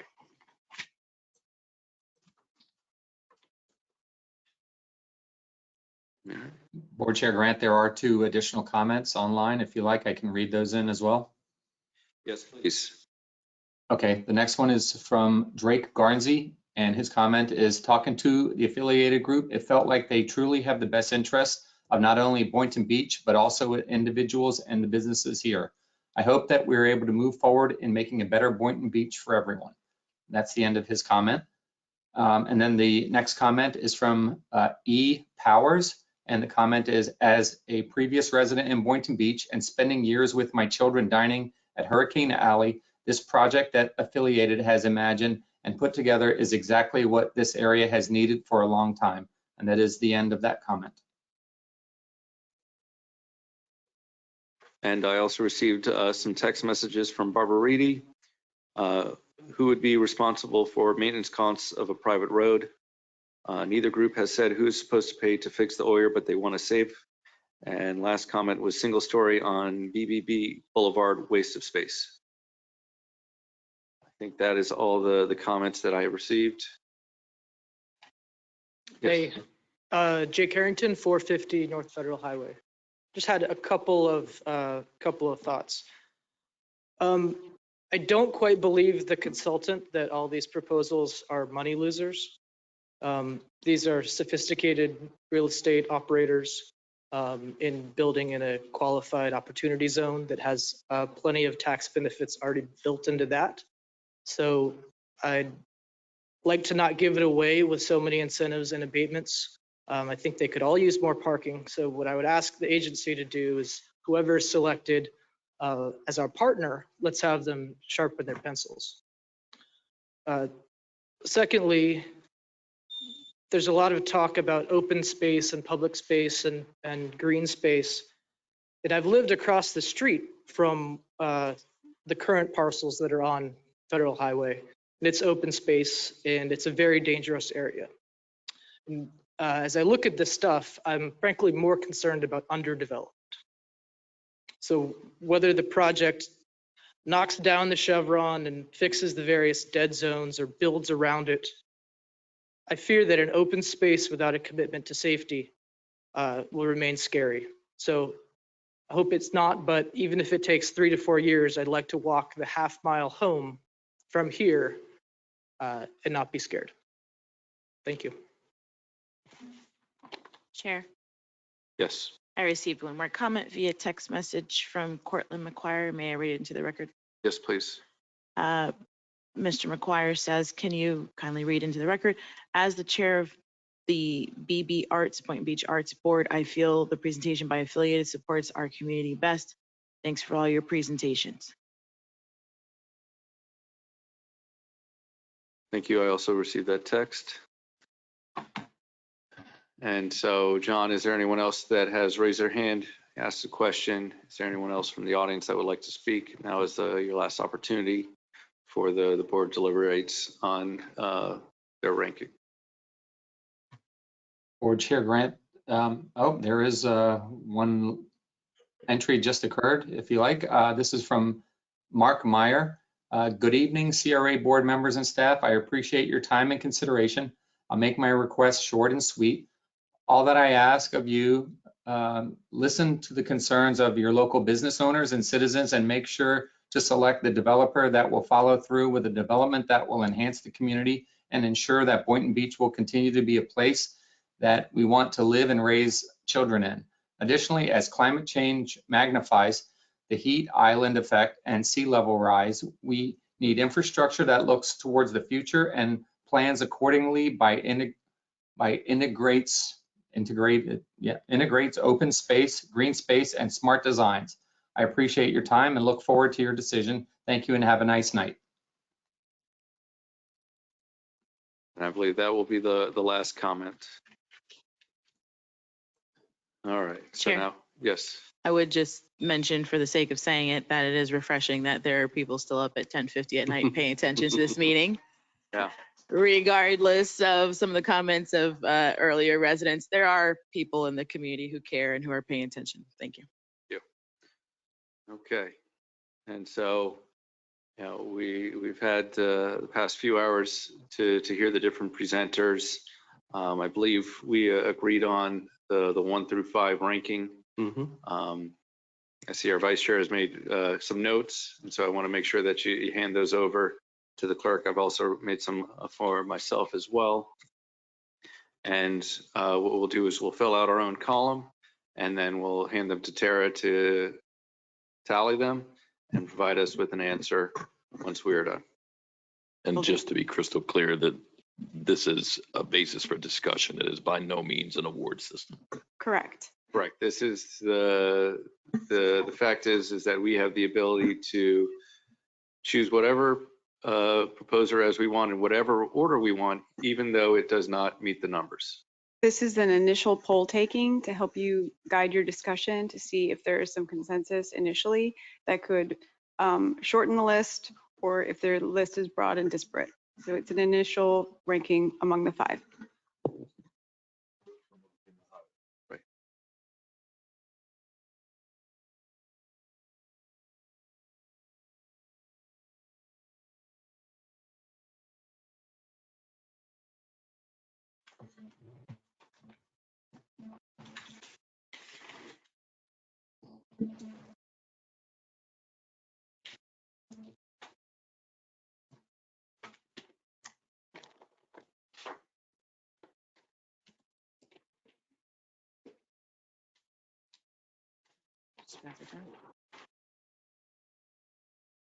I can get this back, right? Because all my notes are on here. No, those notes are Well, public records. No, I know. I'm saying for our open discussion, I want this back. Yes, you may. Okay, thank you.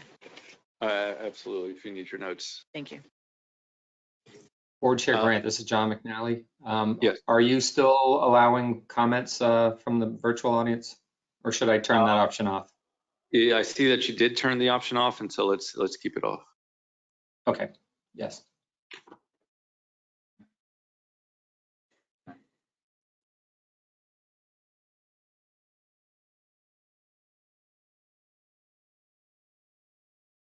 And so if everybody wants to take a 2 to 5 minute break, well, Tara, we don't all just have to be silent here and wait.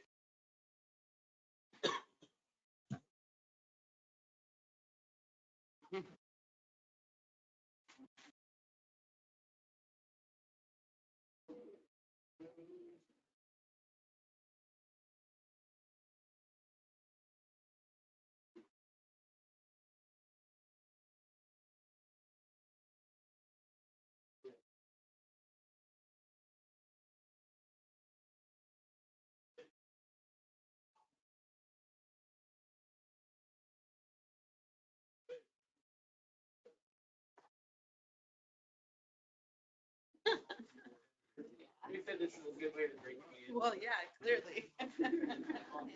Welcome to the team.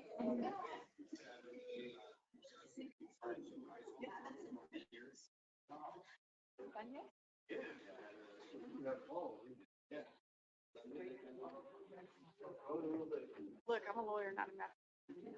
You're gonna have to check it to me, or you can.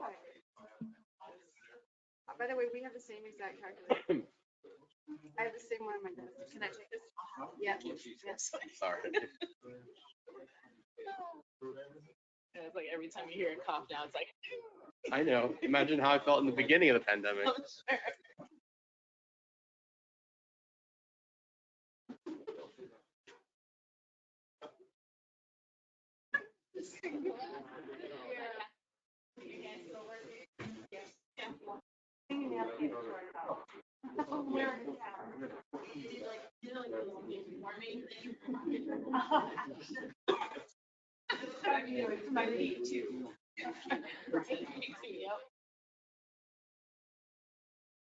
Time to check my math.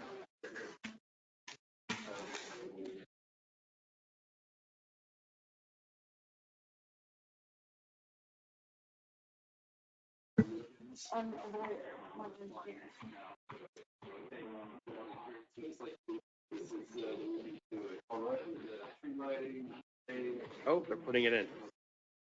I'm curious how you guys did. I mean, how you put down.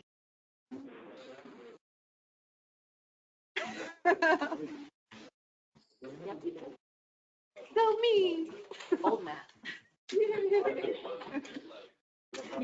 I would normally do that, but not right now. Not this moment.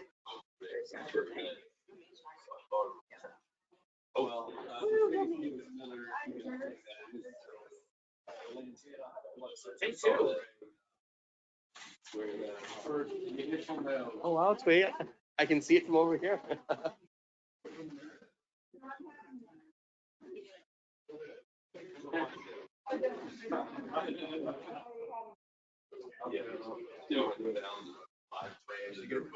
They got the left and the right. It's like you don't hold out.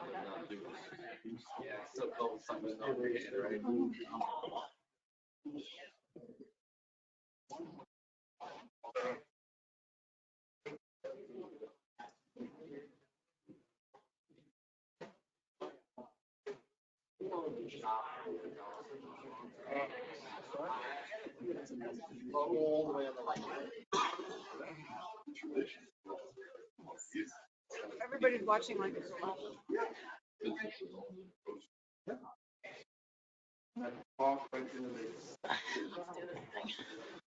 Want to go?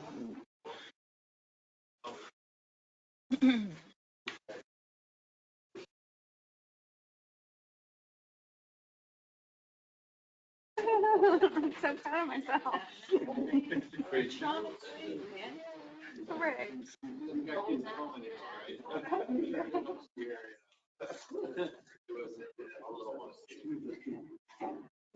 I had another Twix to congratulate myself.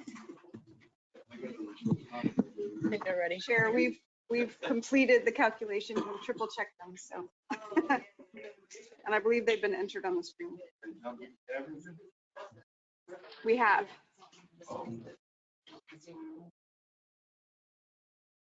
Yeah. I,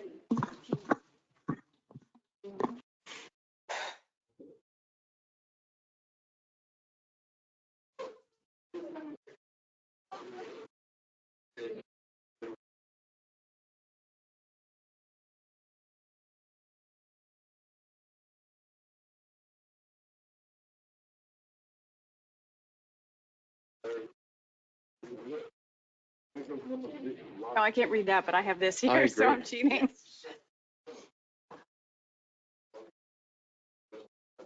Girl.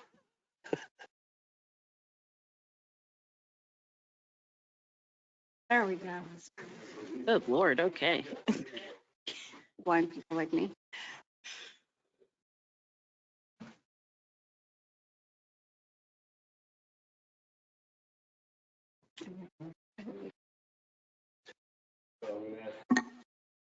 John, are we back on? Yes, Board Chair Grant, we are. All right, thank you. I'll ask everyone to please sit down. So I'll read it. So the board has tabulated the results. They're read as followed: U.S. Construction 21, Related Urban Development Group LLC 11, Hyperion Group 19, E2L Real Estate Solutions 18, Affiliated Development 6. So it seems like we have a clear winner with Affiliated Development. And so if there's any other discussion from the board? If not, may I have a motion to accept Affiliated Development as the Discussion. Okay. Yeah, prior to moving forward, I want to make sure that I very clearly emphasize why my choices were the way that they were. Being that Related Urban Group was the only group that provided affordable housing within this area, not just for a finite period of time, but in perpetuity. For me, that was something that stood out. And being that this board has made it a mission of ours to increase the amount of affordable housing, not only in our city, but specifically within our downtown, this is something that I feel that we need to strongly continue to champion. And our decisions should reflect that. This is something different that a developer has brought before us where, you know, it's nearly 50% of their project that is affordable housing. And in addition to that, there is no limitation on it. It is in perpetuity.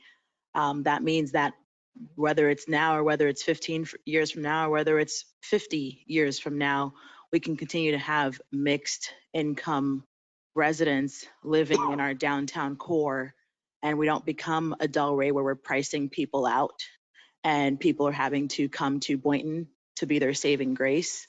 You know, I lived in Delray. I grew up in Delray, and I came to Boynton for a reason, and this was one of them because it was affordable to live here. That's quickly changing, and we're seeing that our communities are not getting any more affordable. If anything, they're becoming less affordable with what's happened with the pandemic.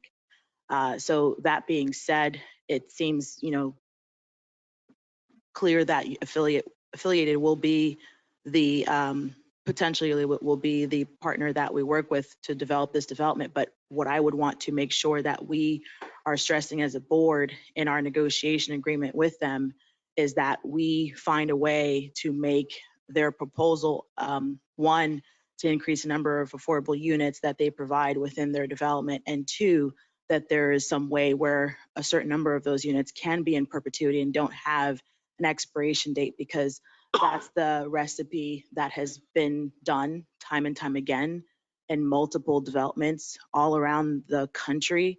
And we see that, yes, for a finite period of time, yeah, you have affordable, but then it goes away and it becomes astronomical to live in these buildings moving forward after that certain period of time. So that was my only reason for not picking affiliate as my number one, because of that. And I would like to see how they propose making those numbers work that bring in what Related has offered. And I want to make sure that it's very clearly stated that if it wasn't possible, Related wouldn't offer it. Related wouldn't say that they can do affordable housing in perpetuity if it was impossible. I've heard from multiple developers, it's impossible to do affordable housing in perpetuity. And yet here is a proposal right here in front of us in black and white that clearly contradicts that. And that clearly says that it can be done. So if they've found a way to figure it out, I need affiliated and whomever else to figure that out and to bring that back before us before I will approve or even, you know, co-sign any form of purchase in CL development or agreement moving forward. So those are my comments. I am still happy about this outcome. I know that affiliated will be a good partner to work with, especially in terms of the team that they've brought forward and the people who they have that are working with them. And again, my comments stand from what I said earlier, the fact that they're willing to go to the mat and work with so many members of the community to bring everybody to the table. So all that is very important. But again, my one caveat that I need to see that will help me feel 100%, you know, okay with this decision will be that affiliated will make a commitment towards affordable housing and towards the development of perpetual affordable housing here in the city of Boynton Beach. Thank you very much. Board Chair, Yes. just prior to any further discussion or making any motions, I just want to give you two options. Because this is an RFP, always the next steps are to negotiate a purchase and development agreement, which we know from past experience could not happen, which would bring you back to being able to select another of the respondents to begin negotiations with. So you have two choices. You can make a selection of a developer to start negotiations with now, and if those negotiations fall through, we can come back, or you can adopt this ranking and go to as the proper ranking, and then move forward with the first ranked, first, second, whichever you choose, ranked proponent. And then if those negotiations fail, we'll come back and you'll have a ranking that you've already decided. So those are your two options. If I have confused you, I am happy to try to clarify since it is late. So we have the options of choosing someone now or choosing or identifying this is the ranking so that if something falls through, the 2, 3, or 4, or 5 know the order. Correct. But if there's not consensus that this ranking is overall correct, you don't have to do that. But if you want to rank in any way, you can do that in the motion. So I'm just putting that option out there, just in the event that you cannot reach a final development agreement with the selected proposer. Yes, Board Member Katz. Chair, may I finish? No, you, Board Member Katz. I just wanted to add, based on the CRA attorney's comments, that I would be fine with moving forward tonight with the highest rank member of this group and starting to discuss that purchase and sale agreement. But again, with my comments and desires added. That's all I wanted to add. Thank you. Thank you. Board Member Katz.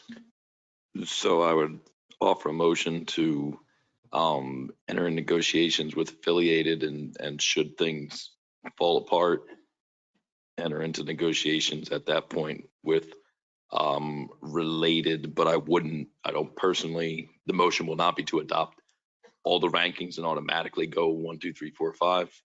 Because I think if something fell apart with 1 and then fell apart with 2, that might be cause to reboot versus go to 3 or go to 4. So my motion again is to enter into negotiations with affiliated, with subsequent to some deterioration, then enter into negotiations with related if they so chose. Second with discussion.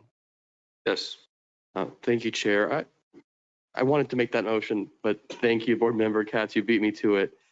I do want to say that I do believe that the selected applicant affiliated is the best applicant that we've been provided. I've given this a lot of thought, and I was there at the CRA Advisory Board meeting where they rightfully put forth the top 2 applicants, related and affiliated. They had the best histories. They've had the best track records, success records. They had overwhelming financial capability to make these projects happen. And that really stood out to me. It was very clear. But what gave affiliated for me that extra push, not just the designs and the pretty pictures, was that they didn't talk about building a relationship with the community. They had already done it. Now, I have spoken to so many business owners in the area. They've met with them, they've built relationships. It's been going on for months, if not over a year. I was impressed by that because what we're entering into isn't just buildings, it's about a relationship with someone who's going to transform our downtown. That was key for me. Another edge that really pushed it over was, and I do this for just about everybody that I have to do my homework on, is I actually call around, right? And so knowing these things about affiliated, I said, let's see what their projects are like in Lake Worth, in Fort Lauderdale. What is their staff in those cities, CRA and city staff, saying about them? I called around, and what I learned, details aside, is that they're building bridges. Sometimes people say awful things about other groups, but I was so impressed by their long-term commitment and also the relationships they built and kept building. And so I'm pretty confident about the choices that we're making tonight. And that's why I fully support the motion that's been made. And I also want to echo the comment that was made by the gentleman earlier. Is it Farrington? I hope I remember that correctly. This corner, this Dewey Park corner, and if you've been in that area, it gets dark. And sometimes the light should be on, sometimes it's not, some strange technical issues, but I completely agree. Open spaces can be a terrible thing if there's not enough lighting and security. 100% with you. And so as we move forward, that is one of the things that I will absolutely look for and require from the future developer, because this is something that I want people to be comfortable with at night as in the day. So thank you for that, and I'm excited to move forward and work with these individuals. Thank you, Chair. Do we have a first and second? Board member.